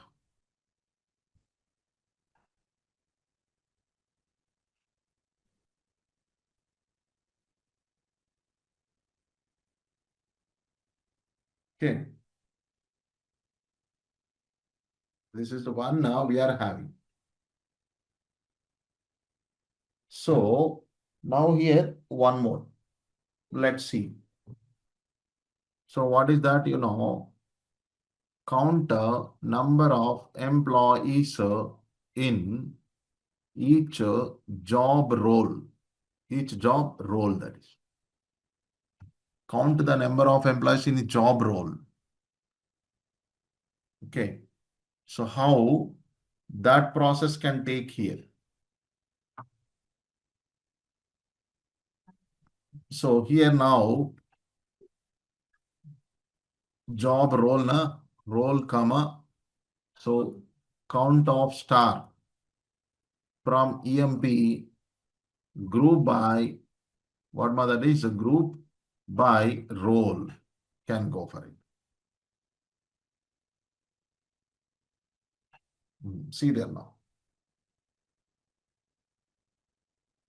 Totally, senior data scientists are having 5 members. Junior data scientists are having 2 members, like you see there now. Manager is 5 managers are there, 1 president, 1 CEO, something like you are having this is. Okay. So this is the one just you can write down with it. Okay. So this is the way we go for working on now the group functions and the group by clause. Listen carefully, guys. Group by clause is completely depends on the group functions. Individually also we can use it, but most of the time group by clause can take on group functions only. On group functions only. Chandra Prakash, I think so. You have given one query like this. What is that? Gender. Okay, now from EMP group by gender.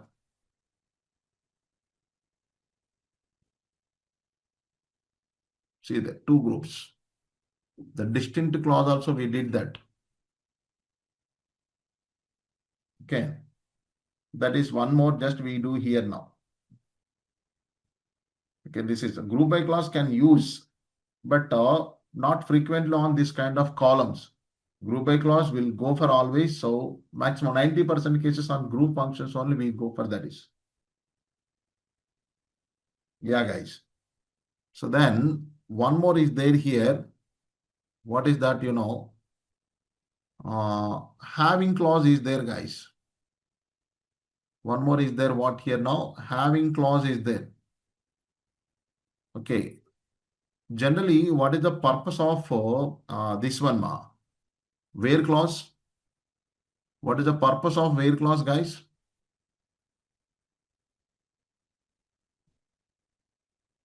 Guys, can anyone tell that? What is the purpose of where clause? Why we are using where clause?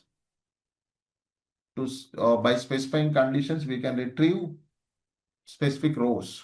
Yeah, filtering prospection. Yeah. So now you tell me we are making conditions, right? We are making conditions on what? Columns. We are making conditions on table columns. Okay, that is. Here there is a clause is there, having clause. Listen there here now. Having clause is there.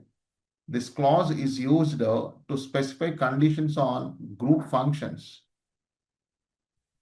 Group functions. If you want to specify the condition on group function, then having clause has to be used. But this clause, whatever the clause is there, this clause always works along with the group by only. If a group by is not there, no having clause used. But having group by clause works without having clause. But having clause cannot be used group by clause. Having clause cannot be used without group by clause. Okay, that is what. Now you see there here, whenever you come down here, yeah, bring this one.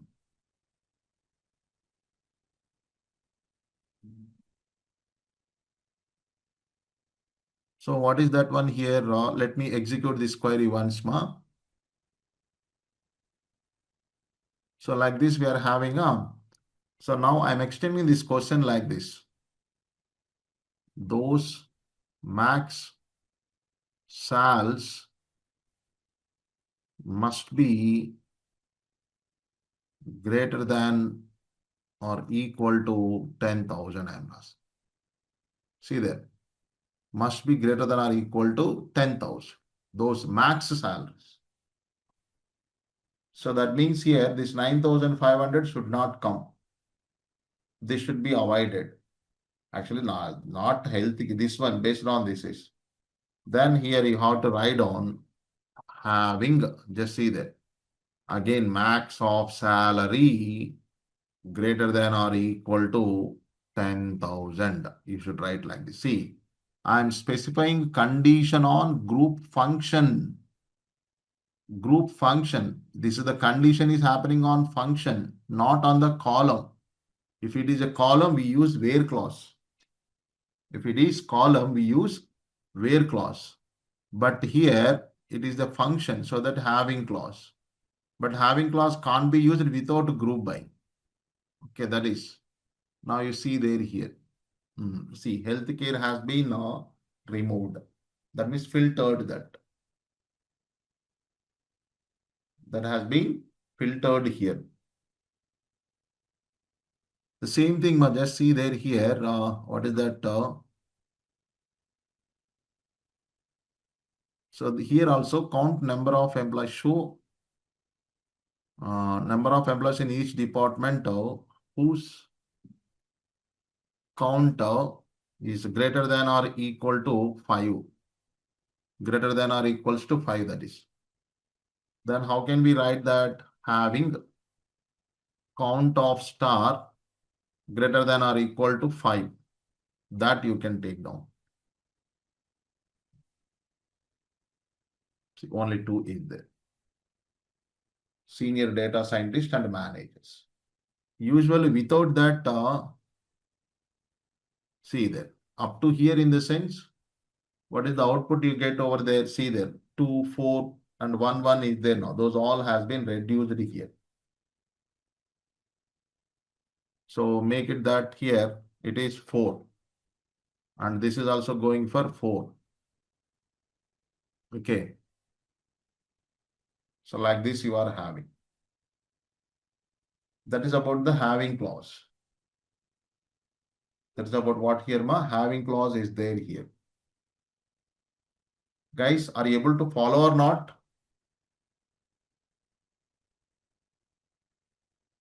Guys, please let me know. Are you following or not these queries, what I am writing? Group by clause, having clause, group functions. Guys, can I get a quick responses?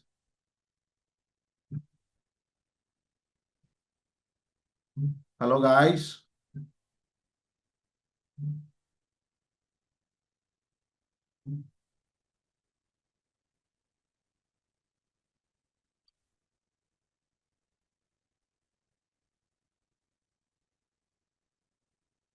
Yeah. So this is one set. This is completely one set here. What is that? Up to where group functions group by clause, having clause up to from here. That is one set. First group functions or aggregate functions. Then on top of that group by clause. Then on top of that having clause. Okay, this is. And if you take some other examples here, you can also include the where clauses also. You can also include the where clauses also here, that is. Okay. So that for that also we can do here that. Yeah. Now let's see that one query I'm asking here.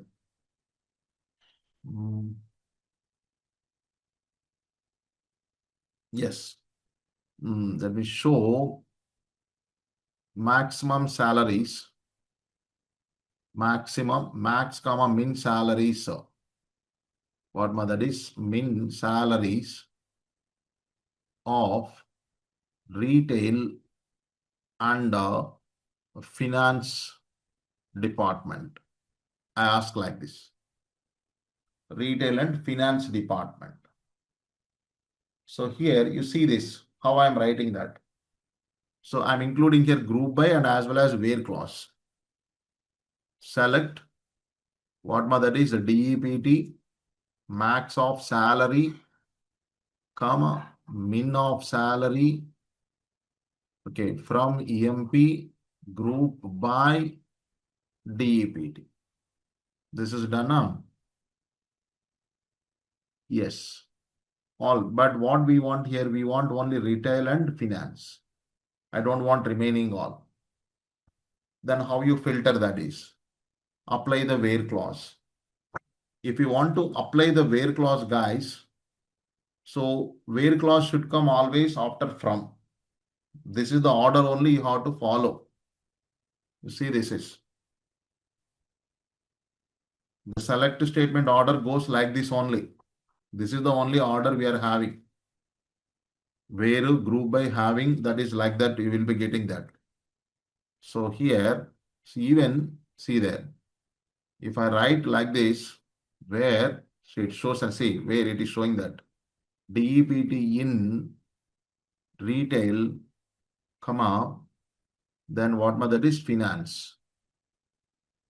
Showing an error that, see, it is not allowing you write the where clause after the group by. So take this, after this you write.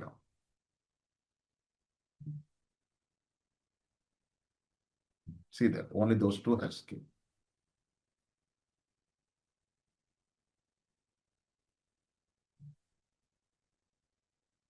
Guys, are you able to follow or not?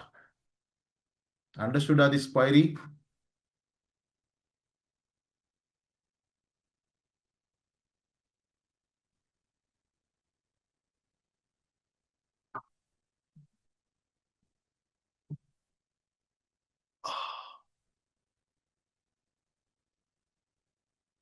Yeah, guys. So I'm taking to you last clause of the select statement ma, that is here order by clause. Very simple clause it is. Very, very simple clause. See there, order by clause. This clause is used to show rows either in ascending or descending order of specific column. This clause is last clause of select statement. Okay, that is, so order by column name or DES is something we need to get that is. That means let's see that here.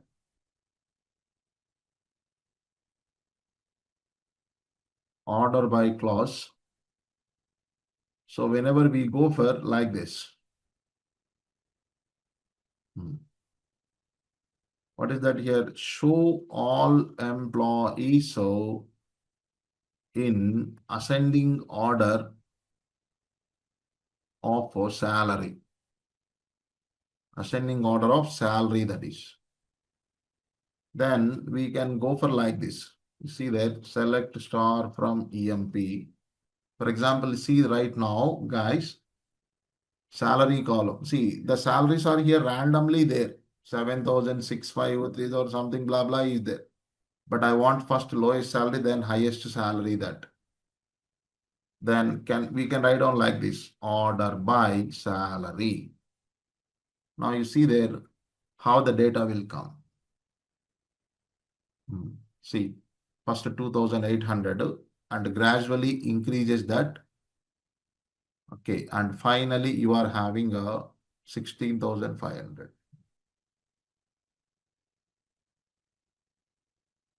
16,500 you are having. So after from EMP, no other classes has been used. Directly I used order by. Suppose if I get other clauses within it, then order by clause has to, yeah, by default it is an ascending. So that if other classes are including, order by clause has to move to the last. It has to move on to the last. That is one thing.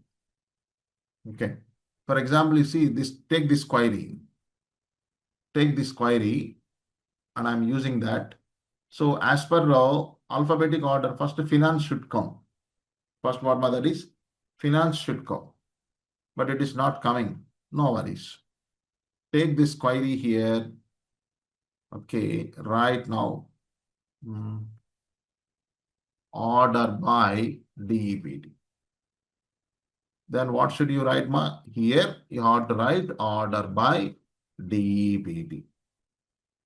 Now see this result, ma. Retail, finance. Now finance and retail should come. First finance and then retail will come there. Like we did so much of queries here. Take this query. Take this query here. Here. And apply order by clause. Order by first underscore name DESC. Descending order. If you want a descending order will come here, that is. On first name, I did that. See, first it starts with Williams and last it goes with the I. Yeah. Z to A process will come over there. Z to A process. Okay. So that is one thing just we are having. So order by clause is the last clause of our query. Last clause of the query it is. Multiple columns in the sense, okay, we do like this. So show all employees in ascending order of the country, then ascending order of the country, then first name. Then first name. So you just see that select star from EMP, order by country first. See there now, order by country. So country first what? See there, Canada. So China, see there, Canada, China, Colombia, France, Germany, India, USA, something is there. Now, like see there, Canada, how many employees are there? 4 employees are there. Their first name should be in order again. Only within this first, what I want here now, Chad should come, then Cynthia, then Diana, then Emily. It should come like that. In that case, comma, you have to write first underscore name. First sorting will done on country. After that, then first name. Now see this result, ma. Diana, Chad, Emily, Cynthia is there. Now see the result. See, first Chad, see first Canada. Canada 4 employees are there. That has came as it is. Then you see here, Chad, Cynthia, Diana, Emily. Same thing for China is okay, only 1 employee. Then you go for here now. What is another one country? Yeah, Colombia is there right now. 3 employees are there. This is the Colombia part. Yeah, Smith.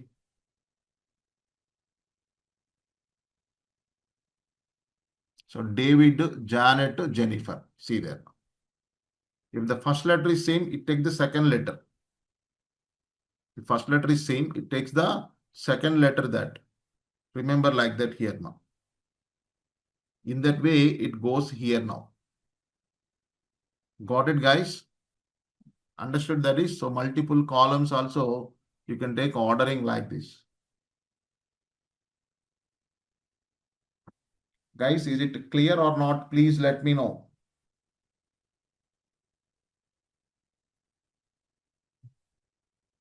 Yes. Yes, Mr. Naveen, is it clear? Naveen Ra.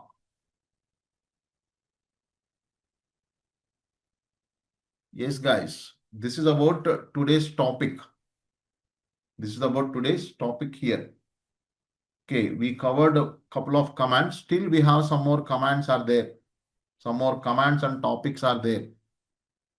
So now here, the leftover commands in the sense, first of all here, next week, when we go to the next week, here, first of all, commit, then a roll back. These two commands has to go, that is. Then one statement is there that is called case statement. Case statement. That is one thing. After this, so we have now there again now creating table using relationship, primary key, foreign key process. The fourth one is here joins. Joins process is one we are having. Okay. Then the fifth one is right now there views. Okay. These are the next week target. Even if the time permits, we go for stored procedures, indexes and all that is here. These are the next week one here because these two are big topics. These two are big topics that is. But these are the main targeted concepts in the next week. But if the time permits, we go for other concepts also. So today's agenda is what we can call that subqueries is one, table creation using foreign key. We haven't done that till now. We know how to create a table independently, but relationship between tables should go with the foreign key. That is one thing. Then we can go for one more is there like joins here now. We have joins process is there. Let's see that join process, how it goes. Okay. So first of all, let's see that what is a subquery? What is a subquery and how these subqueries will work here? How the subqueries will work out that. So that is one thing just we do right now. Guys, whenever we come down this one here, the subquery means a query within a query is called subquery we can call. A query within a subquery. One query within another query, we can call it as a subquery. As per that process, guys, here, one select command, we are going to write to another select command. One select command, we are writing on into some other select command that. Okay. So that is one thing we can do as of now. Okay, now let's see that if.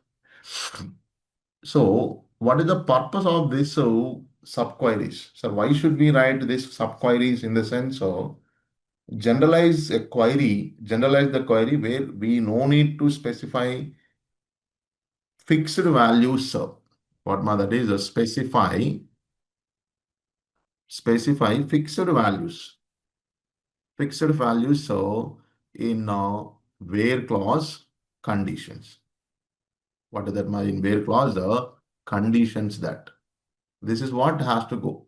Not all the time. Sometimes we need to specify the fixed values.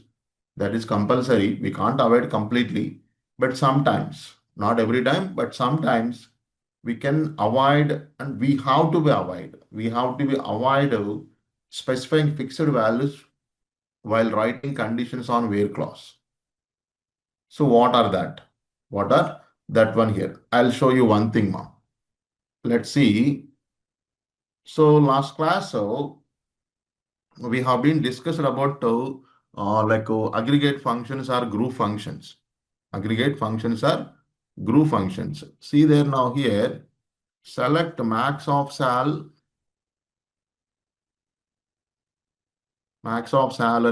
So from EMP, I'm just taking that is an EMP table. You are finding the only maximum salary here.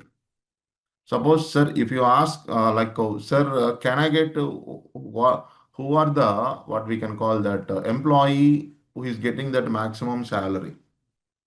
That employee details I want right now. That employee details I want right now there. So then, how that can be taken up? Usually, what is the maximum salary we got right now? 16,500. Okay, that here now. So select the star from EMP where. So what is that here now? Salary is equal to 16,500. Usually we write like this. Just listen my point. Usually we write like this. See, so is Arthur Block CEO is the role of that person. So getting now 16,500 is the salary, maximum salary. Okay, fine. Okay, man, today he is getting 16,500 is the salary. After a few days, he might get salary hike. It may go to 1,65,000. Something else, some hike has been done. Then is this query is useful on that time in the sense? No. That query is not useful. Again, what you need to do here? So first we have to find the maximum salary and we have to know about the salary and that has to be substitute here value. That value has to be substitute here. It should be done like that. Means so the to solve this kind of problems, so we need to write two steps, two select statements. So can't I get this entire thing in one statement? Whatever it is, the maximum salary doesn't matter.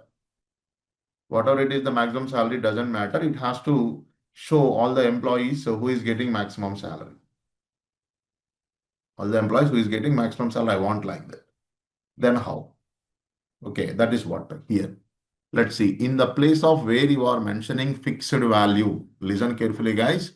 In the place of where you are giving fixed value, 16,500 fixed value, wherever you are mentioning, in that place, so by writing another query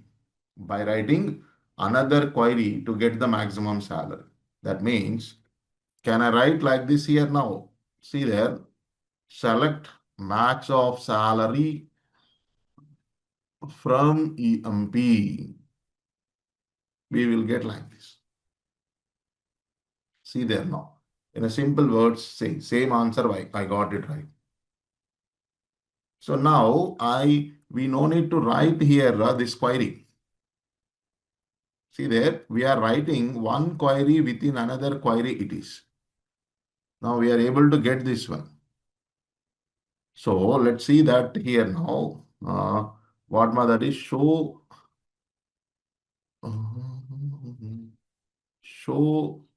an employee details getting who is getting max sal, something like that. In the same way, see there now, show an employee details who is getting min sal, lowest sal. So can we go for like this here now? What is that min sal? Minimum is the function is there, that aggregate function I'm utilizing right now that see there now. 2,800 is the minimum salary. But how? Just I'm showing the queries, but to write this subqueries one here, we have some rules. Yes, that is simple. See that. What are the rules here? See, a subquery must return single value or single column values. Single value or single column values based on operator used. That is the first one, which means so actually from this one, just listen, from this, where is subquery in the sense the subquery goes like this here now. What is that? So this is what a subquery has to be written in where clause of main query. Better you make this one into the top, then that is the second point. A subquery, so what that is, has to be written in where clause of main query. And second one, what that is, that subquery must return single value or single column values based on operator used. Then here, first see that first subquery will be executed based on the subquery result, main query get executes. Main query get executes here. So that is what just we have to go for now. So which means when it coming to right now there, you see this is the subquery. This is the subquery here. This is called subquery and this is called main query. This is called what here? Main query. Okay. First subquery will get executed. Whatever the subquery you write, that query will get executed. You will get an answer. So suppose see, I selected this part now, then go for executing of this. See 16,500 is there. Okay, that is one thing. Then that now select star from EMP where salary equal to 16,500. Main query will got executed that. And here also same thing guys. First subquery will get executed. 2,800 will come here now. See that 2,800. Then main query goes select star from EMP where salary equal to 2,800. The minimum salary employee details will come, that is. Okay. And that too one thing. This subquery must be written single value, one value, or else one column values. That too based on the operator. The operator what we used here. This is what the operator. Here now you are using here equal to or else less than equal to or else greater than or equal to in the sense. Please tell me that guys, if you are using greater than, less than, equals, not equal in the sense, so how many values it will take? How many values it will take guys? For a condition, how many values it will take? Only one value. Yes, that is. Okay. One value, that one. Suppose in case if I write in operator, then how many values it will take? If I write in operator, how many values it will take? That is it, just a multiple values. That is what here now. In operator in the sense multiple values, that is. Okay, multiple values, comma separated. That too on multiple values of multiple columns or single column. Multiple values of multiple columns or single column. That you tell me. Guys, guess it. Single column only. That point you have to remember. Okay. See, where salary in, for example, like see, salary in, suppose if I am writing like this 10,000, okay, like 20,000, 30,000, if I write like this, these all salaries from, these all values from the salary column only. So multiple values of a single column. That is the point here I'm mentioning here now. See there. You can what that is. So a subquery must be written single value or single column values based on the operator used. The operator what you are using here, okay, equal to, not equal, less than or equal to, less than, greater than or equal to, greater than. If it is like that, single value. In operator in the sense, multiple values of single column. Based on that only, here you have to write the query. It's not always max or min. Some other queries also you can write, but whatever the query you write, that return single value or single column values. That's it. That point you keep in mind. Okay, that is my here. Now see there, with the subqueries, we got it here this way. So this is one. Let's have another example of subquery. Can I get like see, this is what here now showing a maximum salary. It is what that showing maximum salary it is. Suppose if I ask, okay, show second maximum salary. I want only second maximum salary, not second maximum salary, employee details. I want only second maximum salary. I want it here. Then how can we go for that second maximum salary here? Yeah. With the help of subquery, I'm solving this. See there, select max salary from EMP. It's a very little tricky here, where salary less than, within this, again going for select max of salary from EMP. That I'm right. Understood this one properly. Understood this properly there. See there. 14,500 we got it. Maximum salary is 16,500. Second maximum salary is 14,500 is there. How we are getting that? So analyze this query ma. What is the operator we used here? What ma? Less than. First, this is what you get there. Listen carefully. Select max salary from EMP in the sense you get 16,500 only, that is subquery is returning 16,500. Now you understood, select max salary from EMP where salary less than 16,500, which means that it is finding maximum salary from all salaries of salary column by excluding 16,500. Because you used here less than operator. What you used here?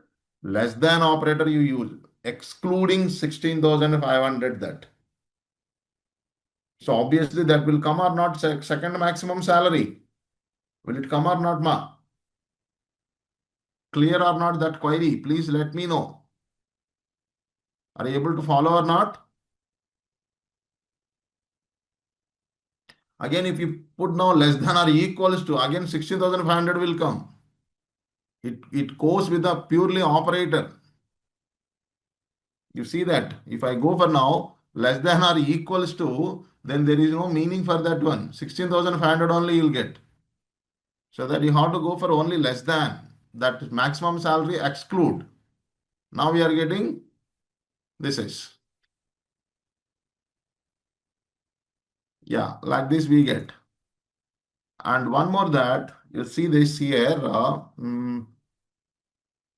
What do you say that is? Yeah. So show an employee details. An employee details who is getting a second maximum sal. Now you see there now.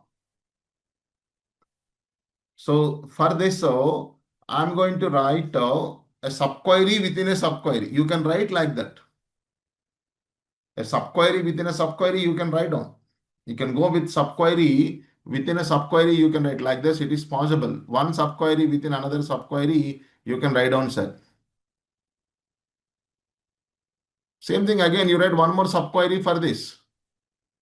See Venkat, I'll show you now. Just wait. First, let me finish this. That's what I'm telling right now, Venkat. The same situation will come here. Show second, employee details who is getting second max sal. Okay. So then can we write like this, ma? Select star from EMP where you get it down here now.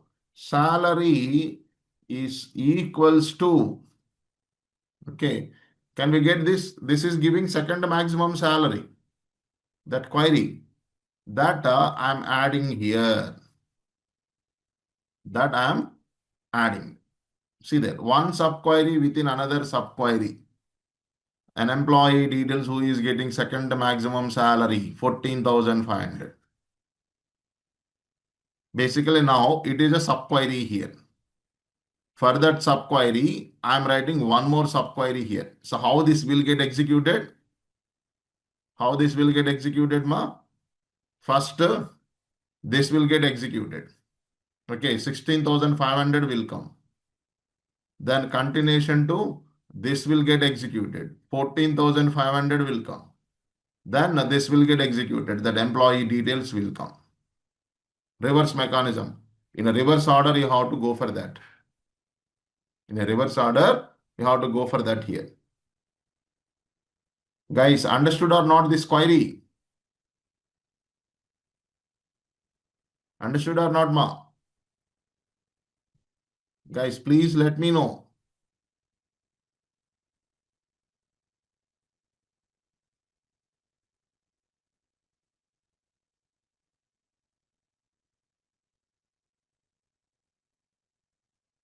Of course, that's it.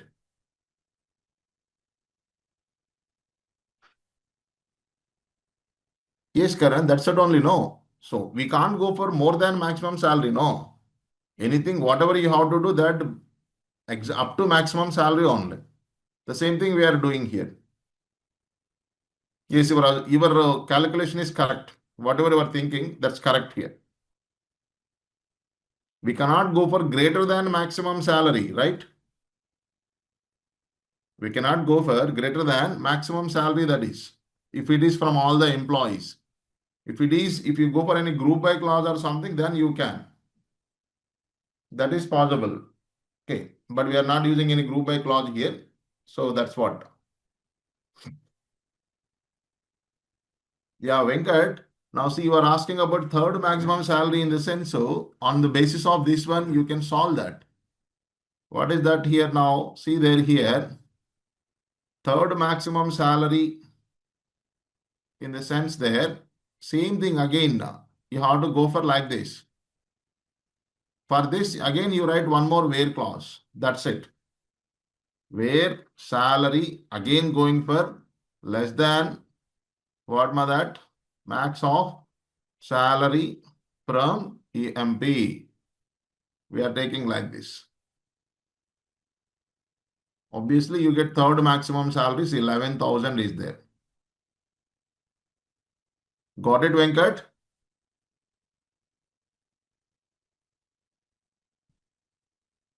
Yeah. So that is one thing. Suppose a little bit, but like see, yeah. So here, if I write like this, show an employee details who is getting max and min salaries. How we write a query for this? How we write a query for this, ma? I want an employee details who is in one query. I want a maximum salary employee and minimum salary employees. Both. Two employees I want right now. Two employees we can write on over there.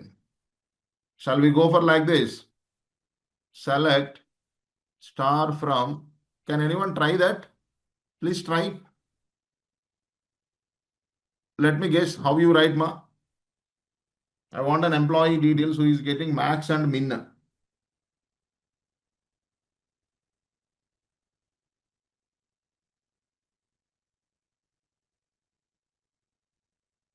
Tried that, but then I'll write on.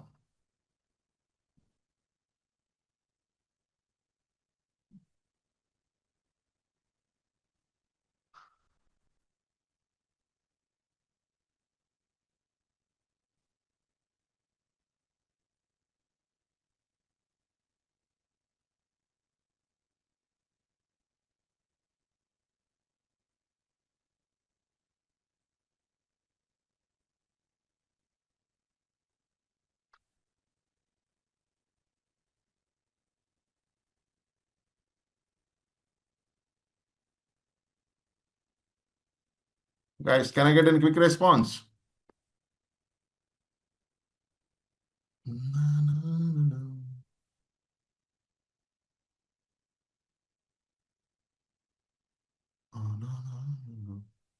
I'm giving one clue also. You have to use the in operator.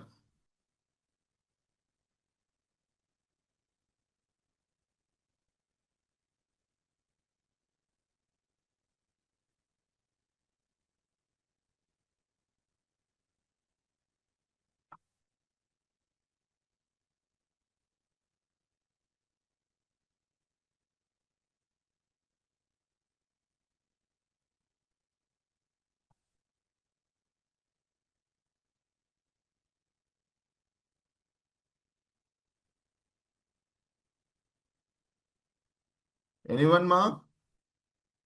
Should I write?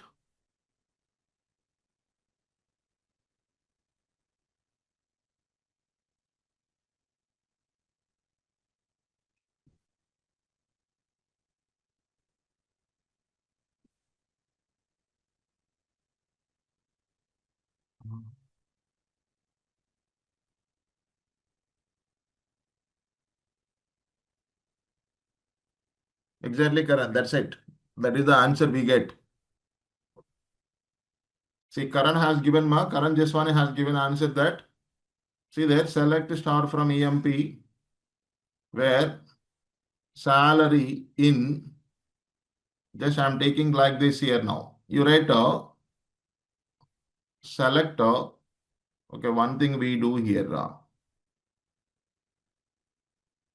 First find the in a min or max. Anyone is okay from EMP. That is one query. Put a comma. Then you go for that here. Select max of salary. Max of salary. Yeah. From EMP. Okay. Then this is done. See there this one. This is one method. So first what ma two subqueries. So in one where class, two subqueries has been written, independent subqueries. This will give you maximum minimum salary. This will give you maximum salary that works on in the in operator. See there now you get those two employee details. See there now. So minimum salary 2,800, maximum salary 16,500. The two employee details we got it there. Guys, are you able to follow or not?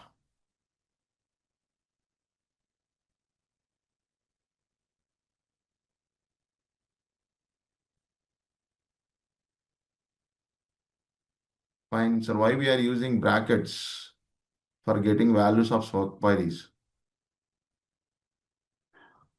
Brackets part, it's not, I think so, optional, guys, here. It's an See, actually here it won't allow you here's comma after completion of query.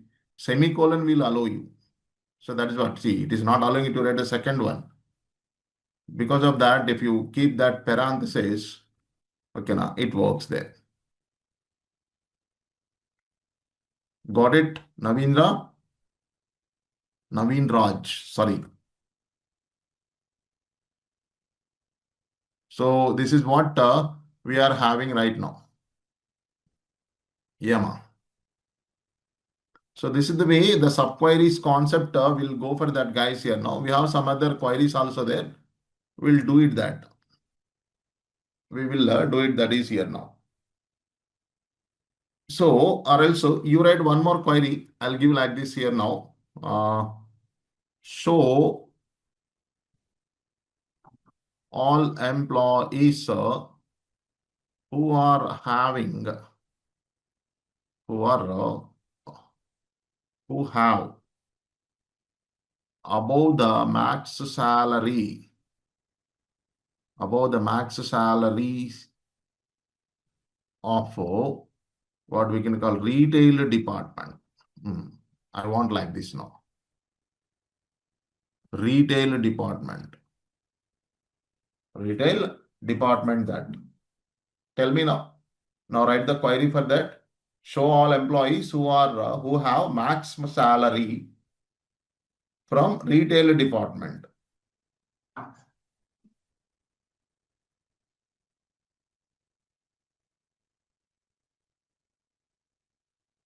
What is that my here now? So first find the maximum salary from retail department and show all the employees who is getting above that maximum salary of retail department. That is one thing just we have to go. How you go for that? Shall we write like this? Select. So first of all, you find the maximum salary. So select max of salary from EMP. See there now here. where what that is, so DEPT is equal to what we can call retail. Shall we get like this? That will give you the, see there, 10,000 we got it that. So then simply you go for that here, select star from EMP where, okay, salary in, not in, sorry, greater than, this is above, no, I asked about that. So that we go for here now. See there, here, see 10,500, 11,000 something, blah, blah is there now, which is from different departments. I hope this is understood.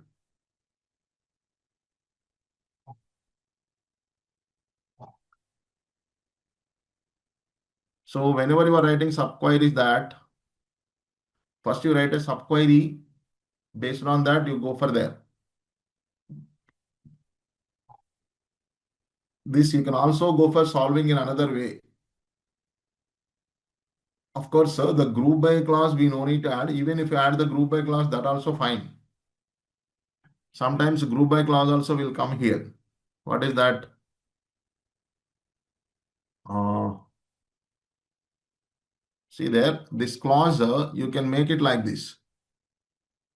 So this one, usually we write like this, no?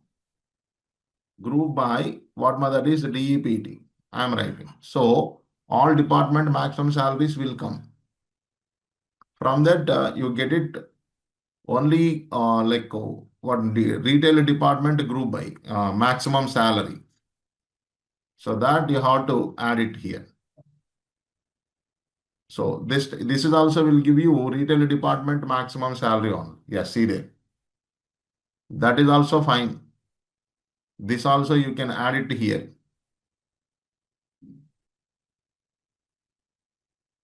This is also works here now. Or both will give you the same answer. See there now. In any way you can work on that. Without group by clause, with group by clause, we have been solved that. There are different ways to write the queries that has been given. Okay, guys, so let's stop the querying of this, what we can call subqueries. We'll do some other subqueries with assignments. We'll do that, not a problem. Let's move on to another topic called in our today's agenda, table creation with the foreign key. Table creation with the foreign key. Guys, before going that, please let me know anybody having any queries, or else is everyone understood writing the subqueries, guys?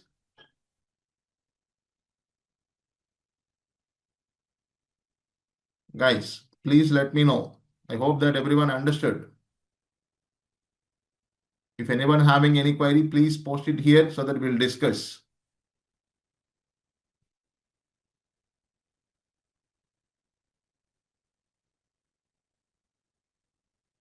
Please, guys.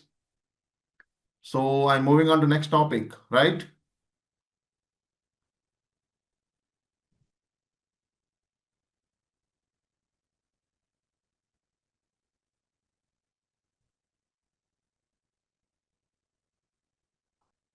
Yeah.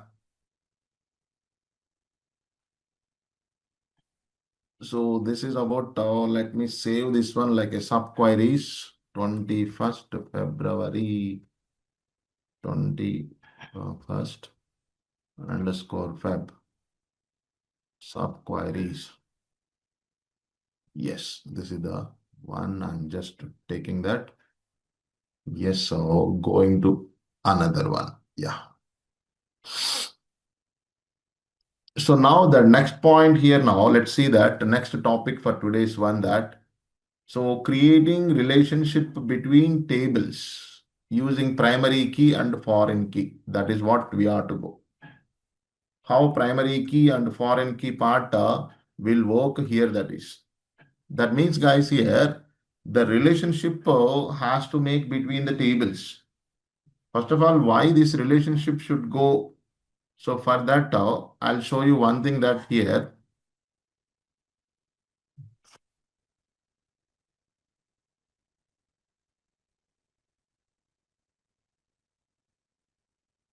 See there now, for example, I'm taking here now.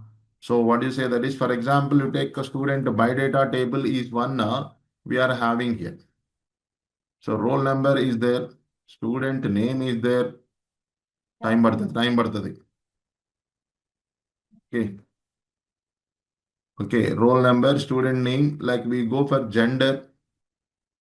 So now here city, something we have something like this here. So now we are having that this is some name, something that is here 1002, something like, see,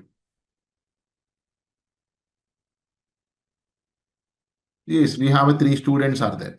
We have what that is three students are there here.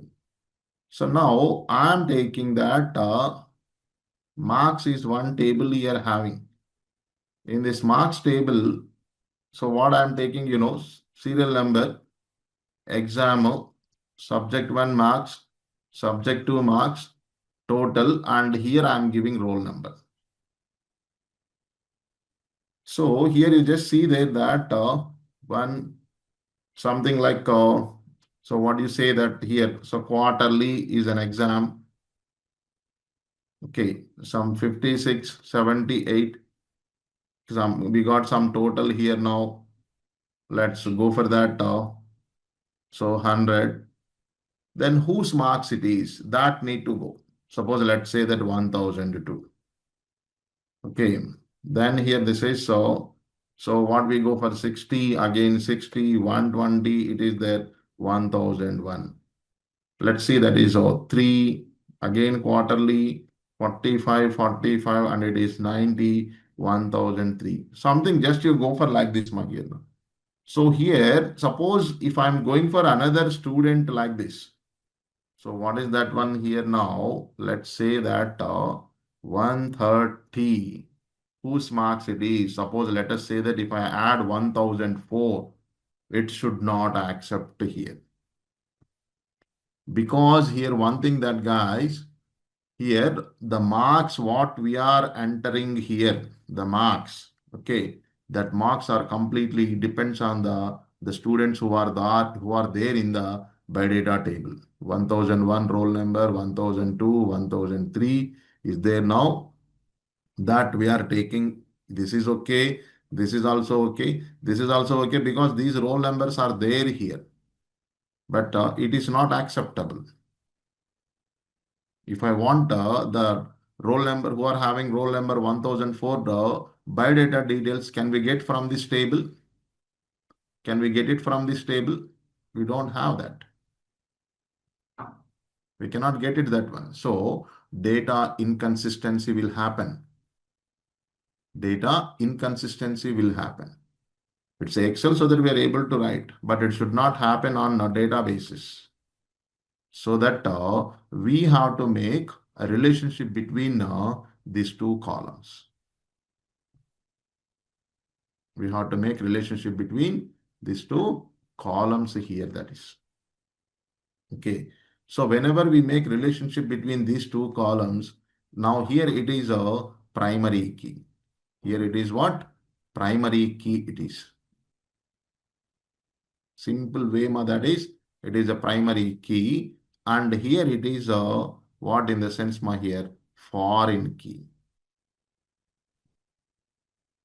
It is here now foreign key, that primary key and foreign key will go for like this. So in foreign key column, whatever the values you are entering, this column will refer always the value existency in primary key of by data table in this roll number column.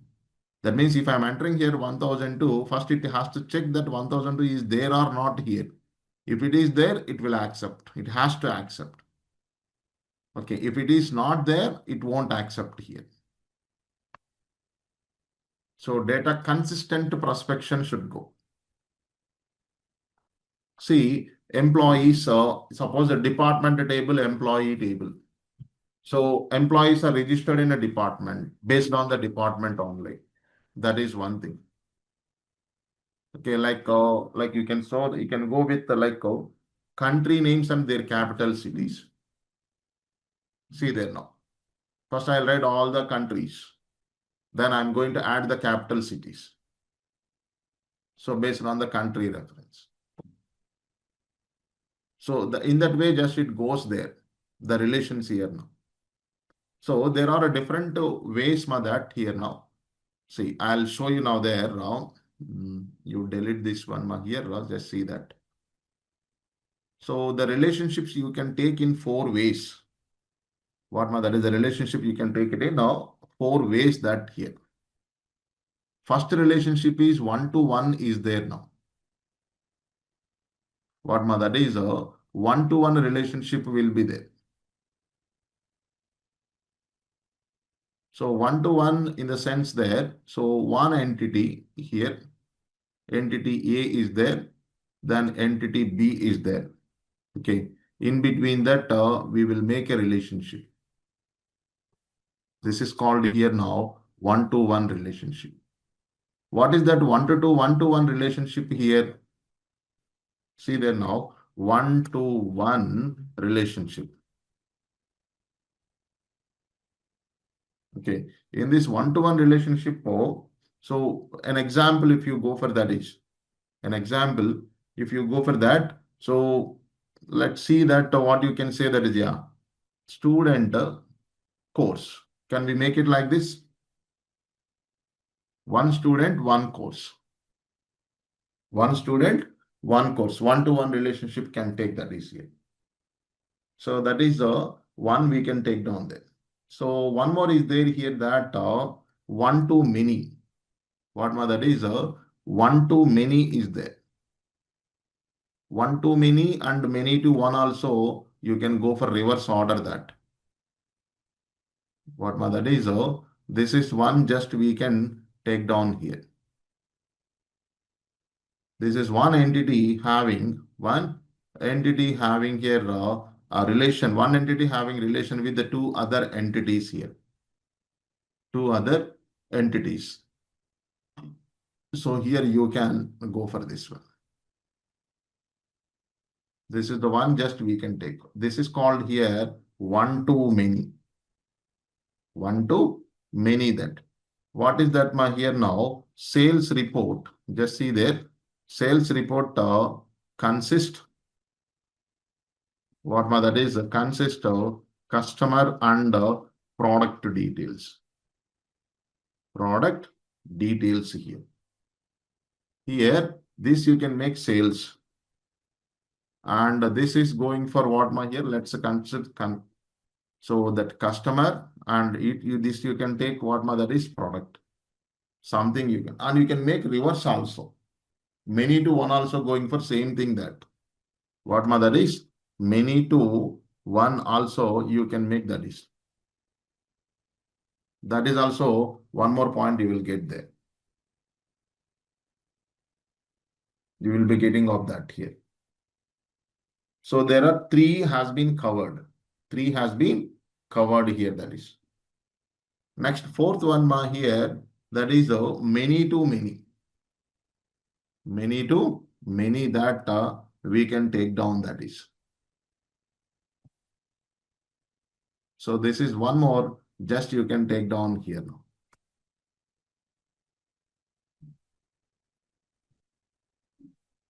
So how you can go for that is right now there. So A, and you make it C that, and here this is a B, and you can make this is a D. Okay, that is one thing just we are getting that. So A to C you can get, A to D you can get, B to D you can get, and B to D also you can get. This is called here now many-to-many. That is? Many-to-many you can take that is here now. Many-to-many relationship that. What is an example for this many-to-many, guys? Can anyone guess for that? Can anyone guess for that, guys?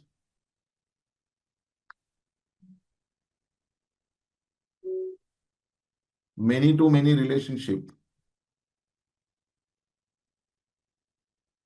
Multiple employees. Social media is one that, see, multiple employees are participating into multiple projects. Can we take like that? Projects are multiple. Employees also multiple. One employee, one project not. One employee might be participating into multiple employees, sorry, multiple projects. Okay, that is multiple employees, multiple projects you can take that is. And a simple scenario that. What that is a multiple employees, multiple projects. Okay, that you can take down here. So this is the way just you can take down that right now. Yeah. This is the one now, many to many that is. So this, how can you make that? How can you make the relation here now in a data in the form of database tables? There it goes primary key and foreign key concept. Let's go for working on that primary key, foreign key concept by creating some tables here. So here, so what is that, see how the parent, sorry, for primary key, foreign key will go for here now. When it coming to this one, guys, see, parent and child tables must having a common column. That is the first rule. Yes, in Excel, if you see that, see here roll number column is there, here also roll number column is there. That is one thing. Second point, in parent table, common column should have a primary key. So that is one thing. Suppose if you consider this is the primary parent table, okay, so then now this should be a primary key. In a child table, common column will have foreign key. Obviously, that common column in child table becomes here now foreign key. See, here in primary key, here you have unique values. But here you might have the duplicates. How it is? In this table only, just check that. So 3 students has been written quarterly exams. Suppose if half-yearly exams has been written that, okay, again that roll number will be repeated. No, roll number will be repeated. So because of that, it's a half-yearly exams that. It is what here now, half-yearly exams that we go for there.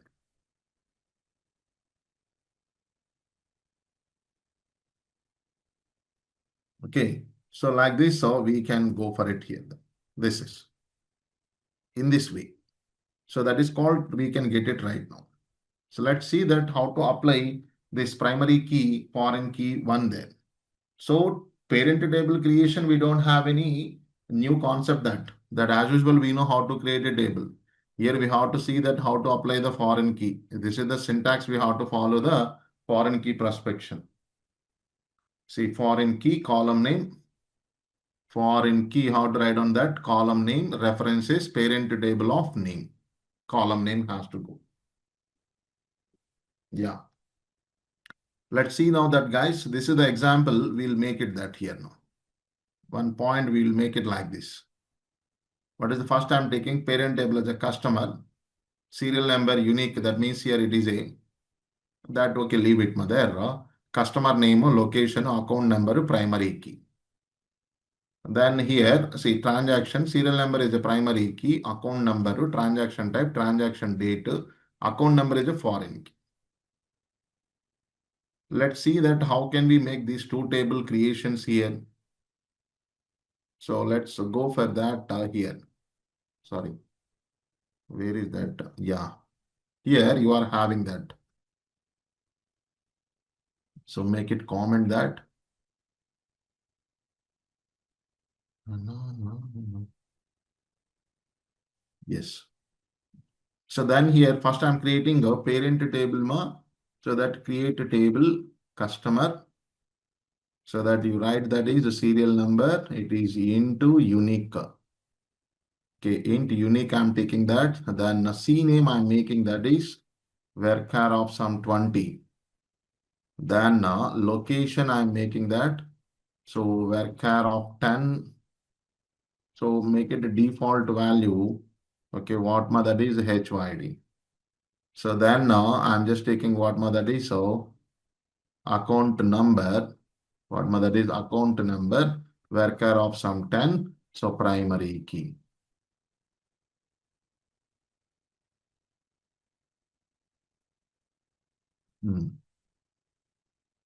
See, unique key in the sense, no, only duplicates won't allow, but a null value is possible.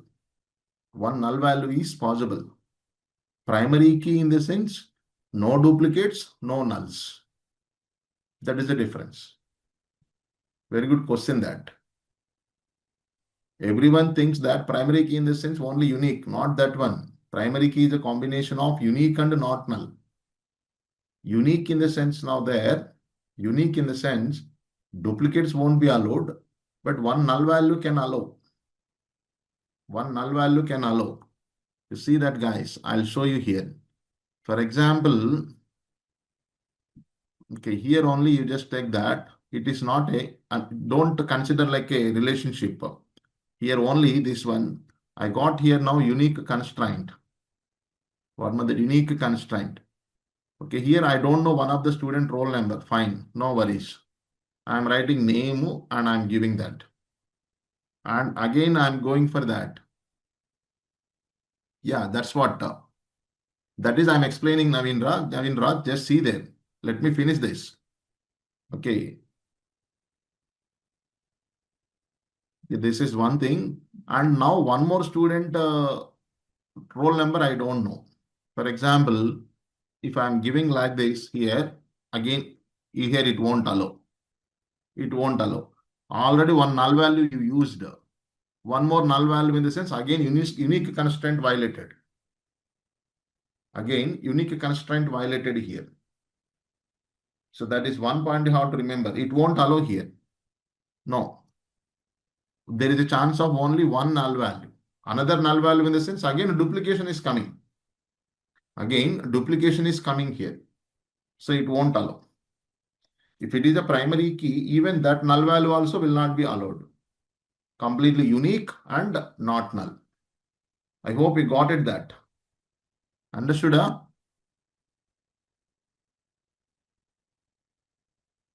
Yeah, that makes the difference here now. Yeah, now I am creating parent table here. Yes, I created a parent table. Now let's go for that child table that. So here, create a table transactions. I'm giving trans only, making some shortened names. So that serial number int, I'm giving here now auto increment. It is a primary key for this table. Auto increment in the sense you can, you no need to enter the values into that table. I already discussed that. Starts from 1, 2, 3, 4, it will go. That I'm giving. Okay. Then T type you just write down. T type. T type is varchar of some 10.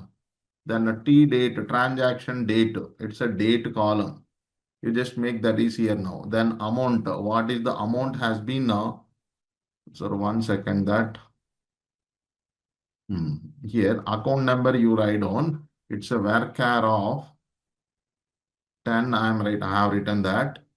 Then here, what is another one? Amount. Just to go for that, it is int. Yes. So like this we mentioned. Now for this column, we wanted to make primary, sorry, foreign key. For this column, we wanted to make what method is foreign key here. Now here you write down. Yes. Foreign key of account number. Okay. References. References. Where is the parent table? Customer. Customer of, and customer, what is the column? It has to go for refer account number only. Yes. Like this you have to write. Applying the foreign key like this. Then here you go for this and execute. Yes. Two tables has been created here. Primary key, foreign key part has been taken right now. So now two tables are in relationship, that is. So Here you see that is right now. So already we discussed about a describe command. Describe customer, if you go on that, that is okay. It will shows you like this. Yeah. So that is one thing we are having. Then so describe trans is the table I just created right now there. See there. Here you can see that is, so if it is having MUL, that means it is having foreign key constraint. That is the meaning you have to remember. Okay, no. MUL in the sense now here what that is a foreign key. You can use by seeing the structure, you can say that from which column to which column you have a primary key and foreign key that is there. Guys.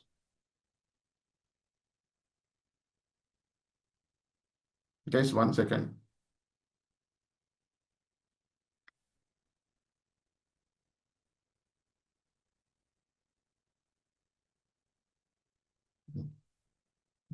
Yeah.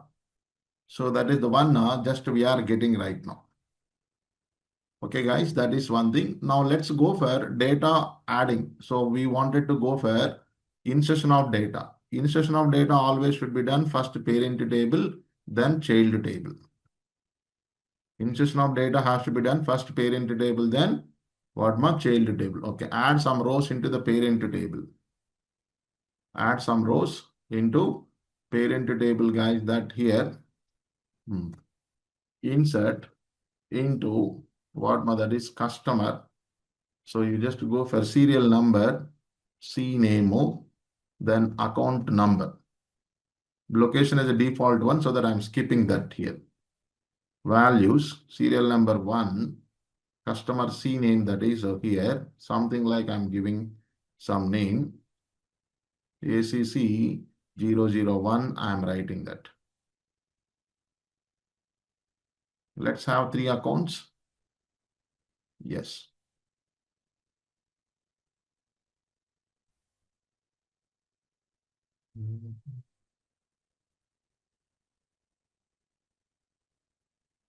Yeah. Just I'm taking like this my here now. Yes, 3 rows are inserted. See there right now there row that we are working on it. Yes. Yeah. Now here we have to check the foreign key. How we have to check the foreign key here? Let's go for that. Insert into serial okay, transfer. Okay. So open bracket, that is see account number, then T type, then T date, then what that is amount. Yes. Then values. See their account number, to which account it is. So that here you just see there ACC 002. Let's go for that one here. Then a transaction type debit. Then transaction date. Let's say that here now first year 2026 hyphen that is 02 hyphen 10th date. Let's go for that. It is a 10,000 amount. Okay. I got it like this much. So this row will be inserted now. See, the row has been inserted because account number 2 is there. So let's check that, sorry. Let's check that the account number which is not present on the parent table while inserting the rows. Okay, now here, you just check the, now I'm checking the foreign key. So here, I'm just going for account number 4. Keep it like all the transactions are same. Just go for this, let's see this is. See, you got an error here. See there, you got an error over there here now. It is not inserted. What is that error statement? See there here.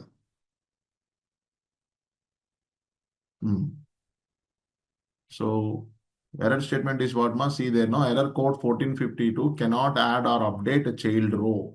A foreign key constraint fails. Foreign key what mother the account number references to the this is. So you are trying to add account number 4, but account number 4 is not present on the by data table, so it is not accepted. That is what my here we are avoiding inconsistent data. We are avoiding inconsistent data. For example, if I go for that 1009, no, it should not accept because 1009 is not presented here. Okay, so this is the one just we have to go. Now you go for this is here 1 now. Okay, let's see that is right now there. Yes, accepted. See that is. Now you go for account number 1002. Let's go for that creditor. And here now some 14th date. Okay, the something. Yes, accepted. And again, you just go for that. What do you say that is? This is something like a debit. What that is? A debit. Some 1,000 rupees. Just to have like this some transactions, some random transactions. I am adding that. Now you go for here. See there now. Got it done? The something like we are having this is. Guys, I hope that it is so understood. Understood or not? Guys, please let me know if the primary key, foreign key creation, relationship creation is understood between the tables. What is your query here? If I want to create, yeah, Sarjit, just wait, I'll post it. Yeah, now come down to, so here account number is primary key. So it won't allow duplicates and nulls. And when it coming to here, you see, first what I did here, I have given all the list of columns in transaction table. I have given all the list of columns in transaction table that. Finally, what I started here now, see, and now to this column, I'm wanted to give foreign key. Something, some relationship, which refers to the customer table of account number column. So what I have written? Foreign key of account number. What is this account number? This account number is the column name of this column name. This name it is. This column name I am referring. So it should be depends on. That means references. It should be refer customer table. It's a parent table now. Customer table. On that customer table, to which column it should refer? Account number column. Like that it goes. Got it? Clear up? Yeah. Now guys, yes guys, anybody having any other queries here? Guys, please let me know. I hope that everyone is able to follow. Right now. So one more point I'm going to discuss right now in these relationships. So 2 points has been done. First of all,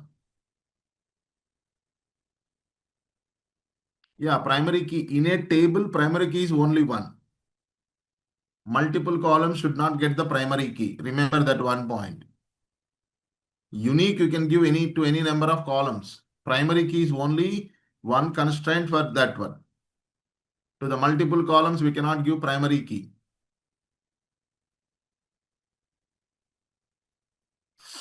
Next one, guys, here. Let's see this one.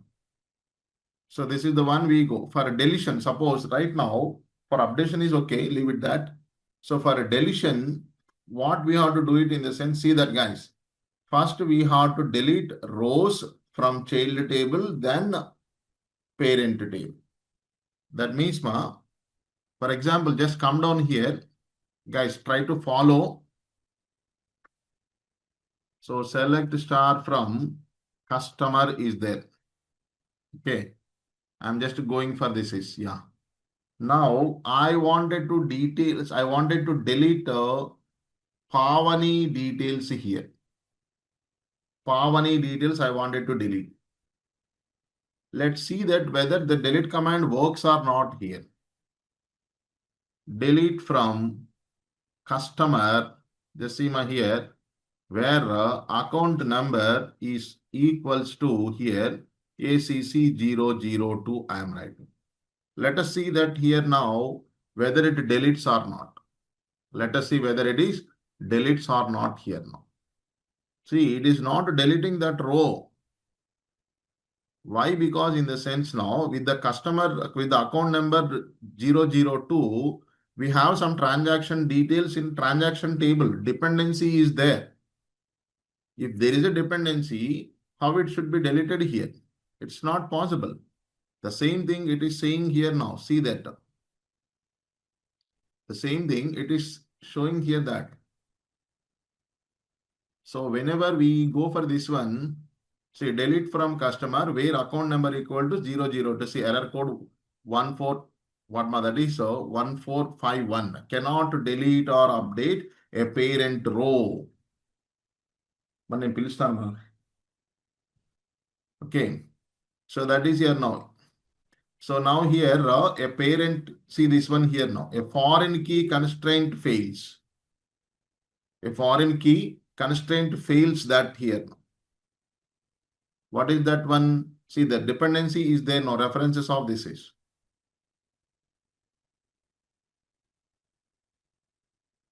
So that is one thing just we. So suppose if I want to delete, then how? Okay, sir, it is not deleting because you see here that in a transaction table, guys, with the account number 2, we have multiple transactions. Yes, there is a transaction 1 is there and transaction 4 is there. If I delete there, what is the relationship here now? No way. That's why it won't delete. Suppose, okay, you have decided, sir, I want to delete. I don't want, I want to delete. Then what to do? First to delete all the rows from the child table. First to delete all rows from child table. Then go on to delete the parent table. Like that it should go. Now see there. Here now, what I am doing here, the same delete command. First you delete rows from the transactions. Okay, trans you go. Yes, see there. From the child table, we deleted. Rows has been deleted. 2 rows has been deleted. You check that here. See there. Rows, one account 1 is there here. Now you delete the rows from the customer table. See, now it has been deleted. Customer table delete command has been worked here. Now you see this.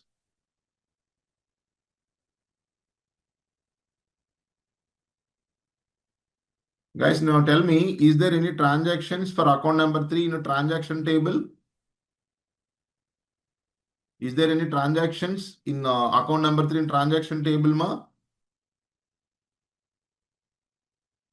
No, we don't have any transactions. So here, if you want, we can delete that account details from the customer table here. We can delete that is because there is no dependency there. Okay, if you want, you can delete that is by keeping off this one here, account number 3 there. Like this. You want to see that? Yes, you can do that one. See. Sir, how it is deleted without deleting rows from the transaction? Since in the transaction table, we don't have any transactions for the account number 3. So it will delete. If any dependency is there, it won't.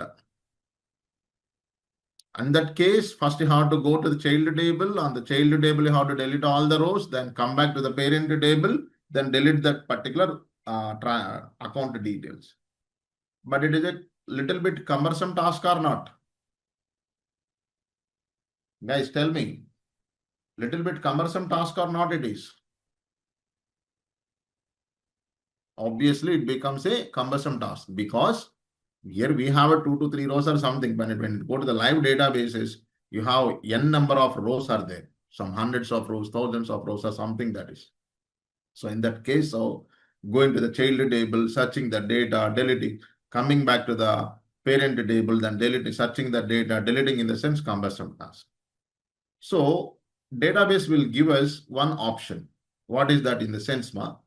If you apply a delete command on parent table, if you apply a delete command on parent table, that command that delete command has to delete rows from the parent table as well as its child table relevant to data also.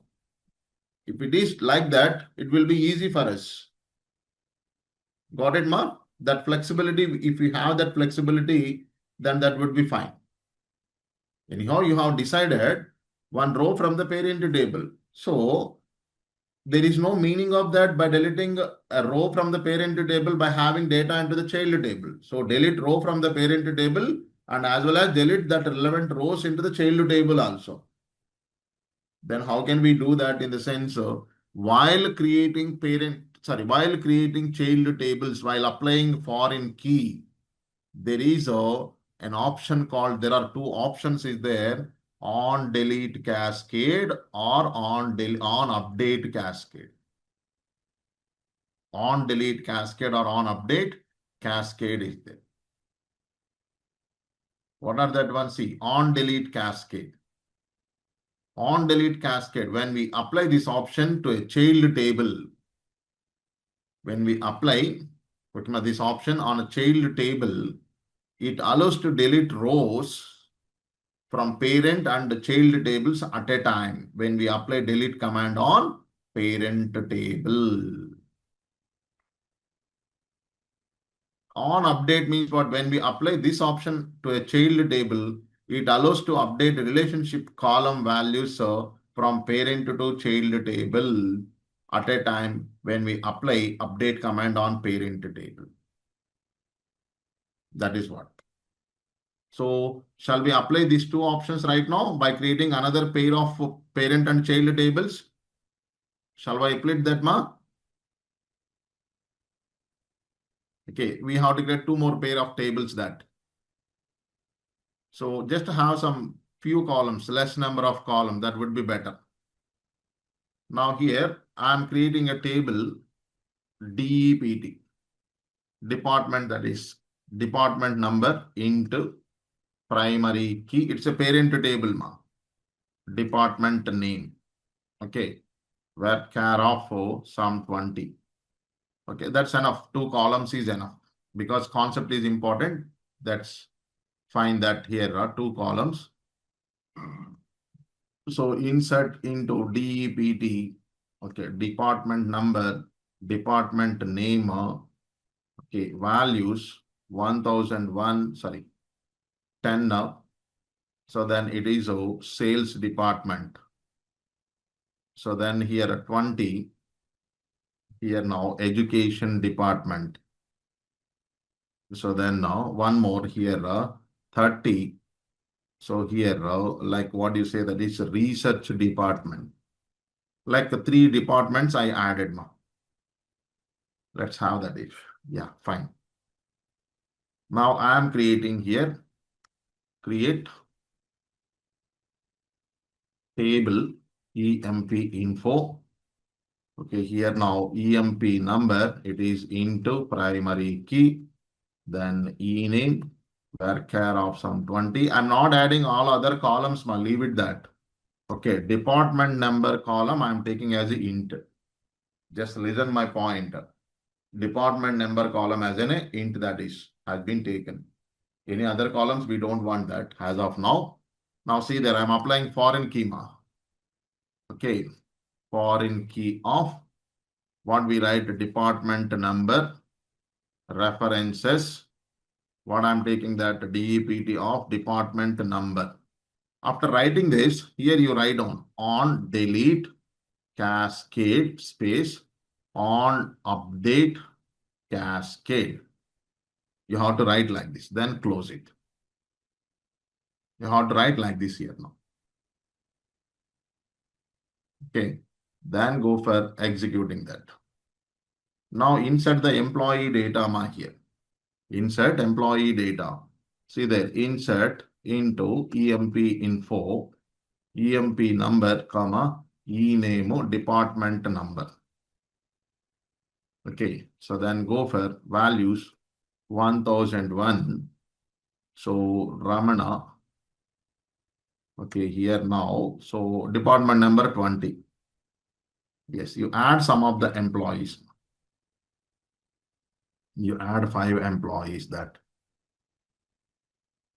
Like we have some employees here now. Yes, 5 employees are there. You see this one here. EMP info. I'm just taking that. Yeah, got it. So now you apply a delete command on a DEPT table. So to check whether the on delete cascade is working or not. What I'm writing, delete from DEPT where a department number is equals to, I'm deleting department 20. Just see there now. See guys, listen carefully. I'm not applying delete command on EMP info table. It's a child table. I'm applying delete command on DEPT table, which is a parent table, deleting department number 20. Department 20, I'm deleting. Yes, it got executed successfully. One row is affected. Okay, now you check the data in both tables. Here, first check on the DEPT table. Yes, department 20 is not there. So now you check data in EMP table, employee info table. Okay, see there now, department 20 employees are deleted automatically, but I haven't applied any delete command on EMP info. On delete cascade.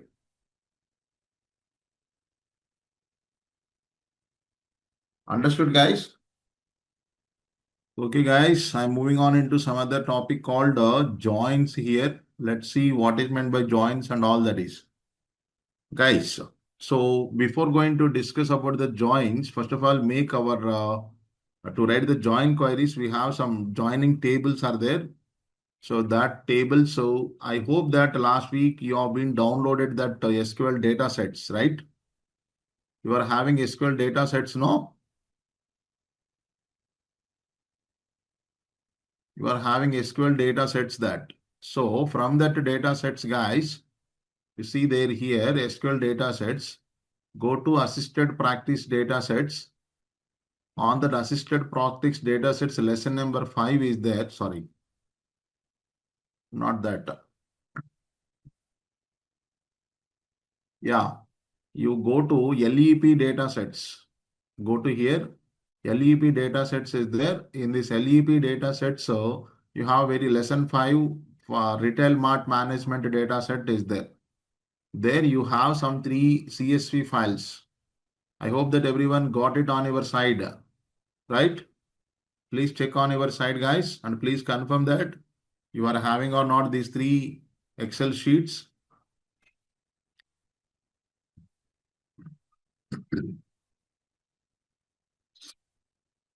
So please check on your side that, guys. Yeah, download. That's what I'm telling. You downloaded everything from the last week only.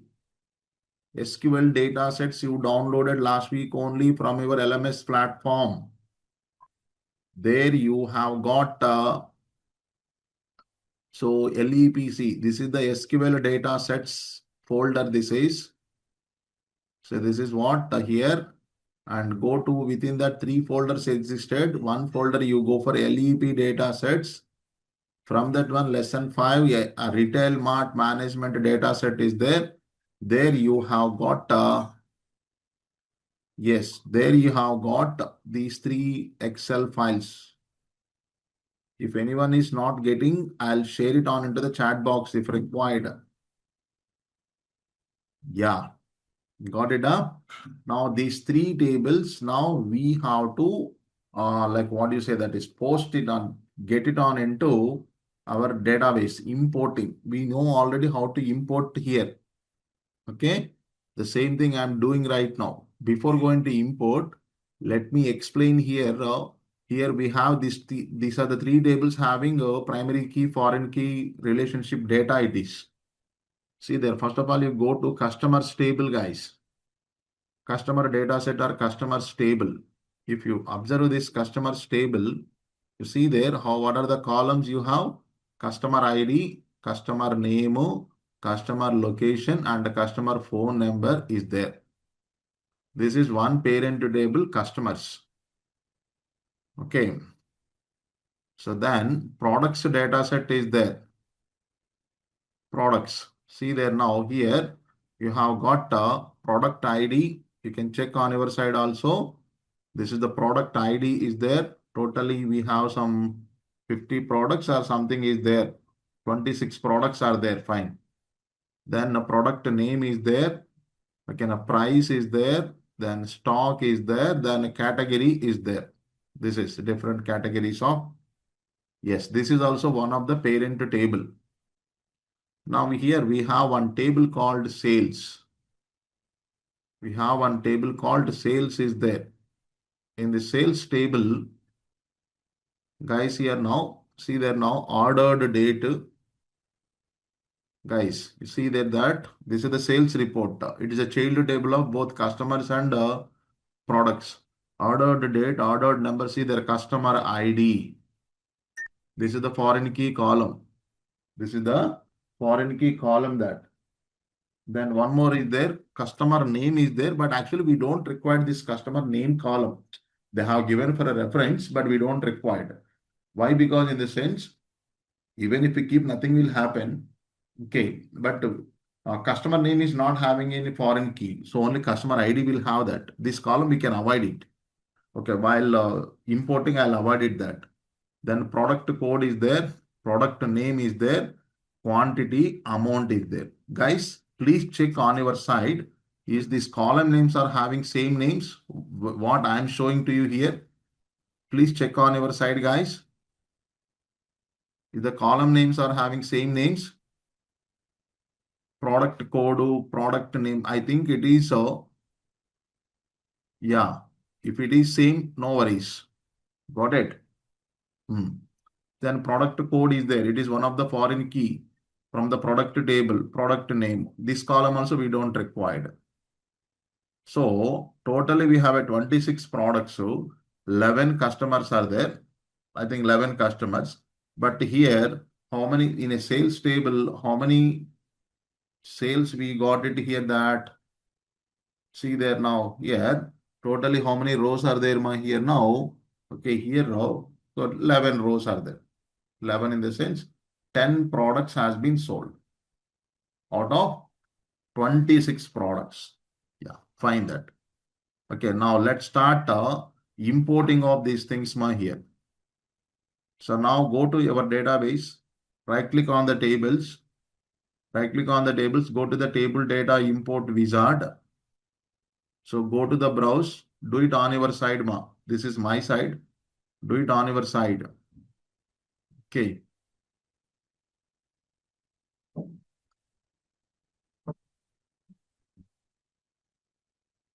SQL datasets, LEP dataset. Open this is, first you take the customers part. Customer dataset, you select that is, you will be getting like this. Go to the next, and here, see, in a tables part, you keep a table name as a customers. What that is? Customers, you just keep it. Customers. Then go to the next. Then next. And next, and go to the finish part until you make it finish. Yes, one table is there here. Yes, customers is the table. We have a customer, that's leave it, that. Customers is the table we are having. Yes, second part. Second one, table.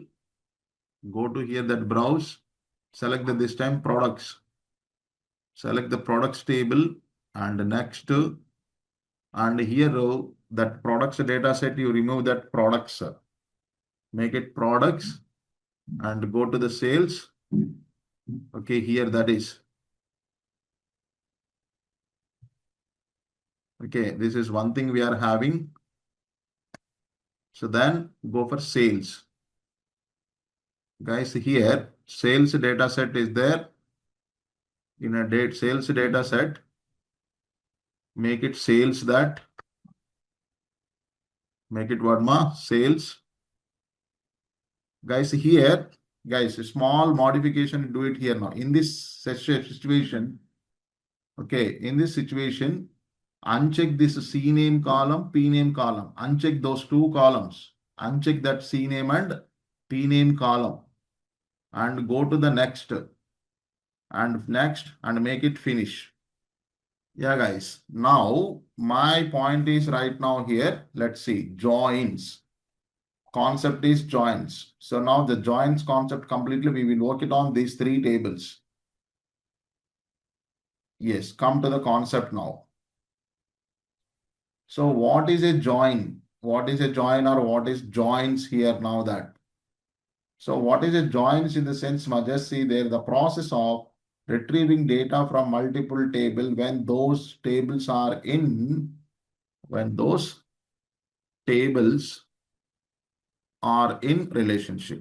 That is, see, we can retrieve data from multiple tables, but not taking from random tables that. Take one student table, one employee table, and retrieve the data from those two tables. It's not possible like that.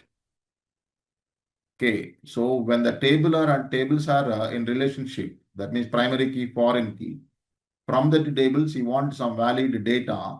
You want to retrieve that in the sense, so then the joins process can use it. As you know that when you are having tables in relationship, as you know that when you are having relationship tables that, so definitely you will be having a common column between a parent and child table. Parent and child table that. Okay, that is one thing you have to remember. So whenever you observe here, the tables which we have taken there, okay. So here, just here, customer ID is there in a customer's table, and in products table, product ID, product code is there. Product code is there. So then in a sales table, must see there, customer ID. It's a foreign key. Product code, it's a foreign key. Common column is there here. Those two are the parent table. This is the child table we are having. Okay. So like that. So when the tables are under when the tables are under relationship, by using join process, you can retrieve the data. You can retrieve the data here. Yeah. How we can go for retrieving data from multiple tables using joins. This is the syntax you have to follow. This is the syntax we have to follow that. See, select what that is. See, since we are getting data from multiple tables, here,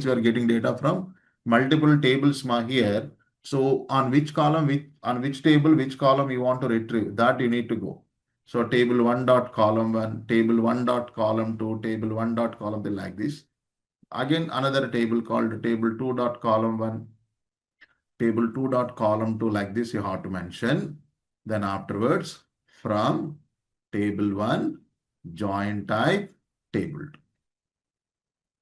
Table 1, join type table 2, and on join condition. This is the process you have to take.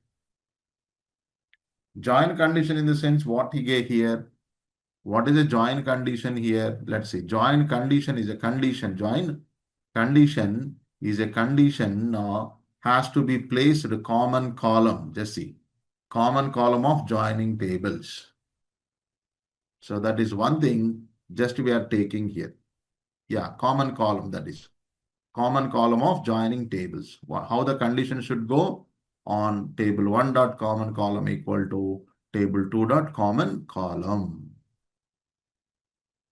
So this is going for like this. For example, customer dot customer ID equal to sales dot customer ID. Or else products dot product code equals to sales dot product code. It comes like this. While writing queries, you will come to know. While writing queries, you will come to know here. Then what is a join type? Here, we have a join types are there here now. What is this join type in the sense here? There are a different type of joins as follows. One is here, inner join is there. Second one, outer join, that again classified into two types, that left outer join, right outer join. Then we have a cross join, then we have a self join. These all joins has to discuss now. So let's go here now. First of all, inner join. Let's go for here what that is. Inner join is there. So what is the inner join here? Whenever you go for the inner join, Mazi, see the process of retrieving rows from joining tables for only matching values are rows exist in common column between parent and child tables. That is joining tables. Joining the tables, that matching rows should go here now. Matching rows. So that's what we do here now. Let's see that how it comes right now there. Inner join, how it comes. 1 second, guys. So, yeah. So, whenever you just come down here, this one, let's go for this is. Now, I'm writing one join query like this. I'm writing one join. See, here customers and products are parent tables. Sales is a child table. You cannot write a join query between customer and products. That's not possible. Either you write customers table and sales join, or else products and sales join, or else by combining these three join you can write. First we write one join query for two tables. Okay. So now, so anyhow you are seeing here now, see there, what is this customer ID is there. Now I am writing a join query, join, see there, between customers and sales. Okay, this is. So now first you go to right now, select star from, sorry.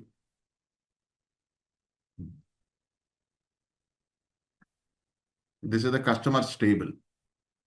Okay, suppose you want all columns from the customer table in the sense, you just write on select customers dot star, comma, products dot star.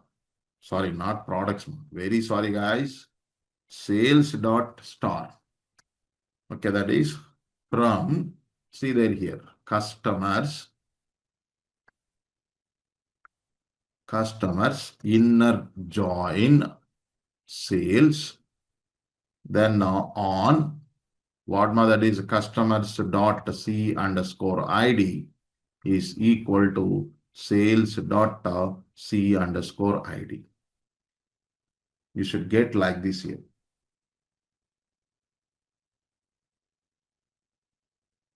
Star means all columns from the customers table. When did you forget that? Select star from here. Here, what is the star represents here? All columns. Now I am bringing all columns from customers table, all columns from sales table. That is. Okay. So guys, before executing, how many customers are there here now? 13 customers are there. We have how many customers, 13 customers are there. Okay, now this is what we are having. Yeah, fine. And you go for the sales table. You go to what, that is sales table, you go 10 rows are there. Then that means 10 products has been sold by here and 10 customers has been purchased. So what is the output you get in the sense here? 10 rows is the output you will get. 10 rows is the output you will get here. How in the sense? You take based on this one. What is this? Based on this join condition only, the rows will be retrieved. Okay, we do one thing. Just see there, here, and copy the values of this column. Yeah, I'm copying this. So how it works, I'll tell you, How it works, I'll tell you. Yes, I added these all. This is for what? Customers. What is this? Customers here. Now go to the sales. How the inner join works. That is, I'm trying to explain you. Take this column. Okay. And I'm copying that. And here you just paste it. That is, yeah. And this is for what here now? Sales it is. Yeah. Now the comparison goes either from here to here or here to here. It doesn't matter. Doesn't matter that how it works there. Only matching rows will come. Only matching rows. Here customer ID is there. What is that? 4 ones. This will be compared into the sales table of customer ID. 4 ones is there. Yes, we have here. So that particular details will come. Then 1 to 1 to 1. You check 1 to 1 is there or not. Yes, it is also there. Yes, it will come. Then 1 to 1 6. Is there any 1 to 1 6? I think so. No. Then 1 to 4 6. Yes, 1 to 4 6 is there. Fine. Then 1313 is there. Is there any 1313? No. 1910 is there. Yes, 1910 is there. Then 2123 is there. 2123. Yes, it is there. Here. Then 3452 is there. Is there any 3452? No. Then 3921 is there. Yeah, 3921 it is there here. See there. Here you have. Then 5334 is there.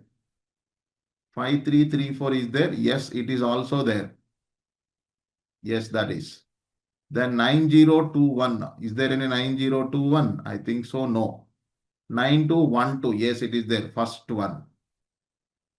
So then 9875. Is there any? Yes, here we are having 9875 is there. 9875 is there. I think one value is missing. Right? So 9, yeah. Yeah, that means so one product one customer has been done 2 times. That means 2 products might be purchased. Yes, correct. So now that is. So what are the others, Madat? So here you see this one here. So now whenever you go for right now, so this product, this customer details won't come. This is kept. Okay, na? This customer details won't come.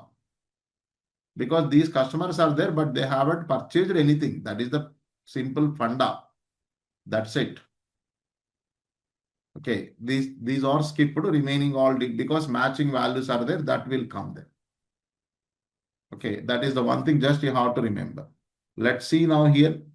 So go to, so this one here, now executed this. What ma? Execute this process. Yes. See, only we have 10 rows. 10 rows we are having, that is. Just wait, ma.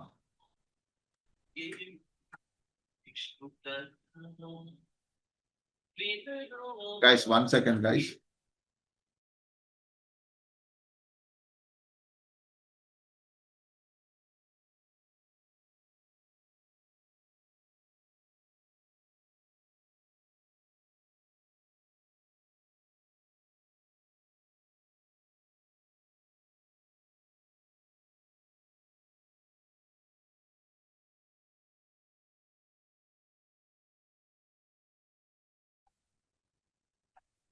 Yeah, guys, see there here.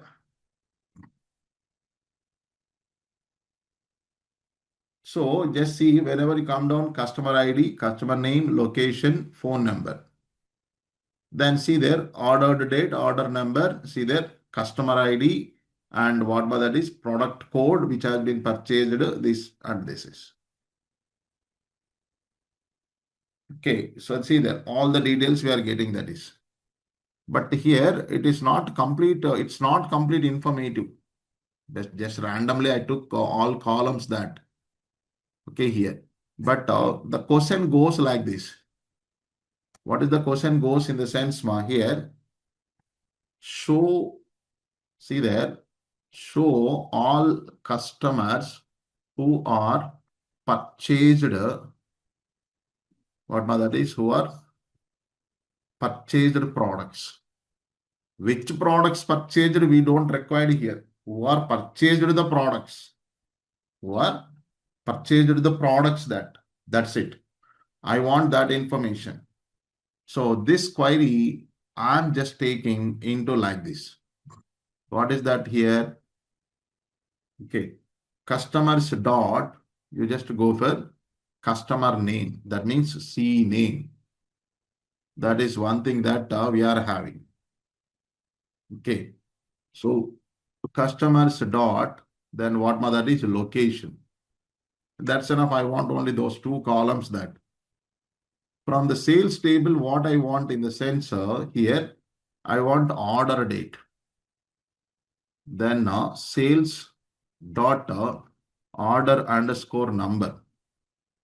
Okay, that is. Then sales dot quantity. What that is? quantity, then sales dot amount. So like this you have to go. What are the products they purchased? We don't require that. Any column is missing. C underscore name actually. It's not C underscore C name. It's a C underscore name. See there guys here. See, this is. These customers has been done some purchasing. These customers are having some purchasing that is.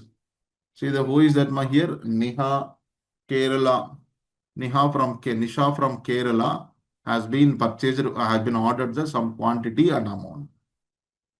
Like this you are having. This is what. Guys, is it understood, guys? Is this query? Guys, is this understood or not? Guys, please let me know how the inner join compares here. Please let me know, guys. I have been explained in Excel how the inner join works here by copy pasting of these things there. So now same thing that, so now I want one more. What is that, here? Yes. Show all products which are sold. Which are sold. I go for like this. I don't want customers information right now. I want the products information which are sold. Which are sold that. So then how can we go for that if? So for this here, the products is there right now. Okay. So now what I'm taking that select products dot p underscore name. Okay, then now products dot price. Then products dot stock. Okay, that is then products dot the category we don't require, that's enough. Then go to the sales table. Sales table is what? You just take only these two. I want only these two here. Yes, that's enough. Quantity, how many quantity, what is its amount? I want that. Only sold, because in a table we have 26 products are there. You see this. 26 products are there. But 26 products is not sold here. Only few of the products. Only that information I want. So now here, going for products, inner join, then sales. Then what that is on products dot p underscore code is equal to sales dot p underscore code. That we need to go. This is one thing. Again, any unknown column. Name is unknown. What happened, Vaya?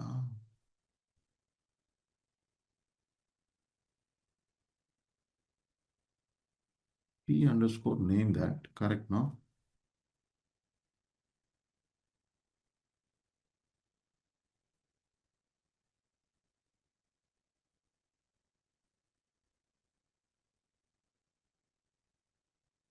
Products spelling wrong. Products spelling wrong. No. Spelling wrong, no, products. See there now. See there here now. We got a 10 here, that is. So corner 2 is the price is 50, 20 stock is there, 10 has been sold. See 50 into 10, 500. Pen price is 10 rupees and its quantity 2 per items has been sold 20 rupees. Total stock is like this. See there. Only what that is kiwi has been given twice. That means two different customers has been taken this kiwi. Might be going for like that in a table. But whatever it is there, So this is the products and sales part. Now I want, listen guys, now I want three tables joining. This is the two tables joining here. Okay guys, just wait, we go for that. But one more point I want to discuss here, a simple point. In this one here, every time we used to write a table name, customers dot, products dot, sales dot, something like that. It is somewhat cumbersome one when the table names are very lengthy. So shorter names is okay. So that these queries you can write on with the table aliases. For a table, you can have alias name. Okay now. For this one, you can have a table alias names here now. Using table alias. Table alias should go. What is that table alias in the sense you have to go for like this. So table alias in the sense for every table you take one or two alphabets as an alias name. So for products I am taking P. P is an alias name for products. Okay. P dot P underscore name, then P dot price, then P dot what that is stock. For sales you just go for S dot quantity, then S dot amount like this. Then what is P, what is S, we need to tell. We need to tell that.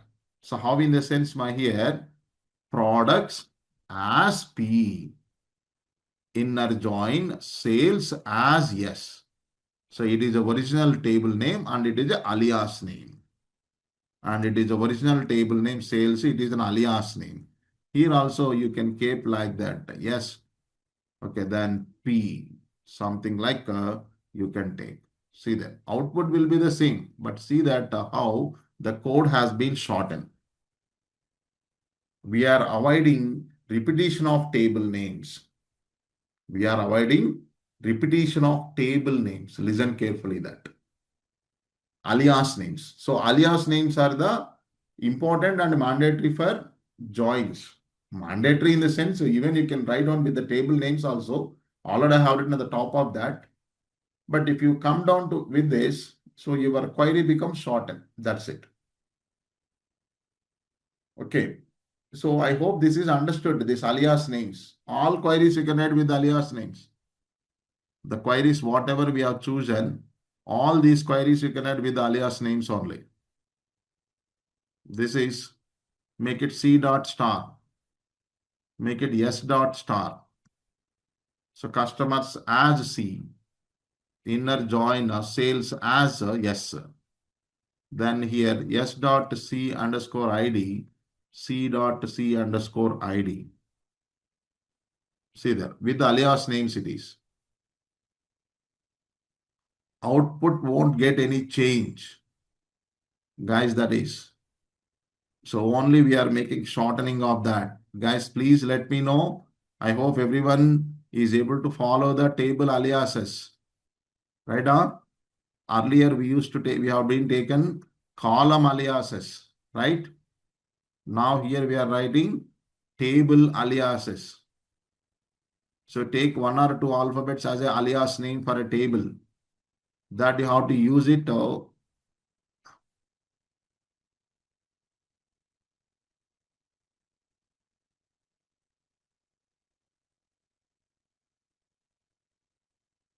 Yes. See there. With the alias names we are doing. Guys, is it clear with alias names? Alias names is clear, no?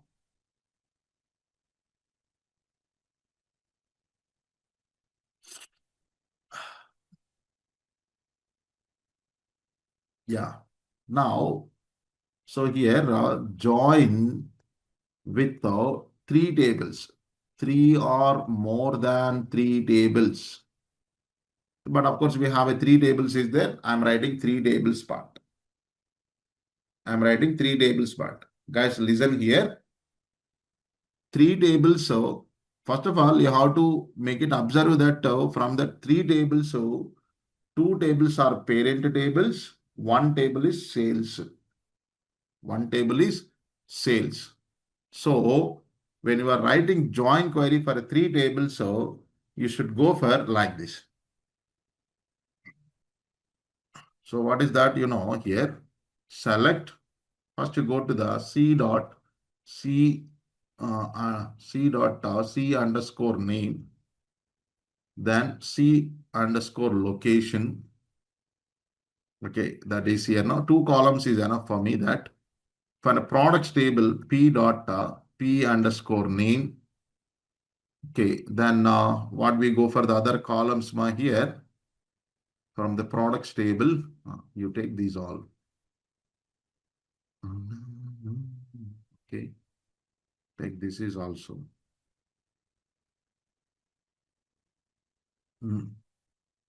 P underscore name has been done, P underscore price, P underscore stock, P stock quantity, yes quantity, yes amount has been taken that.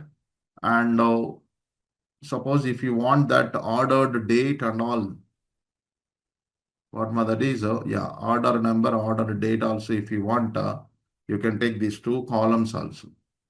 Like this, first you define it, whatever the columns you want that is. Okay, all the columns from three tables that we took here. Three tables we took there. Okay, let me do it one thing here. Yes, like this.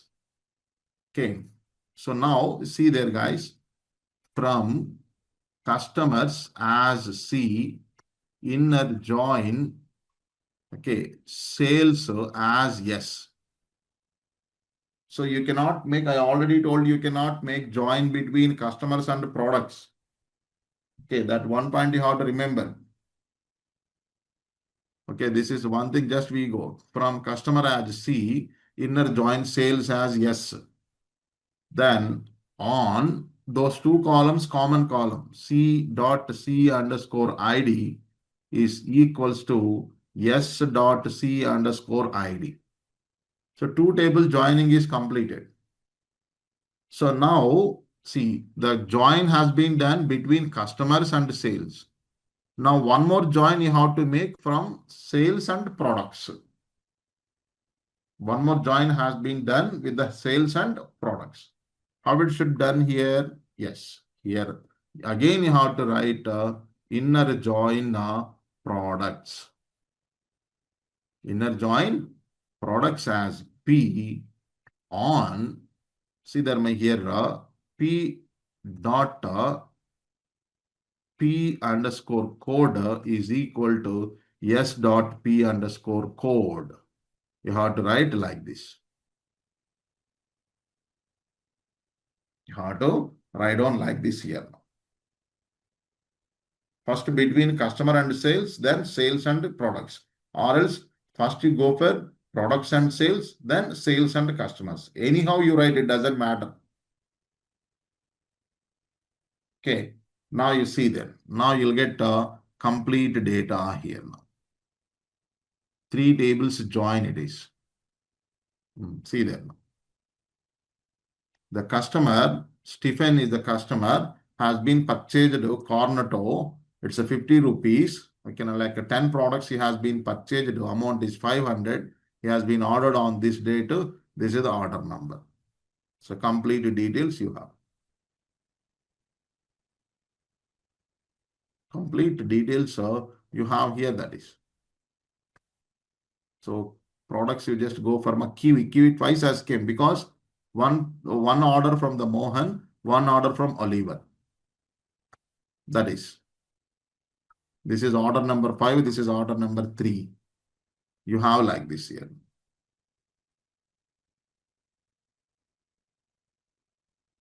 Guys, is it clear, guys? Writing the query, join query for 3 tables.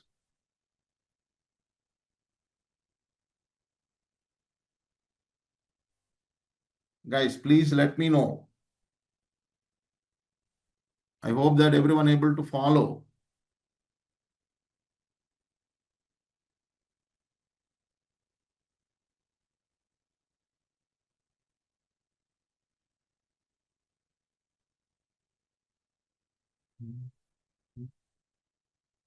So join operation will happen serially. That is first between customer and sales table.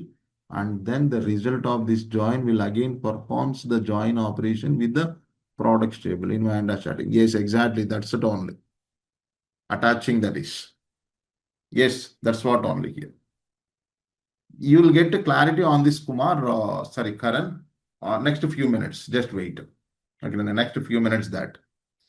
Because we have a join is there, cross join, there I'll explain. There you will come to know the one. But your understanding is fine that. Correct. Okay, that's what I'm telling you.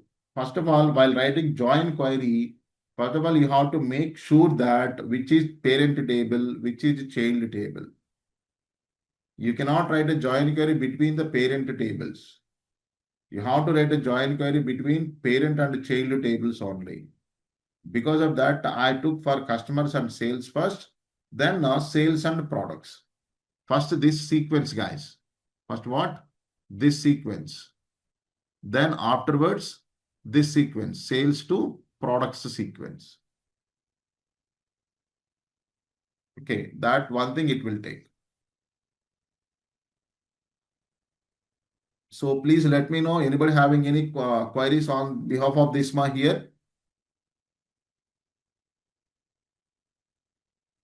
And guys, one more point you have to remember that if you are writing a join queries, so on this join queries, what about other clauses we discussed earlier in select statement? Where clause, order by clause, group by clause, having clause, these all can we implement? Yes, of course we can implement. The requirement should go for here now. Here we are just checking on only order, join. Checking on only join. For example, let's see that is, I do one thing. Go to this products. Okay. So show all perfume sales report. Suppose if anyone asks that, so that is here now. Show all the customer and products of perfume category. Let's see that is perfumes category. If we write like this, then how can you go? So first you write enter join query. See there now. Take this join query here. And after this, you add where clause. Where it's a perfume from the products one. P dot category. P dot category is equals to what should we write, mother? Perfume. Are written. Where clause? Yes. It's a small letters, huh? Okay.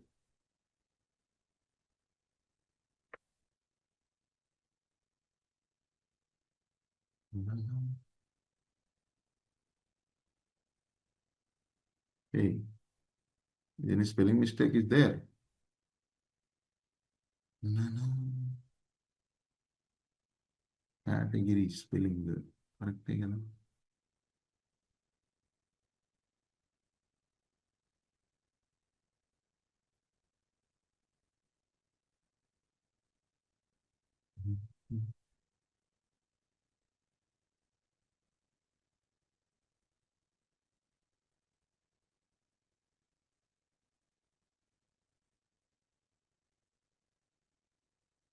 This coming category. Yeah, correct. The output is coming correctly. No perfumes has been sold here. See there. No perfumes is sold here now. Okay. Go for the snacks. Snacks is there, no? Yes. Now you write on there. That's correct, ma. No perfumes has been sold. Snacks. Now you'll get it.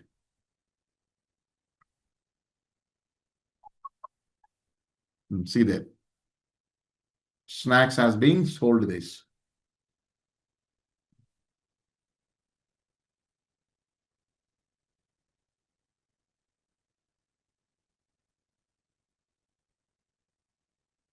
Guys, are you able to follow or not this? So this is one thing, ma. Okay, this kind of examples we will write it. First of all, let us discuss all type of joins. Then we go for other examples, including where, group by, having, and all that is. Okay, just I'm showing to you that is here now. That is about the inner join, guys. So what is an outer join here? So what is an outer join there? When it coming to outer join, guys, here now, the process of retrieving rows from joining tables for matching and non-matching. That is matching and non-matching. Non-matching rows. Non-matching values of joining tables. That goes here now. That is. But again, it has been divided into two types. Left outer join and right outer join is there. Left outer join and right outer join. What is this left outer join in the sense? Comparison from left side table or left all values of left side table to right side table in join statement. Here, if value present in left side table, but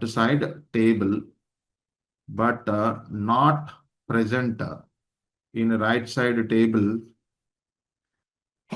excuse me, that row also retrieved. That row also retrieved. That is what we are having. This is. So what that is? Left side table that one. So let me write one example for this.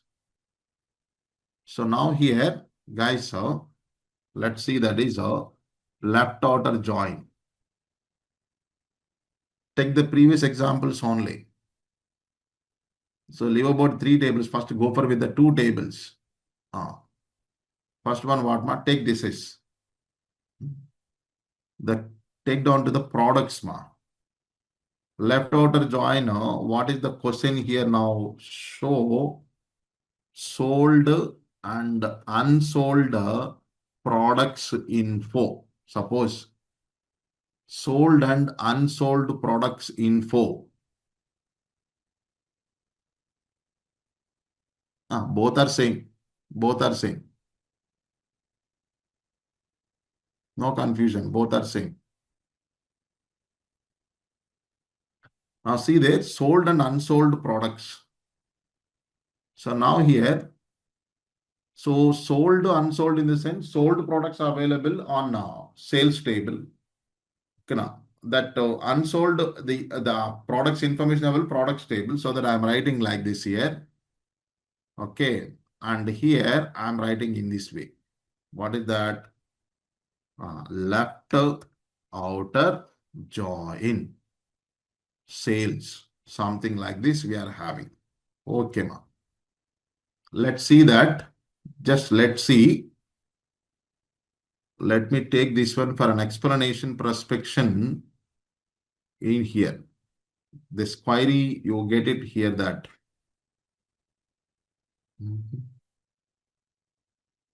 Yeah. Yes. And what is the common column? Product code, no? Okay. Get the values from the product code. From the products table it is. From the products table, get all product codes. 26 products codes is there, no? You bring it this one here. Yeah. This is the one. This is what here now? Products. Now sold products is available on sales table. See here product codes are there.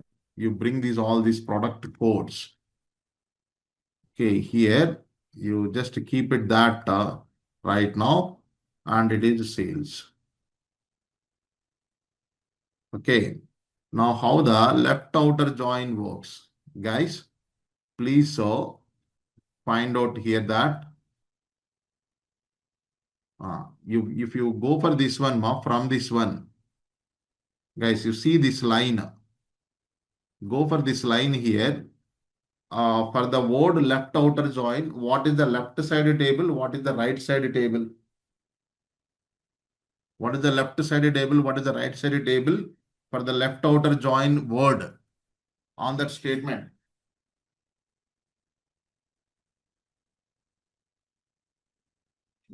Guys, tell me. Yeah. What mother is? Products is the left side table. Sales is the right side table. Is it correct? Correct? No?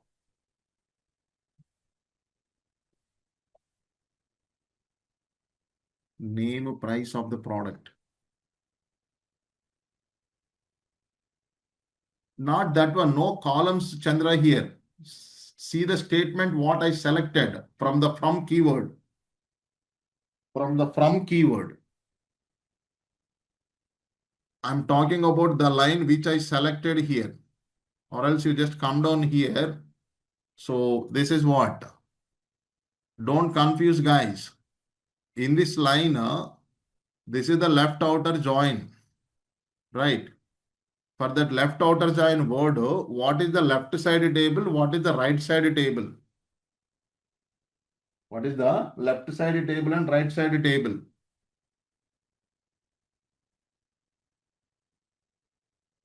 Chandra, please tell me. Have you cleared it or not? Guys, everyone.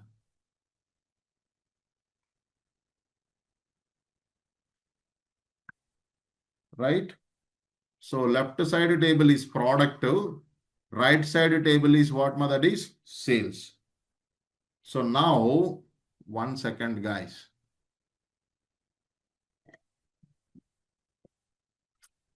Yeah. Now the comparison goes like this. So what I explained here, left outer join means comparison from, see, comparison from all values of left side table to right side table in join statement. Here, if values are present in, see, if values are present in left side table but not present in the right side table, that row also retrieved. Which means now you go to Excel, product number 1. The comparison should go here. The comparisons should go here. That is the product number 1 is there in a sales part? Guys, tell me. Is the product number 1 is there in a sales part? No. Though it is not having, the row will come with the null values. If the product number 2 is there, yes, it comes with values. Product number 3 is there, yes, it comes with values. Product number 4 is there, no, comes with null values. Product number 5 is there, yes, it will come here. Product number 6 is there, no. Product number 7, no. 8, no. 9, no. 10, no. 11 is there. It will come. 17 is there. Okay, this is. Then 16 also there. Okay, then 20. What that is, 20 also will be having that. What you are having, that is, see there here. So 20 twice is there now. Then like this you are having matching, non-matching. All non-matching rows will come with the null values. So that means so here all values, just see there. Here 1 to 26, all values are compared with okay, now sales table. Present, okay, not present, null values will come. Null values will come here, that is. So that is the one thing just you have to go. See that output, left outer join, no? Yes. See there, we have a 27 rows. See, product number 1 is not there. So this is there. Sales part, no quantity, no amount. In the sales part, those details you cannot find. On the product table, we'll find the details. So that is coming there. See, totally. Wherever it is not having values in, that will come into the nulls. That will come into the nulls here. Matching to non-matching. Both the values are coming here. Guys, getting or not my point?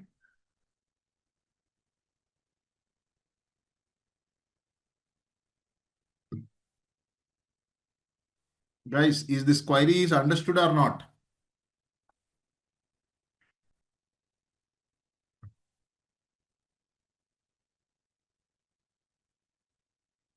Guys, please let me know. Matching to non-matching. Suppose what about right outer join here? If it is understood, then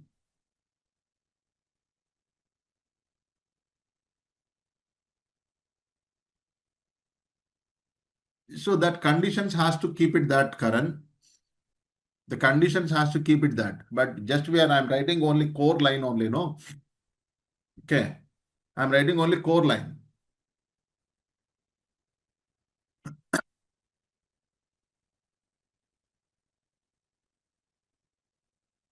So yes, so for that you can give it that case statement is there. There we will do it. That is. Let me finish this. That's what. Let me finish the topic. Then we write some queries. So same thing that here. Suppose if it is a right outer join is what? Right outer join. So right outer join also vice versa to left outer join. Vice versa to left outer join. Which means what here now? The comparison goes. Yeah.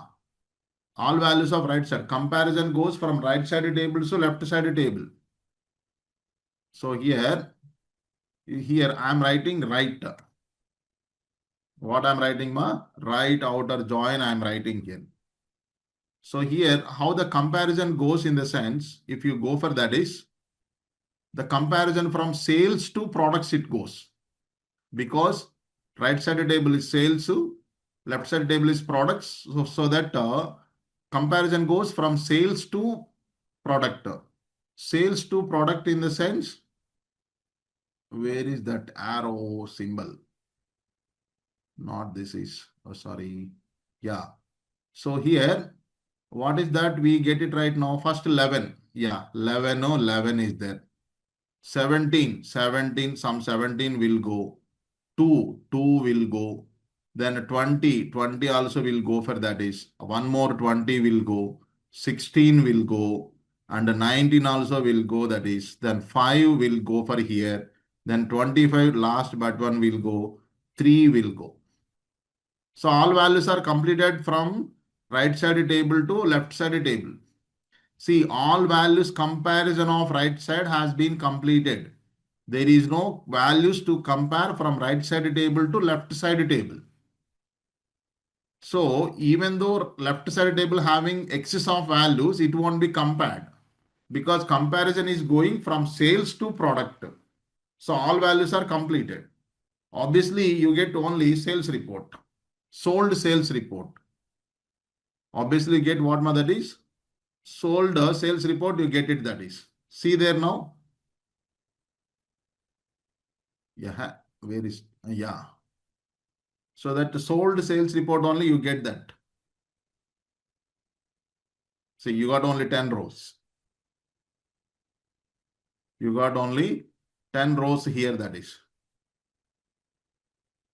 This is here now, right outer join. So remember that if value exists on right side table, not present on the left side table, it will bring if it is a right outer join. If it is a left outer join, value exists on left side table, not exist on right side table, no worries, it will bring the values along with the matching. I'm talking about non-matching things. Okay. All values of left side table will be compared to the right side table if it is left outer join. All values of right side table will be compared to the right side table if it is a right outer join. Yes, exactly.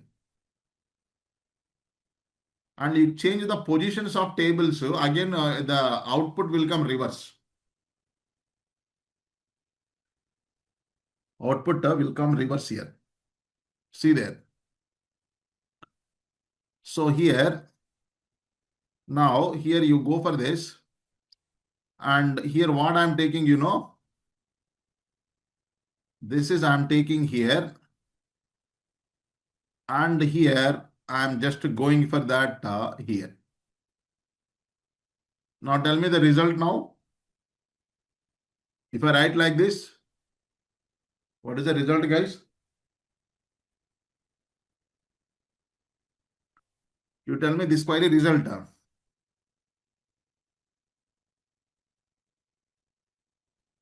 This query result is as sum as right outer join 1. 10 rows. Yes, exactly. See there, we got 10 rows is there. This you make it left outer join. Sorry, position change here.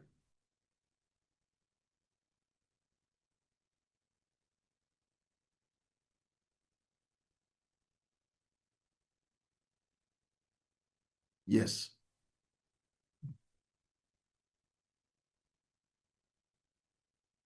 So now see there, matching and non-matching will come, that is.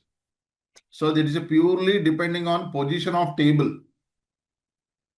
Left and right outer joins purely depending on position of table that in a join statement. I hope it's clear with the left and right outer joins, right? Clear or not, guys?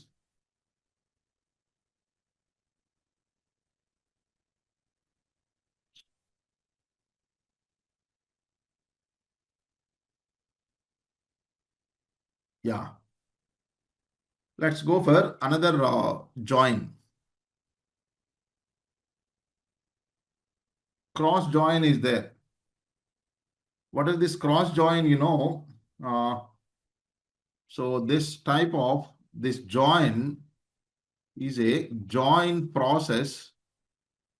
Join process without a join condition. Without join condition. Join without join condition. Here. Let's write on a query without join condition. What will happen if you write that?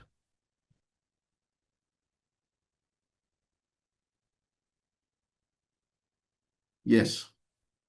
So take this is only. Take this process only here. Remove this join condition. And here you write on cross join. Yes, like this. Here, guys, listen that what do you say that is yeah, how many rows are there in a sales table, a products table, guys? 26 rows we have, right? How many rows are there in a products table? 26 rows. How many rows are there in a sales table? 10 rows. Okay, now see the result of this is. Which one that? Yeah, see the result of this one here. 260 rows has been generated. 260 rows has been generated here. So what happened here? What happened here, ma?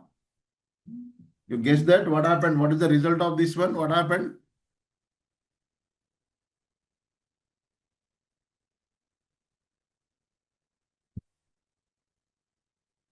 Yeah, multiplication has been done.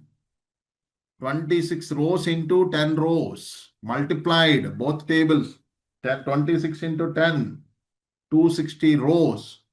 So see there. One product has been mapped with all 10 rows of sales table. See there now. Here. See the result. Yes. These are the 10 is there. Okay, that is one thing. Then one more product. Then one like this. We are having. Actually, this is called here courtesan product. Courtesan product, we can call that. That means whenever you are retrieving data from multiple tables with the join process, first what happens, one result will be generated by multiplying one table rows into another table like this. Okay. But that is inconsistent data. From that one to retrieve actual rows, we have to keep a join condition. We have to keep what method is join condition. That is the importance of join condition. If you are not writing the join condition, there is no meaning of join statement. You see here now, whenever now you add this join condition here for this one, you will get actual data only. 10 rows you will get. See there. You got the 10 rows only here. Even for the cross join. So cross join is not useful for production. It is not useful for production that. It is the join has been given to us just to make you understand what's happened. That means what happens when you write a join statement without join condition in memory. One table rows are multiplied with another table and one's output will be generated. That's called Cartesian product. From that one, in that one, you have a consistent, inconsistent rows. From that one, only consistent data to retrieve that join condition has to be kept. I hope you understood. Got it, guys?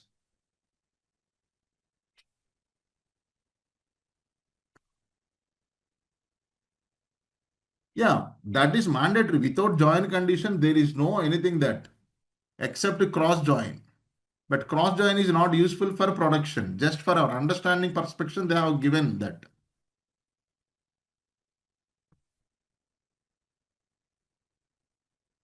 Yeah, what about others?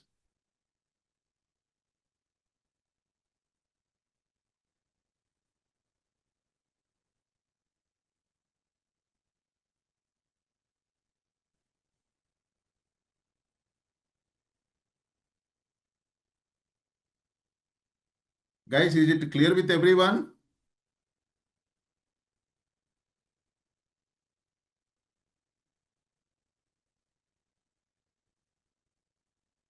I'm not getting any responses from others.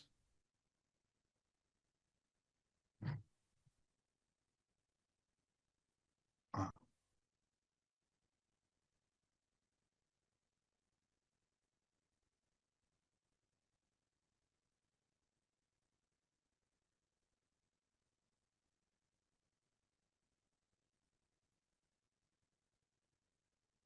yeah, that's okay, ma. Then we go for right now self join.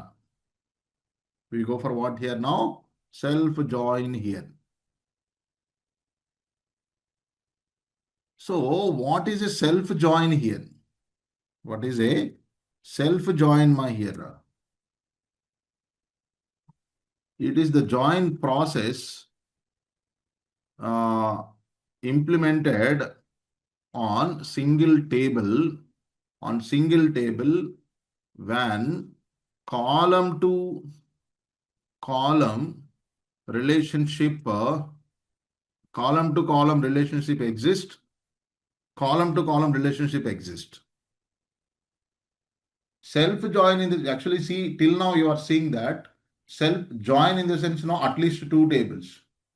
More than two tables also we have seen three tables, four tables. Of course, four table content we not get that is. But self join goes on single table only. Only one table. On one table we have. On one table, how you write a join cell?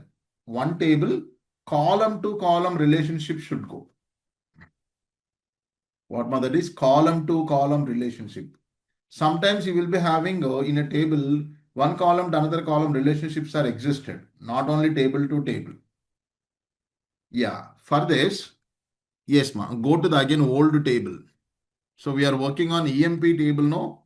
Have you observed that EMP table ma here?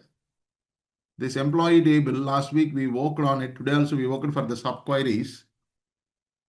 Whenever you go for this table, here you have a employee ID column is there, and you see the last column manager ID.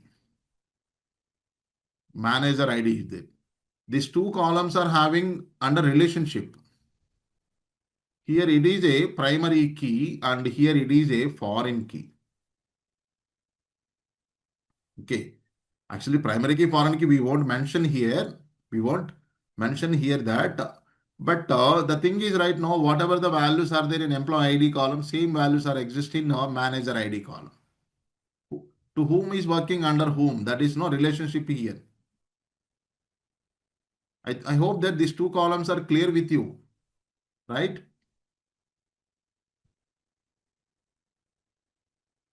These two columns are clear with you that. So now we go for self join on this one. What is this? What is the occurrence will come here in the sense? Now see, I want to know that who is working under whom. I want employee name or their manager name. I want like that. What I want in the sense of manager name and employee name I want. Yeah, select star from employee is that is what. See the relation here. Who is working under whom that I want right now. Okay, so for example, Roy Collins is an employee. Who is manager E583? What is the E583 employee name? You just bring that one here, E583. Yeah. So this is Roy Collins manager is Janet Halley. I want like that. Okay, I want like this. Janet Halley manager is okay, like E002. Who is 002 here? That okay, like Cynthia Brooks. I want like that. So how you show that is? Yes, we have to write a self join. Again, self join in the sense there is no keyword like self join. Why it is calling self join in the sense? Because you are writing join on single table. Again, here you have to write inner join and outer join. Here we have to use again what that is? Inner join or outer join. That is one thing. Sir, how you take one table as a two tables in the sense? Because we have a table alias is there, no? Table aliases are there, that based on the table aliases you can do that. What is that? You see that how I am writing the query here.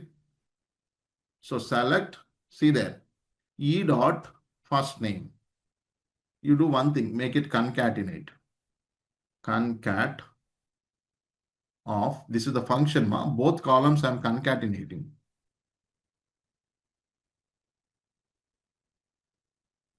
Yes. Okay, that is one thing by putting comma.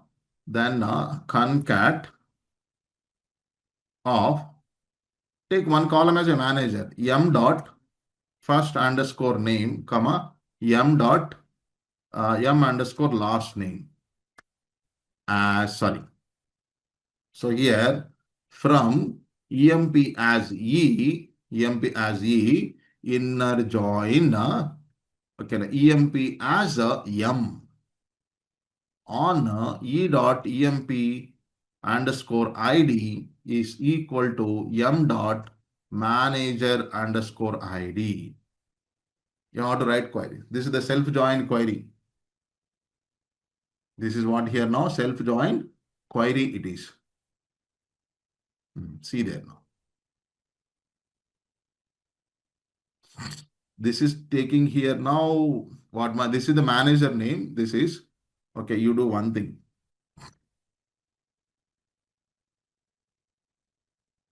As employee,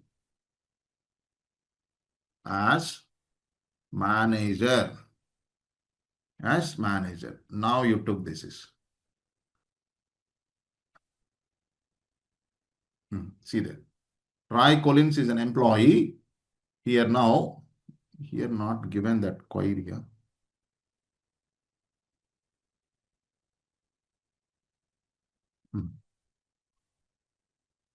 Yes. Roy Collins is an employee. Manager is Janet Halley. Even if you want, you can check that. I removed.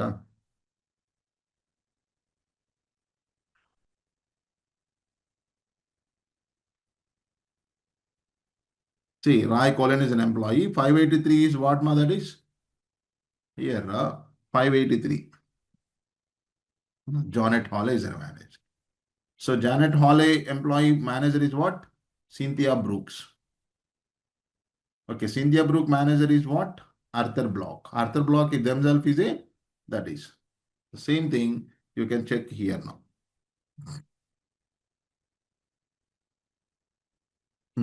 See there.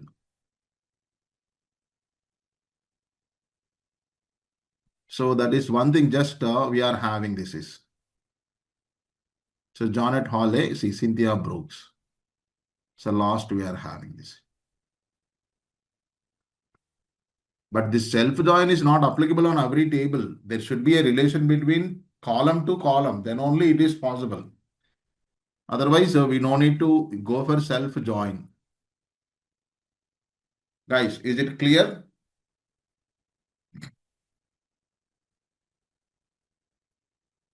Clear or not, guys? Please let me know.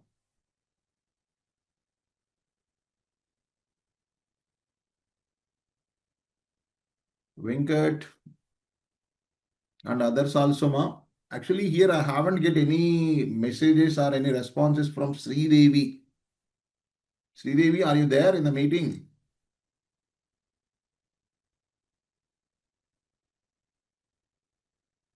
I haven't get any queries from your side today. Are you practicing or not? Actually, I'm expecting queries from everyone, ma. But just actually, you have responded last week, no? Today you haven't. That's why I asked you. But I'm very happy that if anyone, everyone will ask some questions.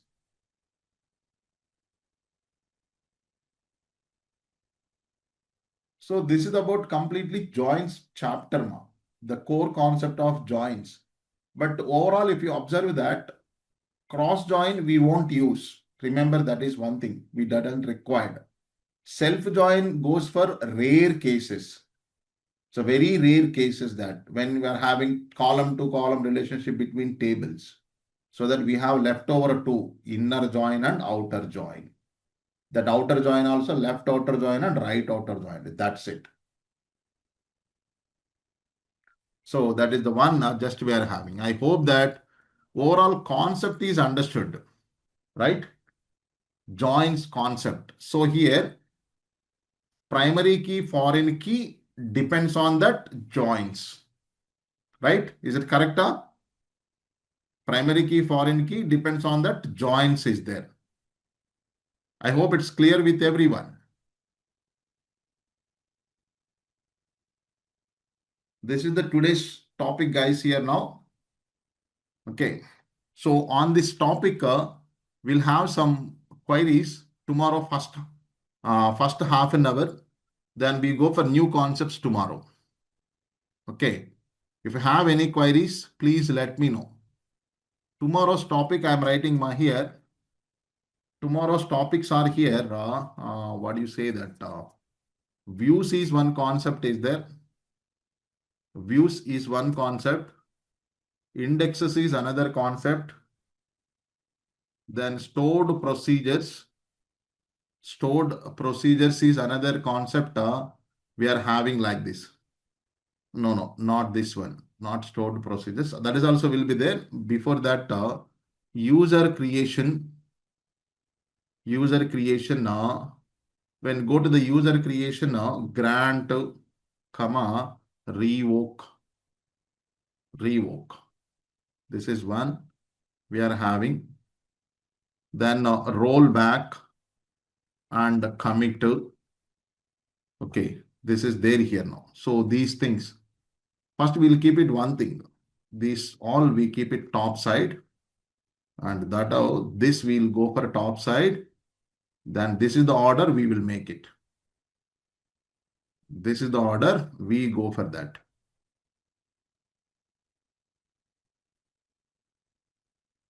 Yes, my very first one, like we are having here.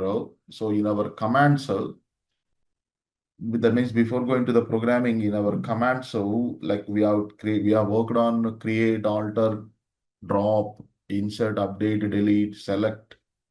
Only these commands we worked. And we have two more commands are there. Like one is a transaction control language command, that is commit and rollback. Then second one, data control language commands are there, grant and revoke. That grant and revoke comes under the user creation. So that is, so after that, we go with views and all that. Let's see that how we can go for it. Okay, so that is, so very first thing here, like what is a commit and rollback? What is a commit and rollback, that? So whenever we go for commit and rollback, the commit and rollback are essential transaction language commands. Just see there, used to manage data integrity by either permanently saving changes made during the transaction or undoing them. So what is the commit here now? The commit command used permanently to save all modifications during the current transaction to the database.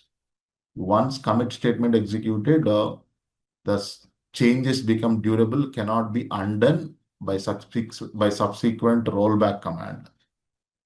And what again a rollback? The rollback command used to undo all changes made during the changes transaction that made not yet been permanently saved by commit. This command restores the database to its state before the transaction started or before the last commit. Guys, here actually, yeah, I think this is what we are having. The key differences, okay, we will discuss that while working on it. Just come down to here. Okay. This is okay, fine that. So we are having so much of tables are there here. Okay, this is one thing. Let's see that any one table, like EMP info table, we'll see that.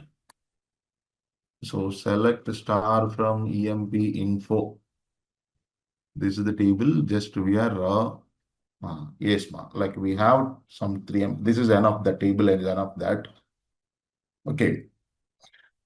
So usually, guys, listen carefully here. Usually on this table, that means you take any table, not only this one, any table. If you go that, we'll do some transactions like adding new rows, modifying existing rows, deleting rows, these things. These are the just doing transactions that these three are called as a transactions, DML transactions we are having. These transactions we need to control. These transactions we need to control here. Okay. Control in the sense of, for example, you added some rows, but within that rows, some of the rows are all the rows made have gone some mistakes. Usually what we prefer in the sense, wherever it has the mistake, by using update command, we'll correct it. But I don't want that. I want to remove those all rows. We wanted to go for that removing of all rows here that.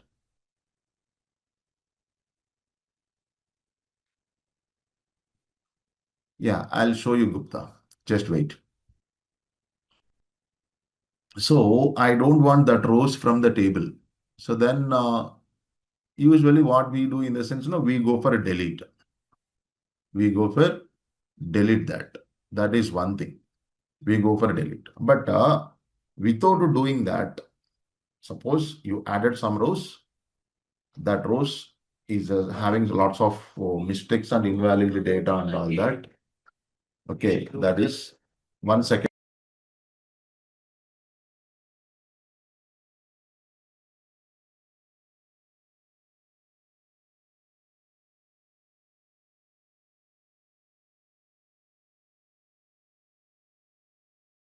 Yes, ma, I'm back now. So there is a lot of mistakes on the insertion of rows. I don't want it that.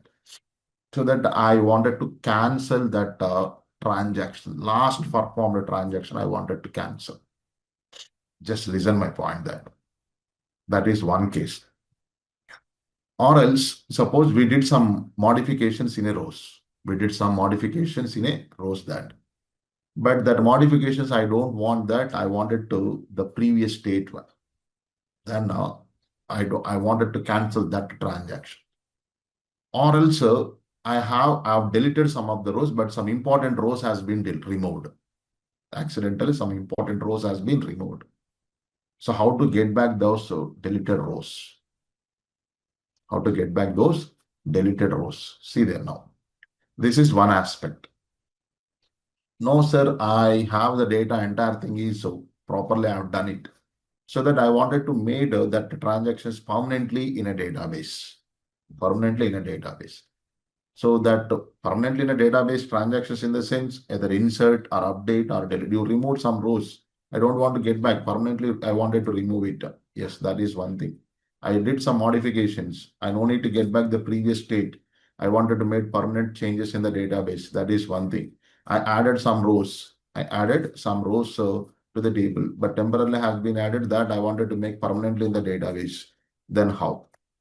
So here, make permanent changes on the database or make undoing the transaction just we performed.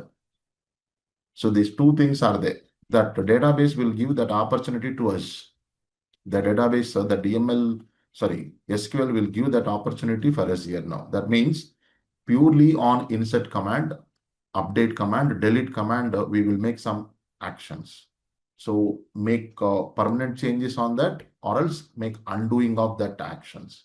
So how to do that is, okay, for that one, we have two commands are there, commit and rollback. Commit will make the permanent changes on the database. Rollback will make undoing the transactions just now previously what we performed before committing. Before committing, this is very important. Once you made commit, then after that, if you go for undoing that, it is not possible. Okay, then again, you have to go for other commands like delete or something that. This is what. But for this, if you want to use these command, that means make permanent changes or make undoing that, the databases part of basically, see, till now, see, we have last week 2 sessions we have done, yesterday also we have done a session.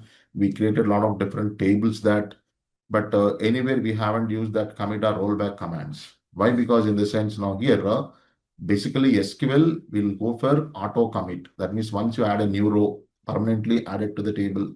Once you delete the row from table, permanently deletes. Once you go for update, permanently updates that, it goes this way. So, but if you wanted to use these commit and rollback based transactions, so first of all, that auto commit, you have to be make a switch off. That auto commit option has to be switch off that. Okay. For that one, there is some set command is there. That set command we have to be used. So before starting your transaction, so here we have to go for set auto commit is not there here. So 1 second, guys, that command here we will make it that set auto commit.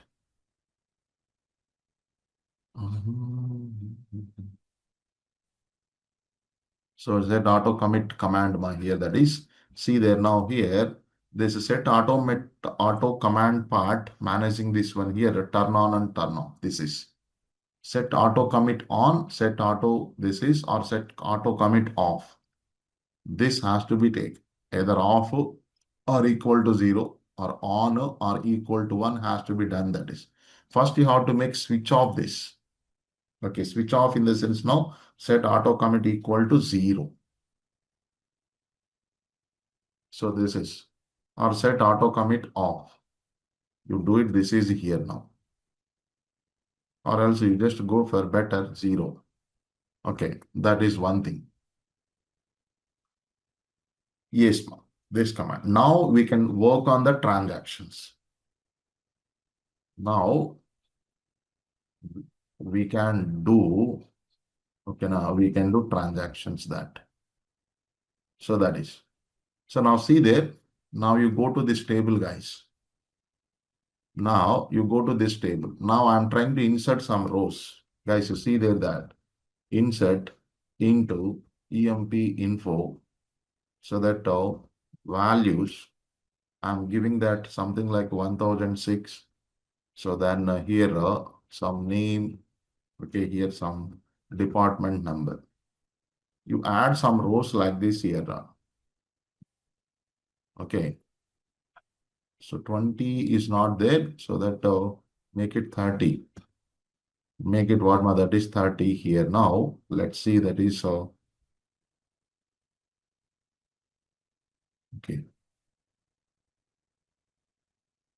yes, something like I added 2 rows. You see there now. So now the rows are added. See there here. Rows are added here. And if you go on that one, let's see that select star from EMP info in the sense here, you will get it that right. See that. It is showing old data and new data, both are showing here. Okay, that means so it has been saved in the database table, but not permanently. It maintains so what we can call cache memory. In the from the cache memory, these rows are there.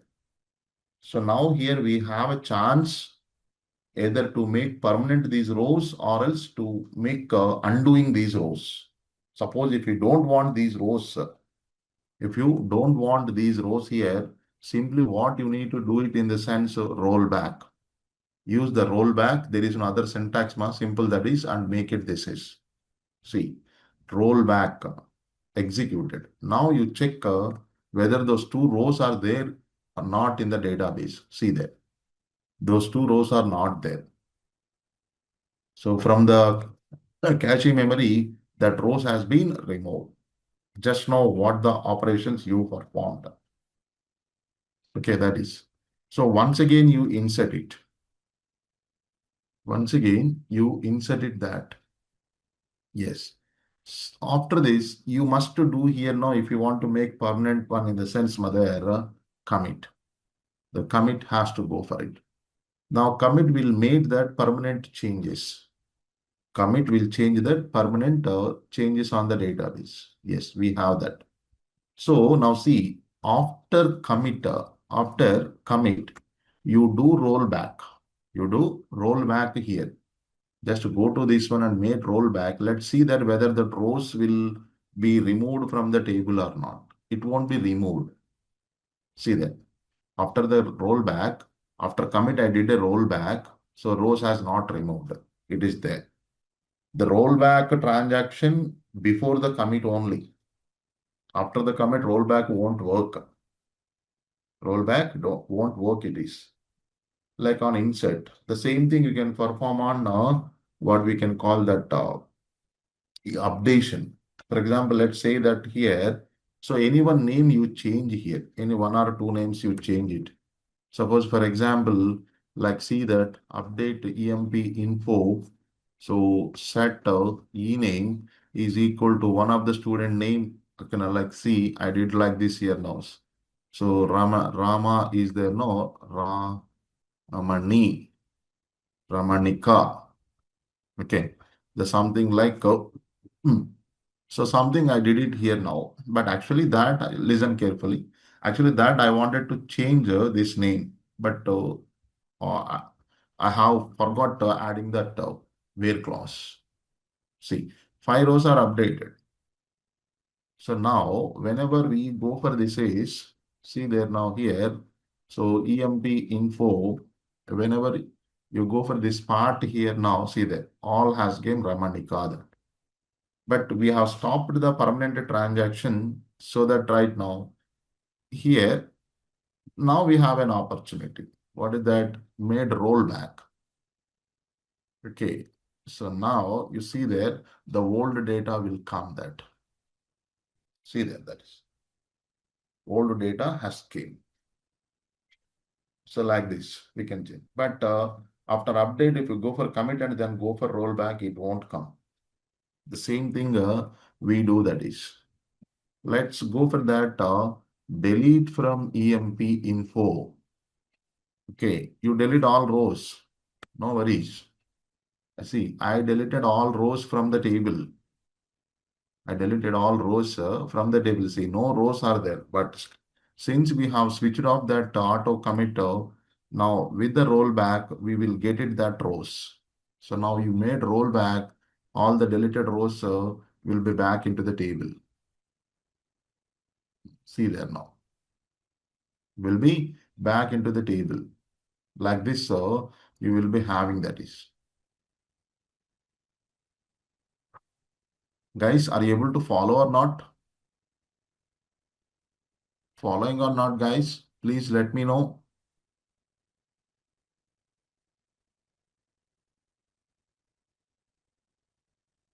Yes, that is what Karan I'm telling you. No, if auto commit is equal to 1 or auto commit is on, by default it is on.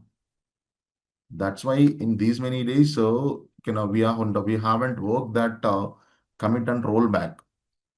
Okay, so that is what. So when we added a new row, it will be added out the permanently to the table. When we modify, permanently modifies.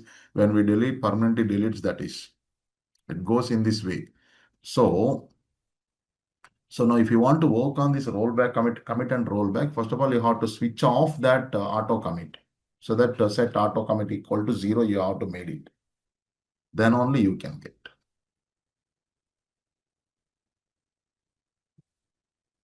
What is that one? If the auto commit is being set as a one in MySQL workbench and the data is saved permanently by default. Can we perform? No, we don't. It is not possible to perform that rollback. Okay, you have to be switch off that is. If we commit, if we committed deleted rows, we cannot retrieve it, right? Yes, that is what. After commit, you cannot go. Yes, Navin Raj. Let's see that one more command. Let's delete one row, then go for commit, then try rollback. Check that here now. So delete from EMP info where EMP number is equal to 1007. You go for that Satvik details I am deleting right now. Yes, I deleted. Okay, that is one thing. Now you go with this is retrieve the data. Retrieve the data here. See that row is not there. But if you roll back, it will come. If you roll back, it will come here. Okay, once you go for made rollback, see there. Whether it comes or not, you will come to know. Yes, I did a rollback. After that, just go to here. See, the Satvik has came. Yes, once again you delete. Yes, I deleted. Okay. See in the database table, not there. Now made commit. Now made what? That is commit, you made it. Now the row has been deleted permanently. Okay. Now try to get a rollback. After the commit, I'm doing rollback.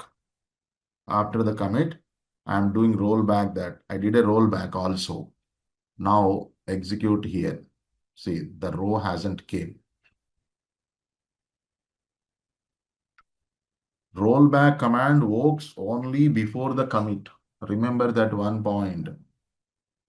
Rollback works before the commit only. After the commit, rollback won't work. Do rollback works only undo the last immediate transactions? Or how can I do 2 to 3 changes I have done using multiple commands? Yes, from there on I'm coming current. Just wait. There on I'm coming here. See guys, here we did a lot of things right now.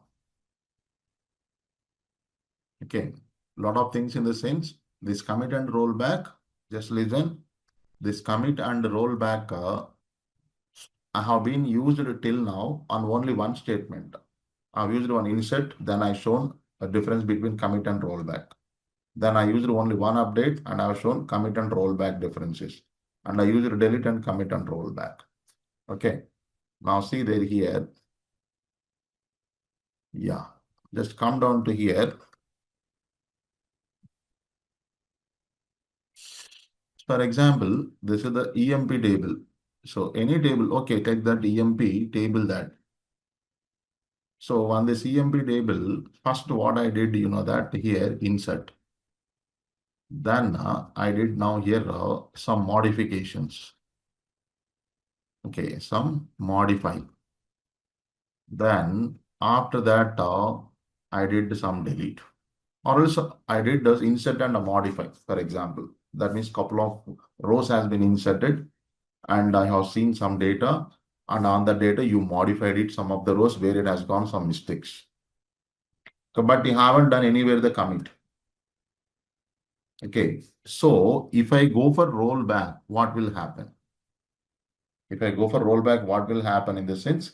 Because of you haven't done commit, all rows insertion, all modifications, everything will go off. Completely wind up. Completely wind up that.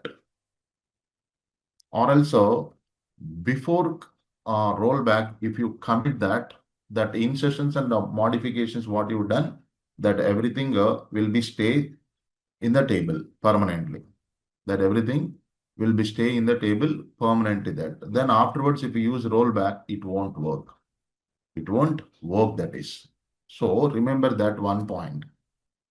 So before commit, whether you do new row, adding, modifying existing rows, deleting some rows or something, you did it. Any transactions. Okay, after that you made commit, everything will make permanent. Okay, now that is one thing. Or multiple transactions, what you do. That is one thing. But if you get back, suppose if you go for rollback before commit, whatever you did, all the transactions will be undoes. That's it. That is going to be undoing. That is going to be undoing here. That is. Okay. It's not a part of one command or one thing that is here now. I've shown you one that you add multiple rows and you did some modifications and make it roll back, everything will go off. Everything will go off that. So, but if you make commit, everything will permanently stays in the table.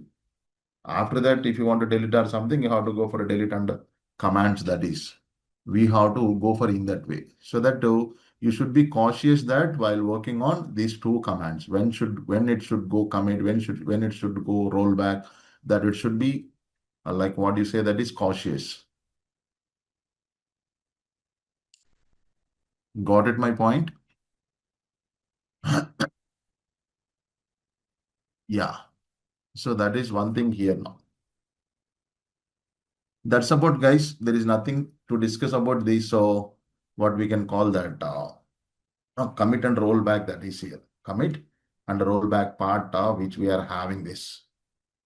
There is simple two commands, but before that, what that is here, we have to make this one. We have to switch off auto commit equal to 0. When you switch off or set auto commit equal to 1, then you have to go for that permanently doing that is. But these things permanently in a workbench, you can do some permanent settings on this, even that update commands and all that is. So where in the sense, just wait that here we have some settings is there. In a settings part we can do. Yes, Naveen Raj, it's a temporary one only. It's a temporary one only, that is. System failure also going for undoing that. It won't be stay. Even suppose, like see, you are working on that, you added some rows. You added some rows that suddenly your system has restarted. All rows will go off. All rows will go off that. That means all the transactions what you did before commit, all those transactions will cancelled. Now guys, we have come to the end of this session on SQL certification course. I hope so you would have enjoyed this certification course and also got a brief idea regarding SQL. Thank you guys for watching this video. Also guys, do not forget to subscribe Simplilearn for more such informative full courses.